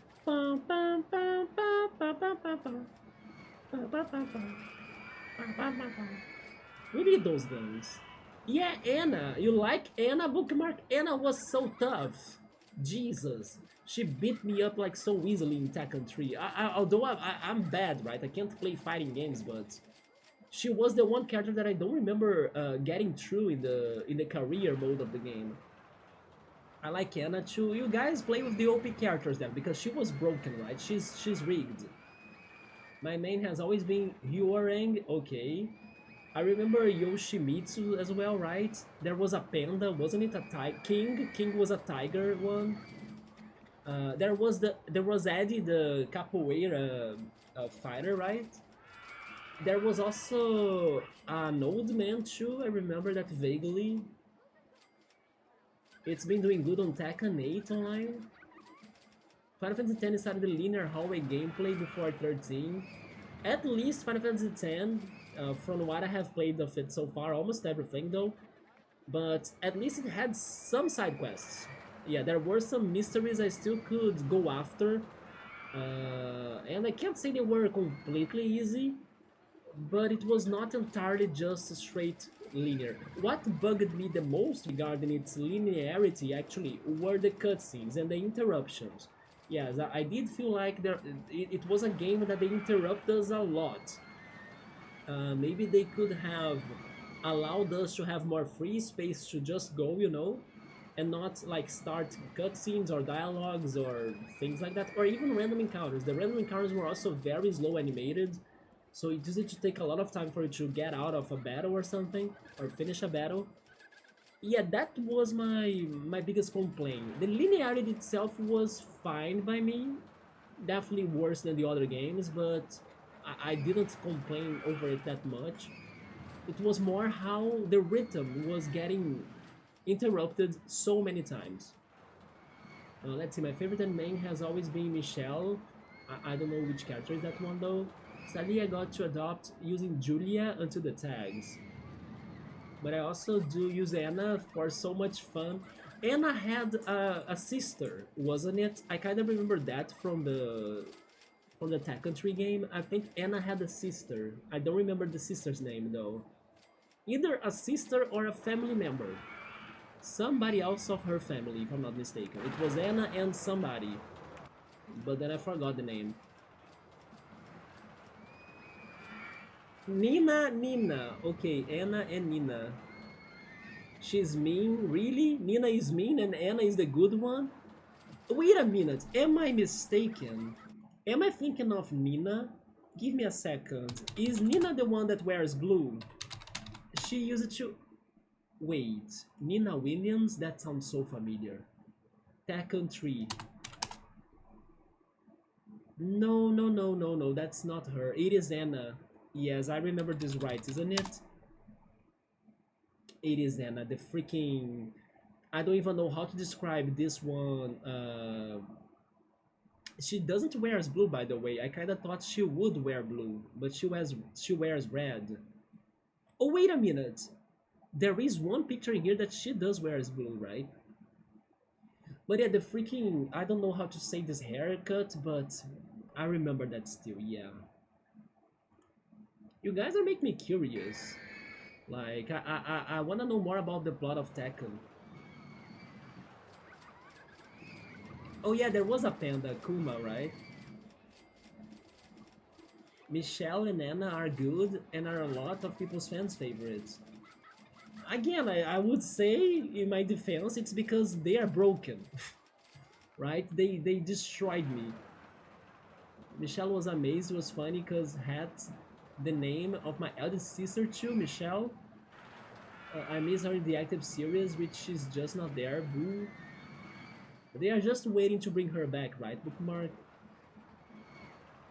She's a Mina. Anna is spoiled, Nina is just mean. Oh yes, I do think that Nina... No, Anna was spoiled, you're right about that. She does have this rich vibes, right? Yeah. It's really cool, the lore for sure. Yes, I gotta understand why they were throwing... it is in Tekken, isn't it? That there is that one scene of the guy throwing bodies from the canyon, from the pit. It is from Tekken, that, isn't it? Bob is fun. I don't remember Bob. No, I remember Anna, Yoshimitsu, the panda, Hyamurang. The guy that has a father too, wasn't it? The volcano, yeah. And yeah, there was the... I think he was like the protagonist of the story. I don't know his name though. But then his father was like this old man that throws people from the volcano, or in the volcano. And there was an old man, there was Eddie as well. Um, and then I think and then King, the tiger face one, yes. Throwing the family members in the lava is a staple to the Tekken lore. They sorta shoehorn Julia into her place, and like Julia is growing to her own though, so that's good. But at least she can appear again in the Tekken tags. Still in the Tekken tags. Oh, I see. When you kind of call for a help, right? I see. As a support character.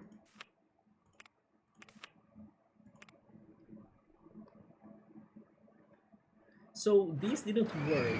What can I change in here to help it? I still think that what I should change is this beginning section, right?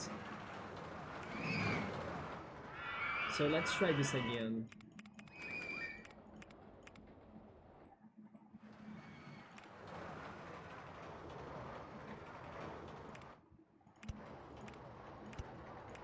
It won't look as cool, but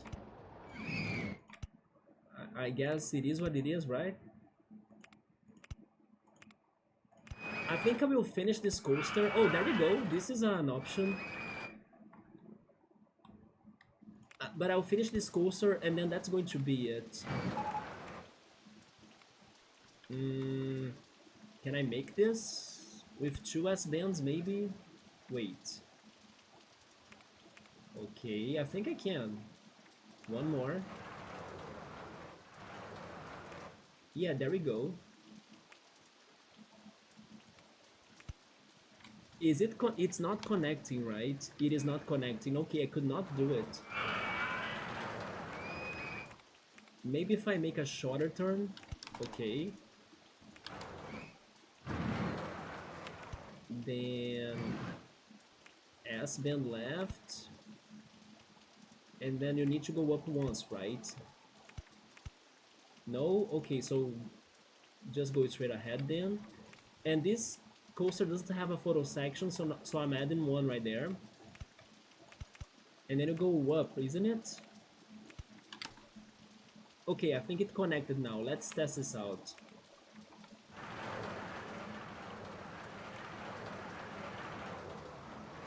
How's the speed? It is going at 47 miles per hour. It is good enough. Yeah, can you go back though? I think it won't go back. No, it's actually doing it. Maybe? There we go. Okay, there we go. How was this like? Is it more simple than before? It is. But at least the best part of it is still there, right? Oh, but it's not as exciting. Yeah, that's not good. We need to change it then. Yeah. Not as exciting. I have another idea then. Okay, I know what to do. Close this. I think they will allow me to do something like this. Half corkscrew left, and then right. Wait, no, left again. No, it gives me the back direction, right? It goes back. But then the half one, it sends me back to the front. Yeah, the extreme was still there, right? That is true, the intensity. Oh, Jin was his name. Yeah, the protagonist guy, right? And then his dad is the one that throws everyone in the volcano, yeah. My tag is tag 2. It had Yamarang and Steve Fox. That is a great team, actually. Both juggles enemies very well. I remember having big crush on Yamarang. For sure too, when I was younger. Did they ever do more with Steve's connection to Mina? Man, you guys have played all of the Tekken games, right? You guys know so much. Bummer, the all. That's so sad. It would be super cool to see more of them. Hiao Rang is a good-looking guy. I think I remember him. He has orange hair, right? And some sort of glasses. I believe that's the image I have from him. Just to double check it. You know who he reminds me of a little? Let me see. Hiao Rang Tekken. It is him, yeah. But he doesn't remind me the other character I was going to say though. Yeah, he's a little bit different than what I was thinking, but I remember the glasses and the orange hair. I was almost going to say that he reminded me of Yosuke from Persona 4. I forgot his surname. Yosuke what again? I don't remember, but Yosuke Persona 4, right? Persona 4, yeah. Hanamura. Yeah, Yosuke Hanamura. He was giving me some vibes of Yosuke Hanamura, but they don't look that close. It was a bad comparison, yeah.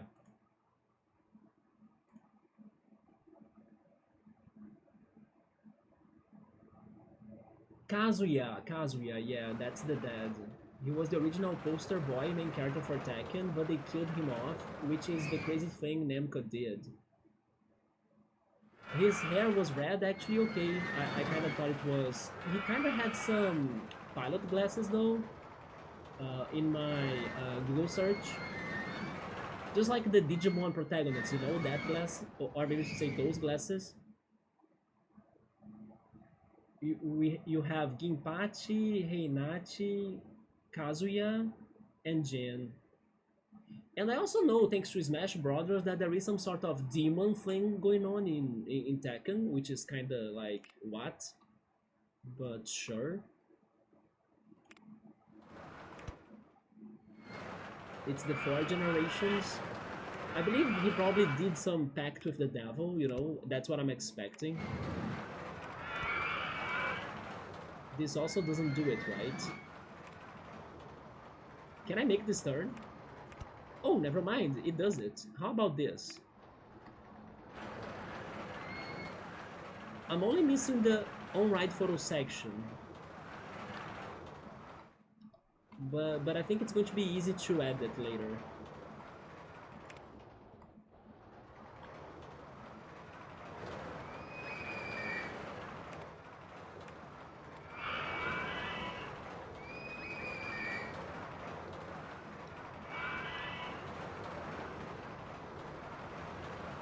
What about this? Cool. I think we got this.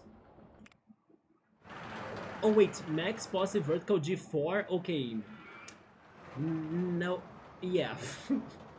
Never mind. But wait a second. Wait, I can slow it down. We can work with its speed still, right? It completed the course, but we can make it slow. Yeah, let's slow it down. Maybe it can do it. So there is a demon gene that comes from Heihachi's wife. From his wife? Or Heihachi? His wife is called Kazumi. But speaking of Jin, Xiaoyu, I'm not sure how to pronounce things, I'm sorry. It was like your entire personality growing up and a little bit still today. Oh, I think I know who's that character too. I know who's that character, at least a little bit. I used to play a lot of Tekken back in the day. I'm trying to get back to Tekken 8 online. Is that the last one? How many Tekkens are out there? Or like, which one is the last Tekken? It is still very high. The max positive vertical, yeah. But it's still completing the course. So what if I make it super slow? Funny thing is that Jin never really liked Xiaoyu the way she loved Jin. Maybe there is a reason behind that. What if he was trying to protect her from his family curse? Don't you think that's a good reason?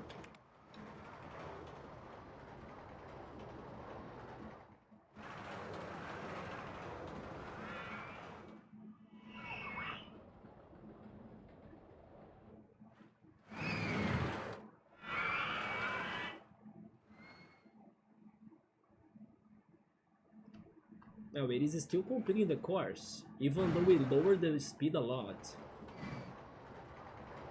I mean... No, I just jinxed it. Yeah, it's not completing the course anymore. Yeah. That was too bad. It is because of these turns right here. They are not banked turns, that's the problem. So they go very fast. Let's try the banked turns. Okay, okay. Can I do another one? Um, Almost right. Go back. What if I do this again? No, it's going to be too intense, right? Just ignore the corkscrews. Yeah, give it a banked turn. Then I can't go for 2S bands, right? Yeah. So give it a bank turn but shorter, or maybe this one. What about this one? This one is very open, but it almost connects.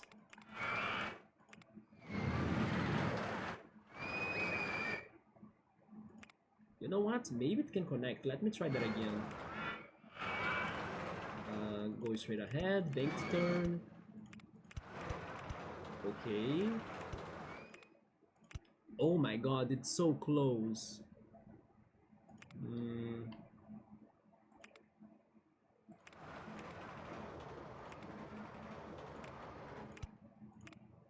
Yeah, it doesn't work. Wait, go back. Maybe I can go lower in here, right?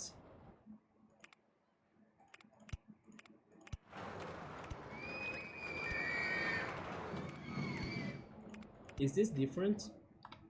I think it's not. Go back.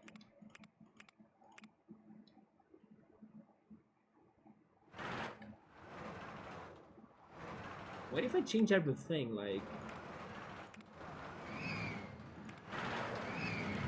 Can I just go straight up from there? I can.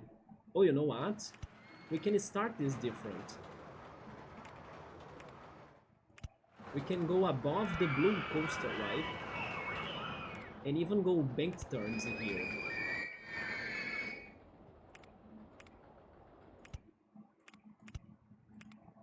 Okay. This is a path. And then now you go down.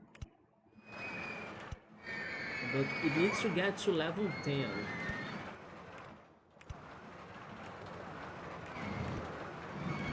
Like this. No, actually it needs to get to level 9. Wait. Go down 2 times then. 1, 2, there we go. Okay, level 9. On ride photo section, and then go up. Wait, go straight ahead and then go up once. Okay, what about this now?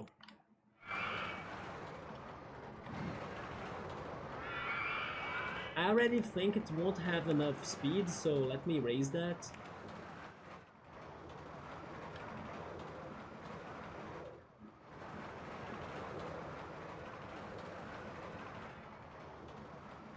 That was true. I guess even in games today it still follows Bummer the Ball. Maybe it is a um, maybe it is a running joke, right? They are doing in every game about Jin. Like they wanna the fans to like keep on shipping them too, but then it's never going to happen. And then maybe the creators will never make it happen actually. He was always annoyed by her.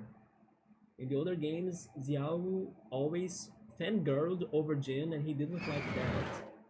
I love her ending in 6. I'll do the same with my crushes. I commend her dedication though. Now that Xiao grew up in Tekken 7 and 8, he respects her more now that she doesn't act all the fangirling over him anymore. I guess she learned the lesson, right? She's like, okay, so I'm going to be independent now, you know, and then she's moving on. So hopefully she does it.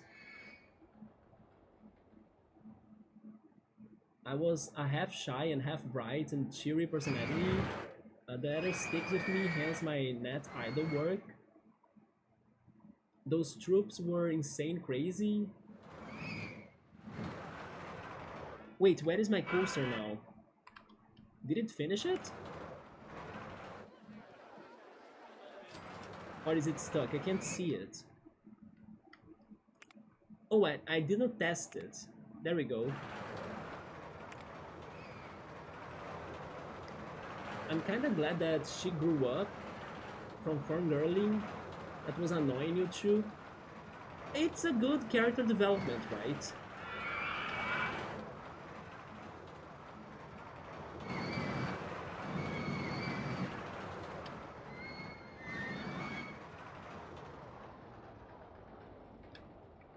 Okay, I think this does it. Is this a good coaster by any chance? Even though I changed it, I still like it. And actually, this turn kinda looks a lot like our initial idea for the coaster, so... No, the vertical Gs are also very high. But the lateral one is good. Can I believe?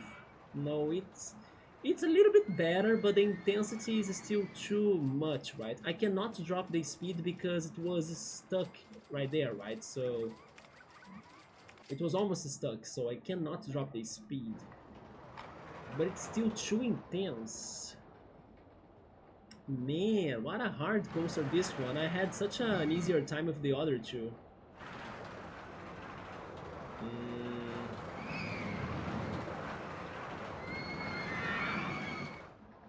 Still, I think we should be changing the beginning of it. It's the easiest part to change. So, let's see. Oh, I guess I went to the wrong direction that I wanted.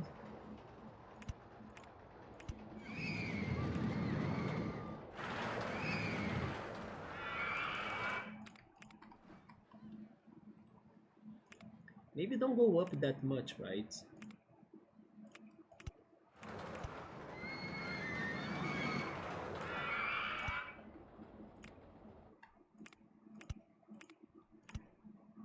We don't reach that far. But okay, we get there.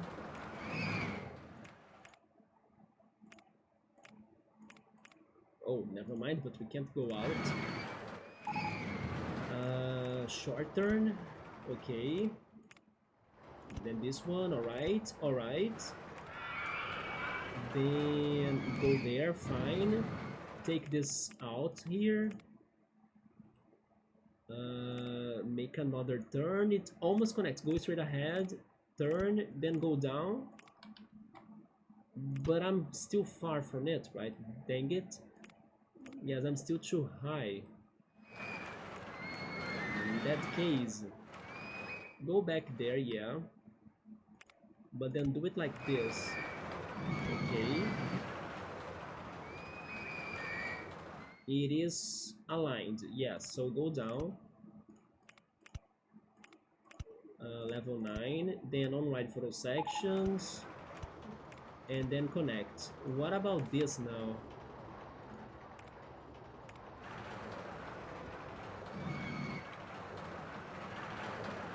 I think it is too fast. Yeah, now it's too fast. It doesn't need to be this fast. Which is good, because if we drop the speed, then maybe it won't be extreme anymore.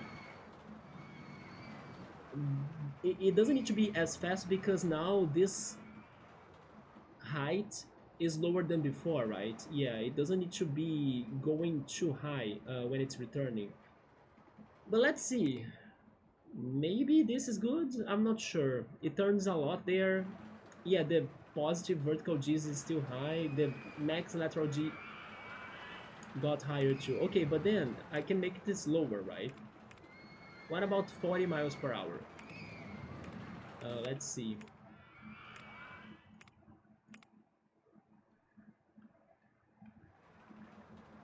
The sad part is that there are people who never grow out of that in this world.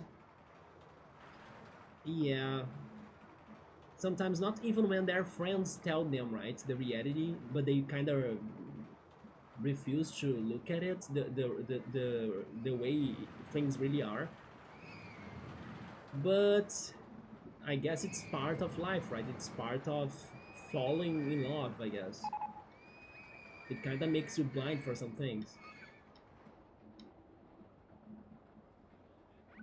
The ZIU gameplay was fun though. When the fictional characters grow more than the real world individuals, yes, I agree with that. Wait, we are finally not extreme anymore, but this is not as exciting, really. Man, this coaster looks so cool, but it doesn't want to do it, right? That's very sad to see not growing up in the real world, I mean. Maybe it is because now it's too slow in here, I don't know. But if I raise it in 1 of speed, it gets intense. Or didn't I try that? The reverse Woa Belly roller coaster, I forgot to be. Oh, this one? Oh my god, this is actually a very good coaster for this park. Also this one too, the Hardline Twister roller coaster. So those are the coasters we have been getting, huh? Yeah, those two are not too bad. I mean, they are tricky, as you can't do much about their models, but I think it is worth a try. They could fit horizontal spaces very well.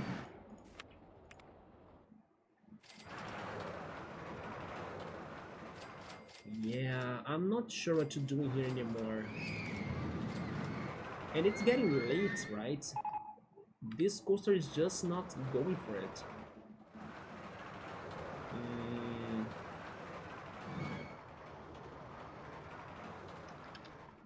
Okay.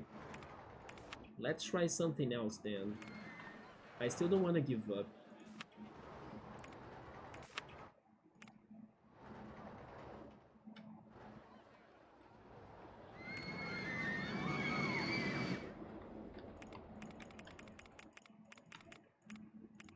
Okay. It needs to be more exciting. So in a way, it would be great. Really, they want more handyman? Sure. There's another one. Also, here comes another guard. And a panda. There we go. If they want this to be more exciting, maybe I should be mixing it more with the other coasters. So I'm really changing this now, yes. This is crazy.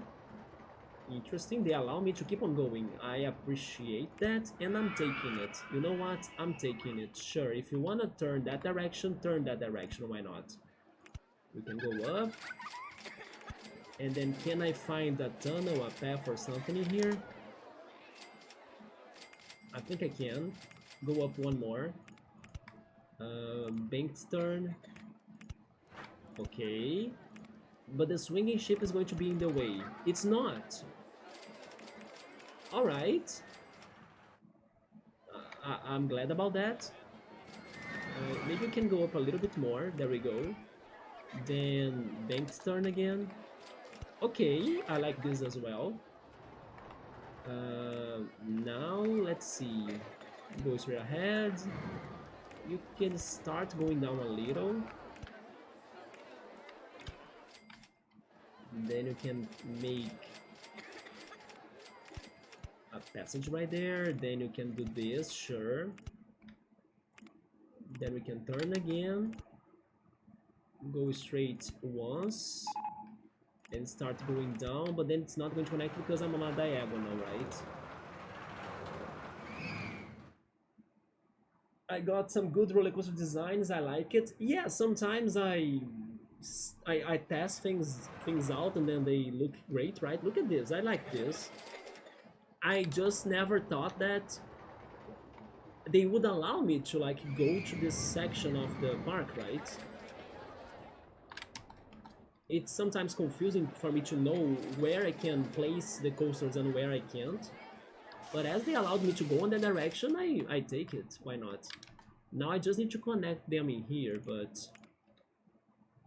Let's see. How can I do this?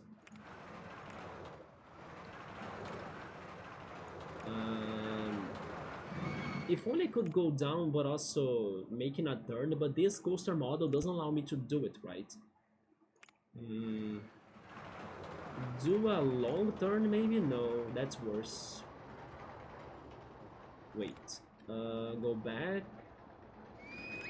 Do they allow me to keep on going? Like, there and there? They do, but then I won't be able to go down. But and then the coaster is on my way. Okay, but I can do this. This is not bad. This is like, I like this. This is nice. Oh my god. Okay, if only they could continue allowing me to go there for like a very long round turn, right? But they stopped me, so I'm going to try the banked turn. Okay, that's too much too. Maybe with a shorter bank turn. Okay. Okay. A shorter one. Okay. And then I go down. But I'm far, right? Oh, never mind. Oh yeah, the coaster is on the way, sadly. Mm, I mean, this doesn't help me that much, but... Oh, that's why they don't allow me to go further, right? Yeah, this is very limited on that corner. Go down. Okay, go down here, then straight forward, make another turn. Although banked turn is better, because it's safer. Go back one then, yes. Banked turn. Okay, okay. But then I'll need to go down. Can I go down still? One, I can't. Go down one here. Straight forward, banked turn. They don't allow me to do it either. The long turn? Okay, the long turn does it, but I still can't connect. Yeah. My goodness.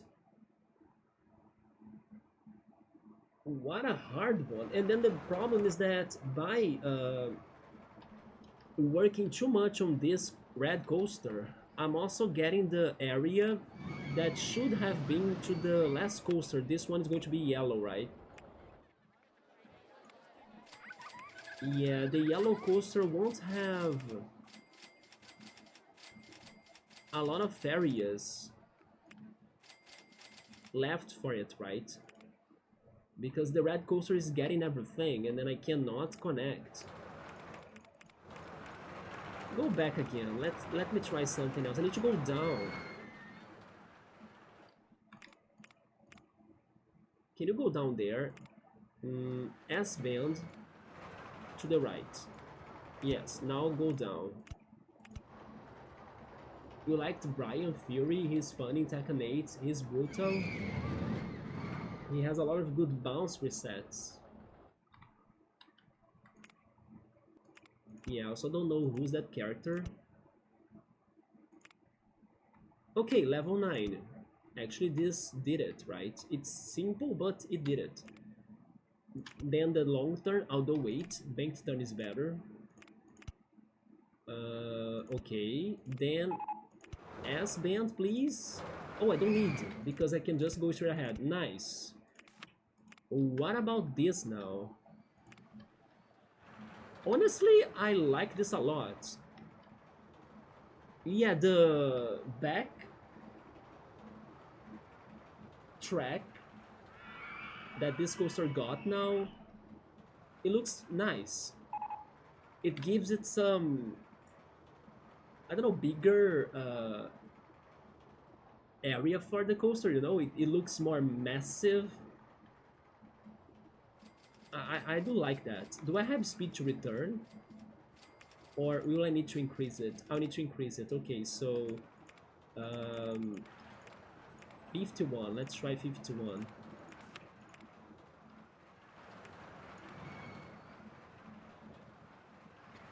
And still there is some area left for the yellow coaster, so fine. We can figure this out later. The biggest goal of the red coaster was for it to go inside of the loop, right? The green loop. And it does it. And it also goes inside of its own loop. So that was like a bonus. And then for the yellow coaster, it is an inverted coaster, right? I could consider going to the underground too. And this one, by the way, was able to complete the track. Is it good? No, the positive vertical G is kinda high again. Yeah, ultra extreme. Maybe if I lower the speed a little bit, maybe I went too much for it. Not sure, let's see.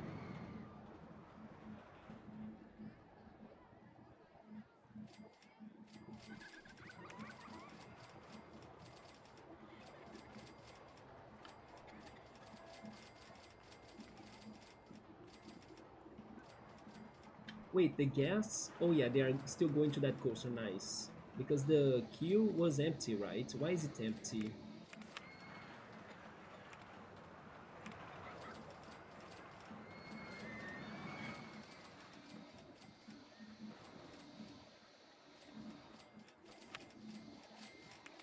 Oh, because it's closed. Did I close it accidentally?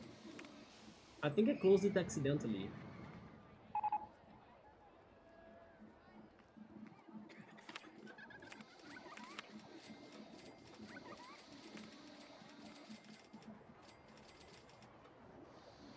What about the red coaster, the one we were working on?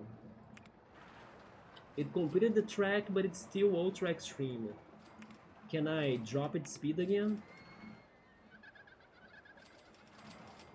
But why is nobody going to the roller coaster one? Is it too expensive? What is happening? Awaiting test results. Okay, test it right now and then open. It's probably because the coaster was not tested after I closed it. Yeah, there we go. What about the coaster that I'm working on? Did it get stuck? No, it's returning right now. There we go.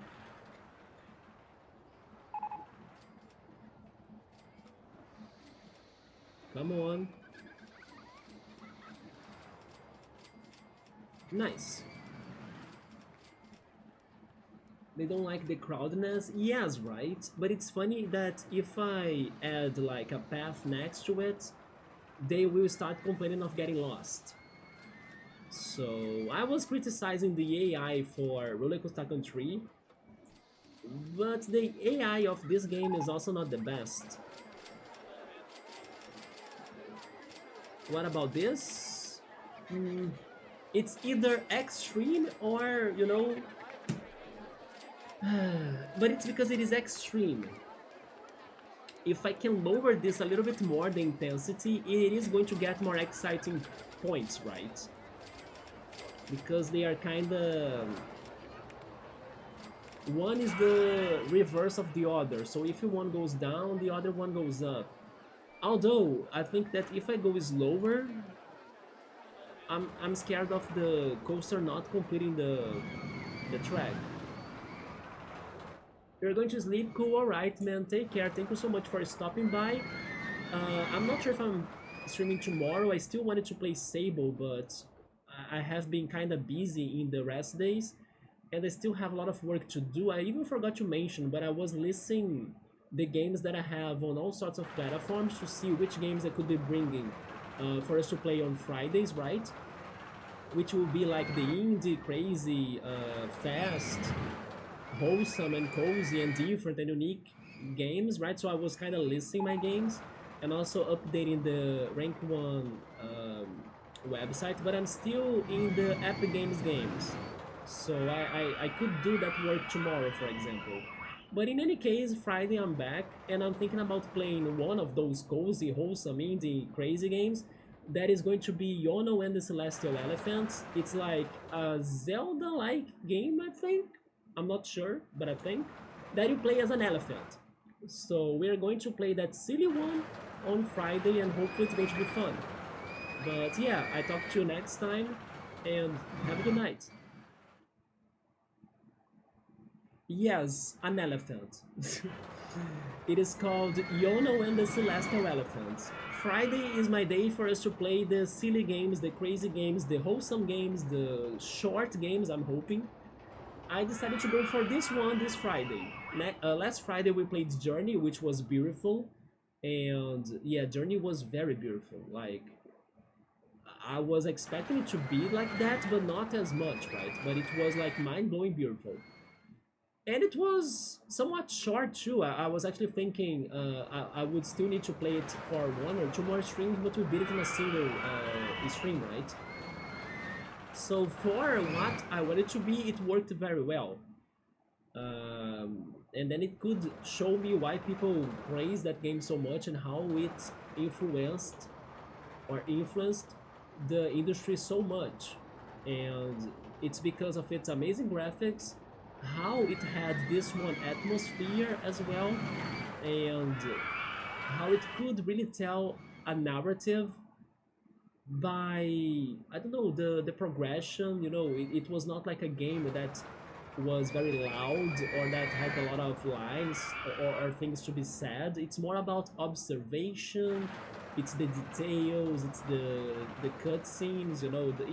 It was a game about, I don't know. It was a very deep game in a way, right? But it was very dramatic as well and cinematic too, especially by the end. So yeah, Journey was fantastic.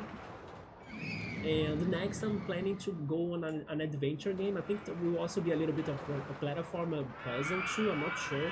Some of these games, by the way, I don't know if they're good. I don't know if they are going to be fun. We are going to be testing them out on Fridays. Of course, some of them I do believe they're going to be better than others. But I'm really thinking about bringing some, you never thought I would play this on this channel type of things. I'll give you even some other examples of things that I'm planning to bring.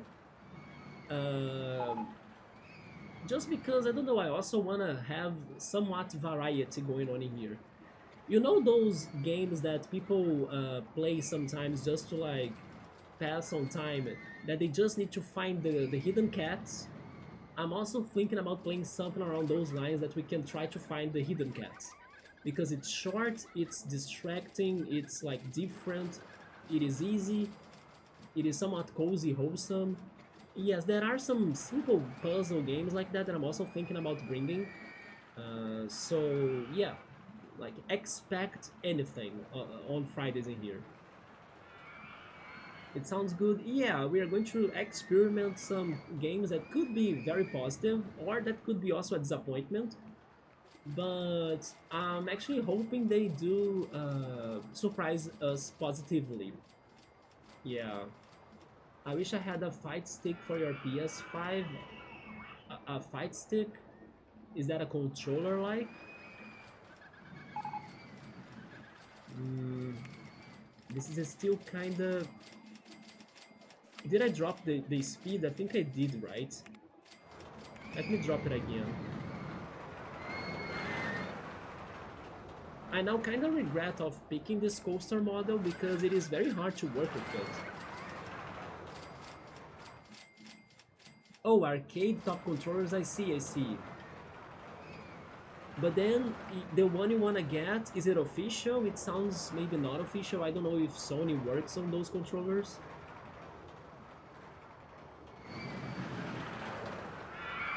Yeah, I get now what you're saying. I just didn't know they were called that way.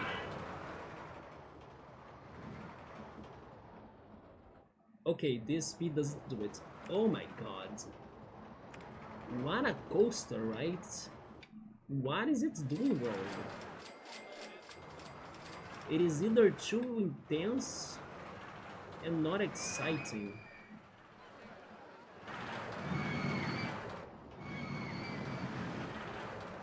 It is too intense because it goes too fast. I still think it's because of that.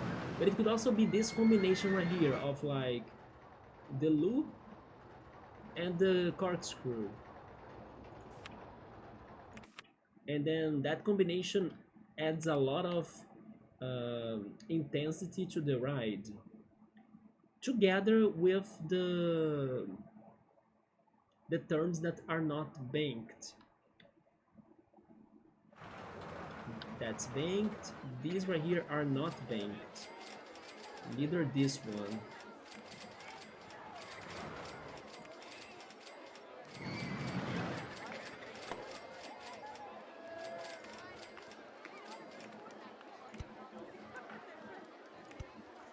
I mean, maybe it was, but I couldn't see it being banked.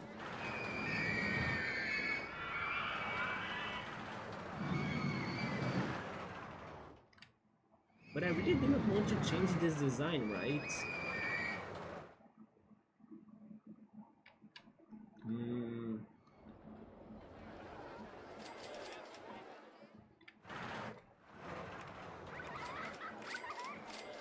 Let me try something. It's going to be boring, but I think it will work.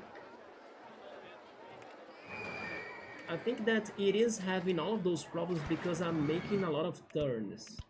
So maybe if I don't have as many turns, it won't be as bad.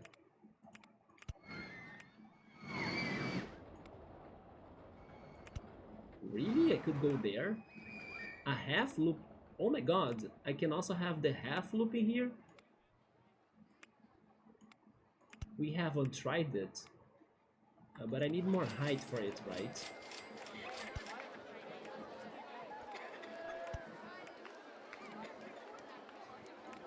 Yes, I need way more height for that.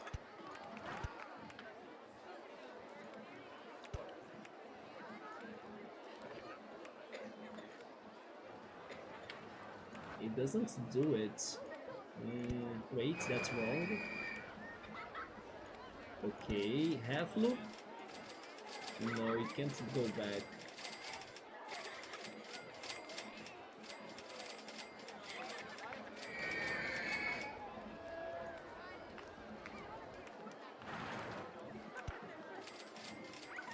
There we go. Now it does it. Is this going to be bad? Totally. Yeah, you see, I can't even get out of there. Yeah, the half loop is awesome, but it is going to mess with this coaster. Yeah, Sony doesn't make them, right? Yeah. The loop slows it down. It does slows it down, but I think that when the coaster is returning and then it's going like backwards, when the train gets through the loops backwards, it also kind of makes it more exciting. But the problem is that it's too intense. So if it does it fast, it is bad. And also if it goes on turns very fast, it's also bad. So when it does it slow, it's not too bad. Final Fantasy is a good series you like to play. I was planning to have... Yeah, you said that before. Well, in that case, you should get the 13th game, right? Even though people say it's not that good, but if you have a mission, if you have a plan, if you want to try it, you should go for it. It might have some good things, right? Some good qualities. Maybe the music of it is good, for example. Although be ready because Bookmark said the battle mechanic is kind of challenging. But it could also be just a matter of getting used to it, right? And also, it's a linear game. So maybe if you have that on your mind, you might be okay. Oh, this gets to the yellow coaster. Okay, go back. Zoom out.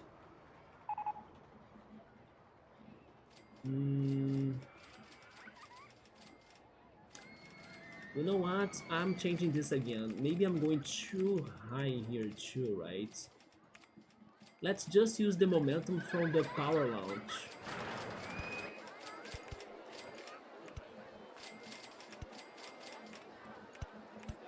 This is enough for me to cross this, right? Yes. Okay.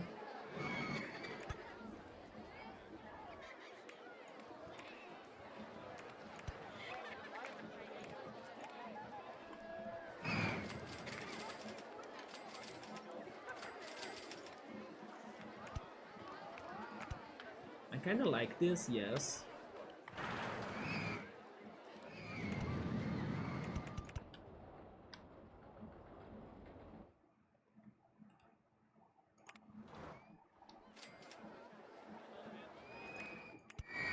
What I would recommend though is getting it on sale.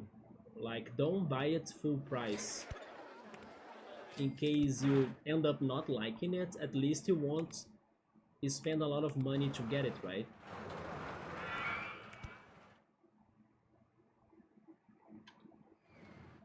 I don't like the fact that the Final Fantasy 16's RPG system is backseat and is now a hack and slash game.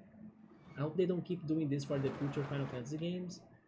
I haven't played it, so I'm not sure how it goes, but I actually liked what I saw from the trailers.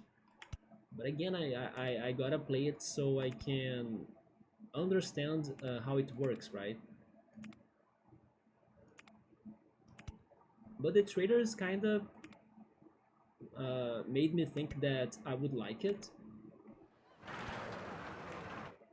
Let's see, this is doing it, okay. But then again, I'm not going for many banked turns in this section, but I want to test it out, yes.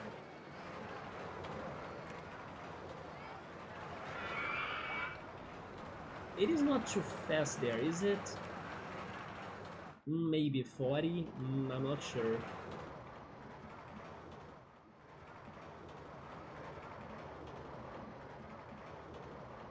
This will not do it. Yeah, it is not completing the track. It didn't get a lot of speed right there.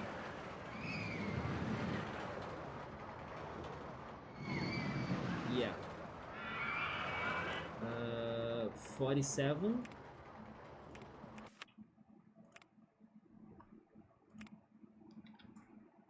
Hey Ritsuru, what's up, man? Wait, you changed your username back to Ritsuru? We were actually talking about you the other day because we were playing Paper Trail, right? Which is an origami game. And then I have a Tsuru origami that I was showing on the stream. And then we were like, oh yeah, it reminds me of a Ritsuru, and then it's the weapon from Yuffie. And then we were talking about that. But how's it going? It's been forever. Hopefully you have been doing great. Yeah, I think I'm back for good now, right? I was worried about my health losing it, but so far it's okay-ish. I took breaks from stream thanks to my health, but thankfully I'm not like as bad anymore, at least so far, so that's why I'm still streaming with a new schedule and everything.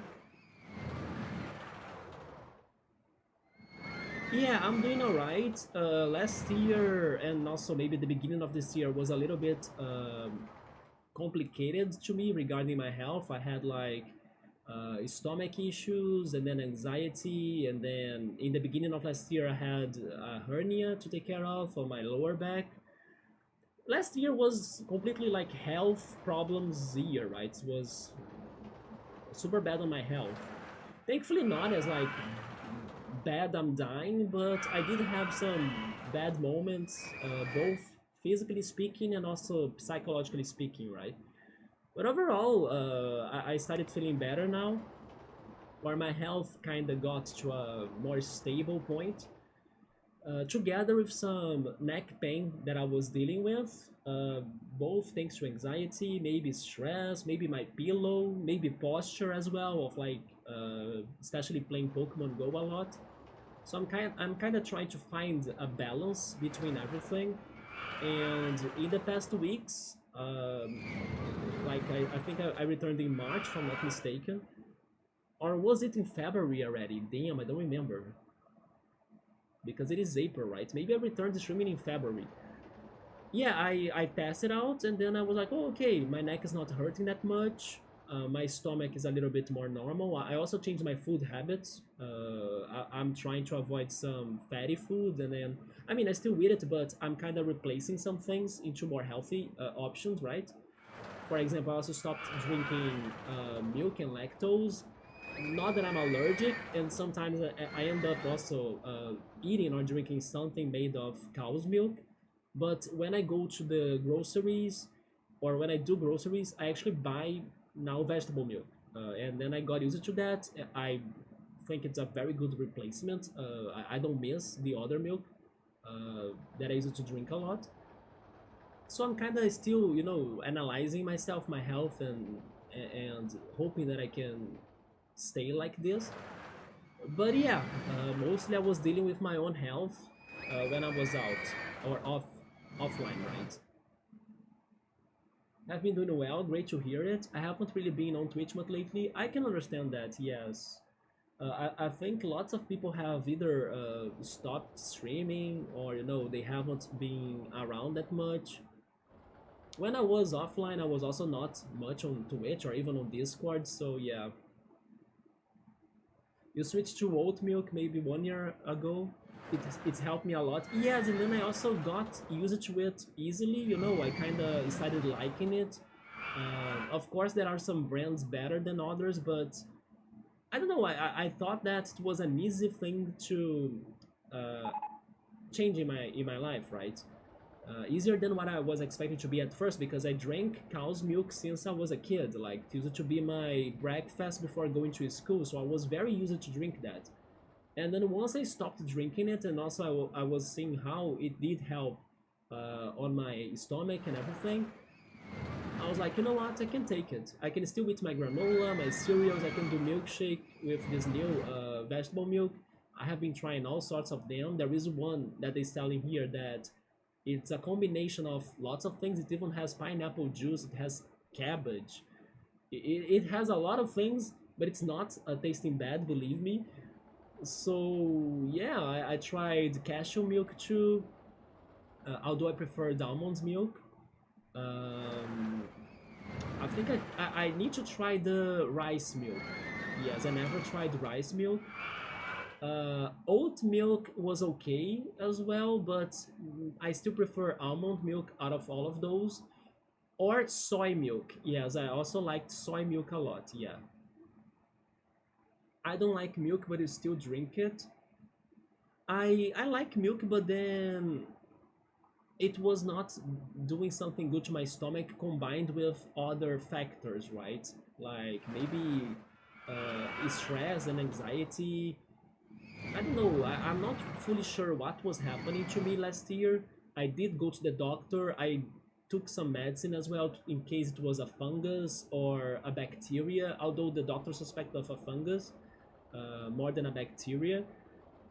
And I can't say that I'm like 100% normal or like my health is 100% normal, but it's 90 to 95%. I want to believe.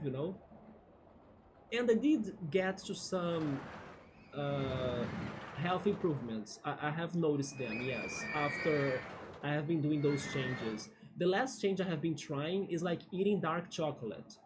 And I decided to get it for a snack when I'm streaming, and then I normally get very hungry here. And I'm loving it. Like dark chocolate has been kind of making me a little bit more happy when I eat it. Just 2 tablets, of course, not like the whole bar. It gives me a little bit more of energy too. It was also a good change. I can tell it already. And then what else did I change? I stopped eating sausage, or at least avoiding it.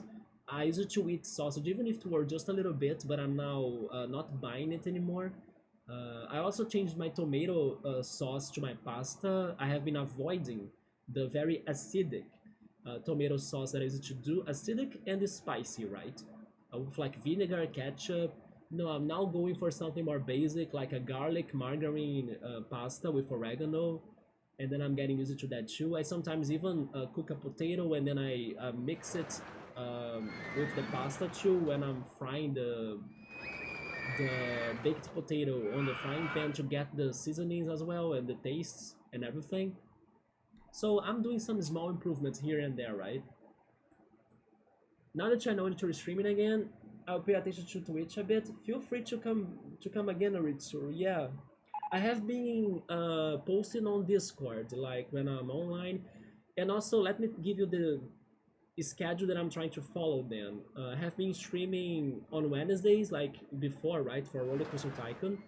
On Fridays, I have been streaming some indie games, minor games, shorter games. At least I'm hoping they are shorter games, and wholesome and cozy games, kind of minor stuff that I'm curious about, that I think that won't take too much time for me to try them, or that they are somewhat different or creative, or even weird and silly. For example, the one game I'm saying that I'm going to start this Friday is called Yono and the Celestial Elephants.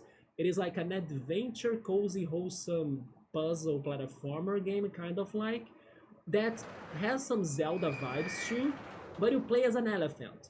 So it's pretty much Zelda as an elephant. Is it going to be good? I have no idea, but I'm curious.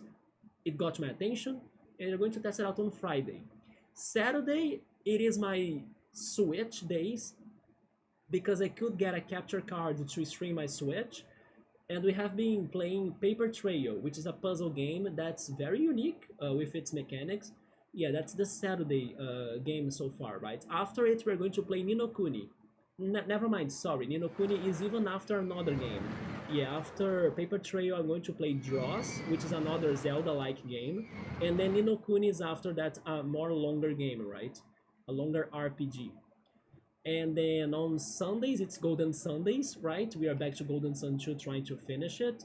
Monday, Tuesday, and Thursdays are my rest days. But in case I decide to stream something, then I will go for Sable. And I still couldn't go back to Sable so far because I was either busy or tired or working on the channel because I'm also doing some things offline. But basically, I might be streaming, but on Mondays, Tuesdays, and Thursdays. Yeah, the other days, Wednesdays, Fridays, Saturdays, and Sundays, I might be here. Yeah. There is a chance I can also stream on those rest days, like I said, but only if I'm feeling it or if I'm not like busy or anything. Yeah. Yes, actually, that's the idea. I wanted to bring at least one day of the week for something that I could start something shorter, right? Because having these games that never end, for example, RollerCoaster Tycoon, it is a long journey on this, right? Also, Golden Sun, I get stuck every freaking time. I'm stuck in there again, by the way. Hopefully, we can figure out the puzzle on this Sunday.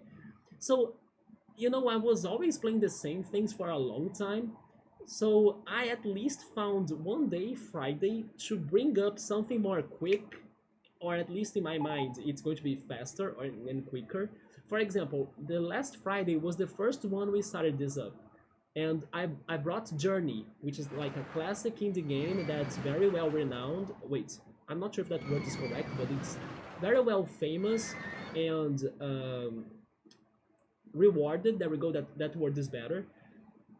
And I always wanted to try it and everything because people say it's experimental, it's artistic, and it was actually very beautiful too. And surprisingly, we beat it in one single stream. So that was very great. This one elephant game, by the way, I don't think it's going to be that short. I'm expecting to be at least something longer. But still, it fits on the wholesome, experimental, crazy, silly, we don't know what to expect, and then we're going to check it out, right? But then the other days we are still stuck with some other bigger games. And by the way, although it might still take forever, as Sable is another long game, but after Sable I was thinking of going back to A Head in Time, because we still haven't finished A Head in Time, right? So in the rest days, when I'm streaming, I'm back to Sable, but after Sable it's A Head in Time. I'm going to place A Head in Time in there. So we can also continue from where we stopped A Head in Time, little by little. But I have been trying to bring some more games, or at least give myself the feeling that I'm still beating some games, because otherwise I will always be playing the same things. And even though I love the games we have been playing for like a long time, it is also good to like break them with other experiences in the middle of them, right? Yeah. Now I'll be getting Riot into that Ruby Chocolate he was telling me about back then. Ruby Chocolate, do you mean the cranberry one? Yes, I actually bought more of that.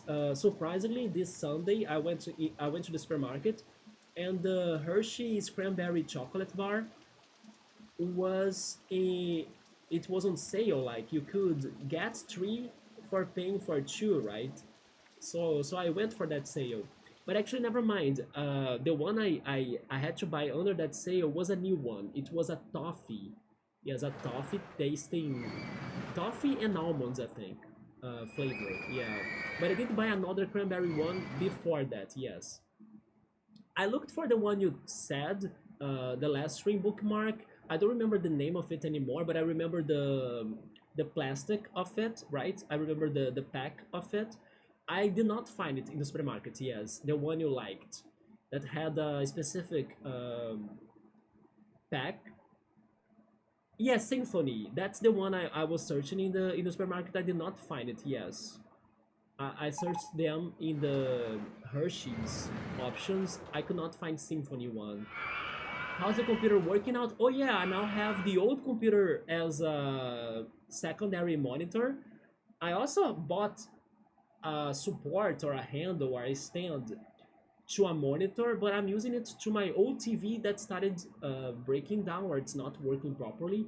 Although I haven't used it yet on the channel for anything, because the old monitor for the or from the old computer is working properly so far for the things I need. For example, sometimes I get the game that I'm streaming and I put it on the old monitor while in the new computer I'm following OBS and the chat and the interactions and alerts, or the old monitor as well now works as a speaker, because before I had to work, I had to stream with the earbuds because my new computer doesn't have the speakers, right? I couldn't hear the audio from it unless I had the earbuds. But then the old monitor now, the old computer has speakers, so I have been working with that, right? This new setup. Is it able to keep up with gaming plus streaming well enough? Yes. What's been bugging me the most is like when I get an OBS crash or a server disconnection. Unfortunately, those have been happening a lot. But I don't think it is my computer's fault so far. Yeah.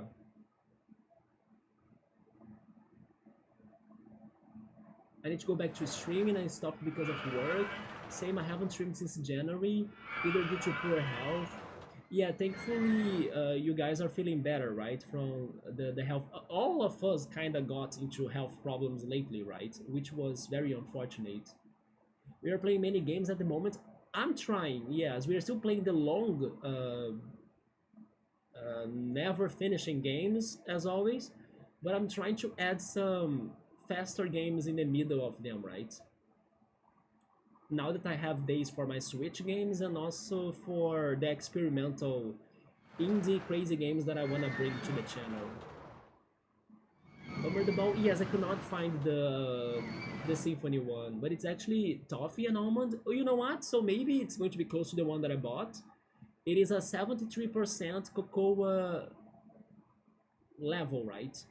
So I'm not sure if the one you buy. I think the one you buy is not a dark chocolate, right? I'm guessing from the pack of it, it was a more like normal chocolate.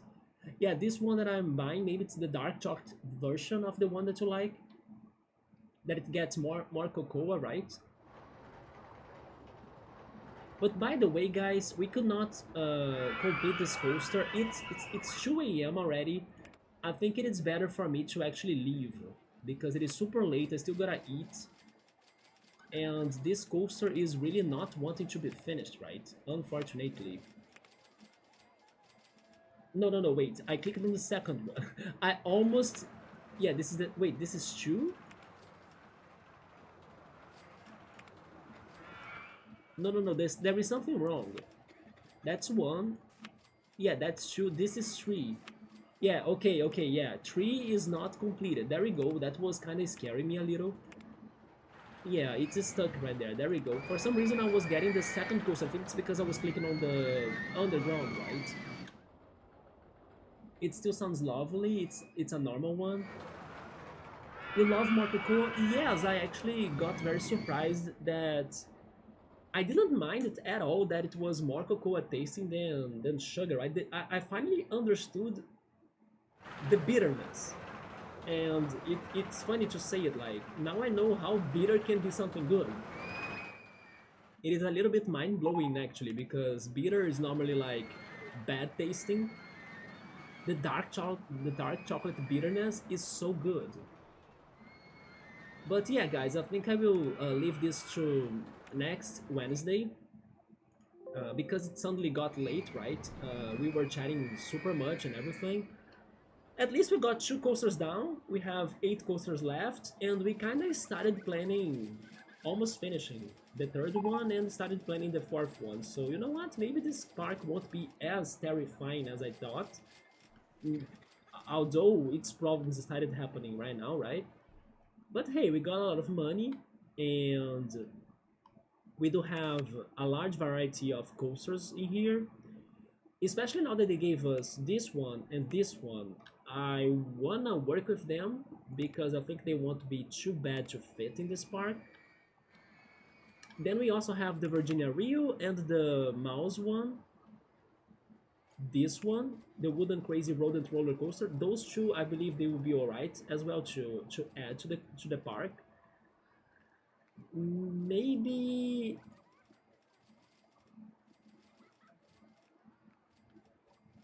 maybe this one as well, the Flying Roller Coaster. We can give it a shot. I'm not sure, but yeah, it feels nostalgic. This game is vibe, right?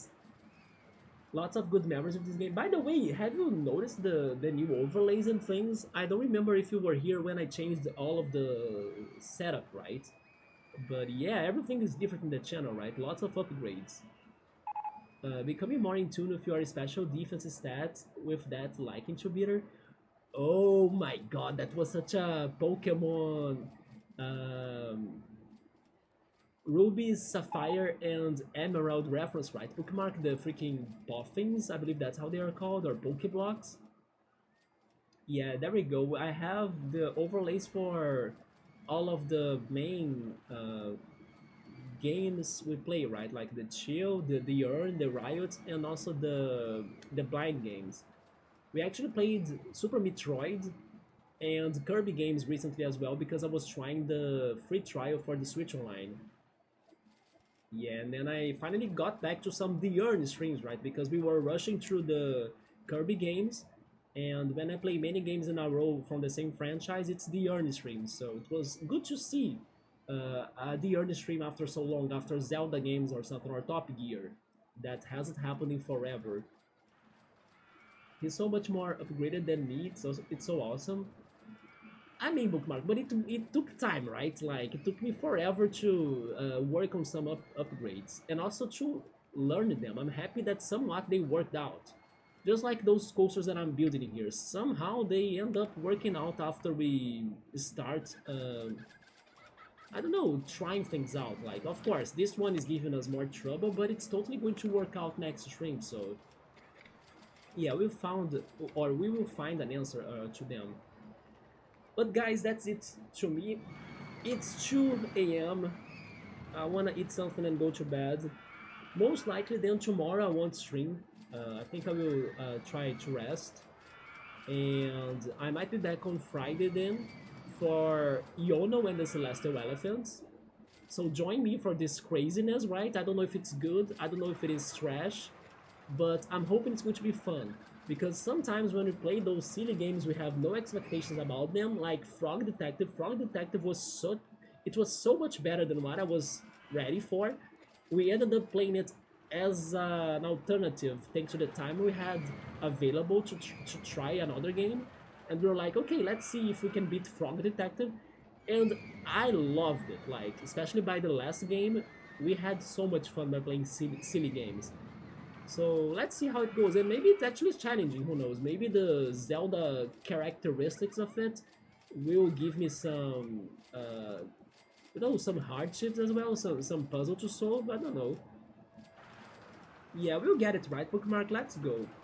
So it's really great to see you again, man, welcome back, and hopefully you can also catch up to more streams. And guys, that's it, I said that I would finish this coaster, but I give up for now. But again, we made some progress, and we'll be back to Pleasure Island next Wednesday, and I'm back on Friday with Yono and the Celestial Elephants in case the game works, but I think it will. So have a good night, take care, and I hope to see you then. Goodbye.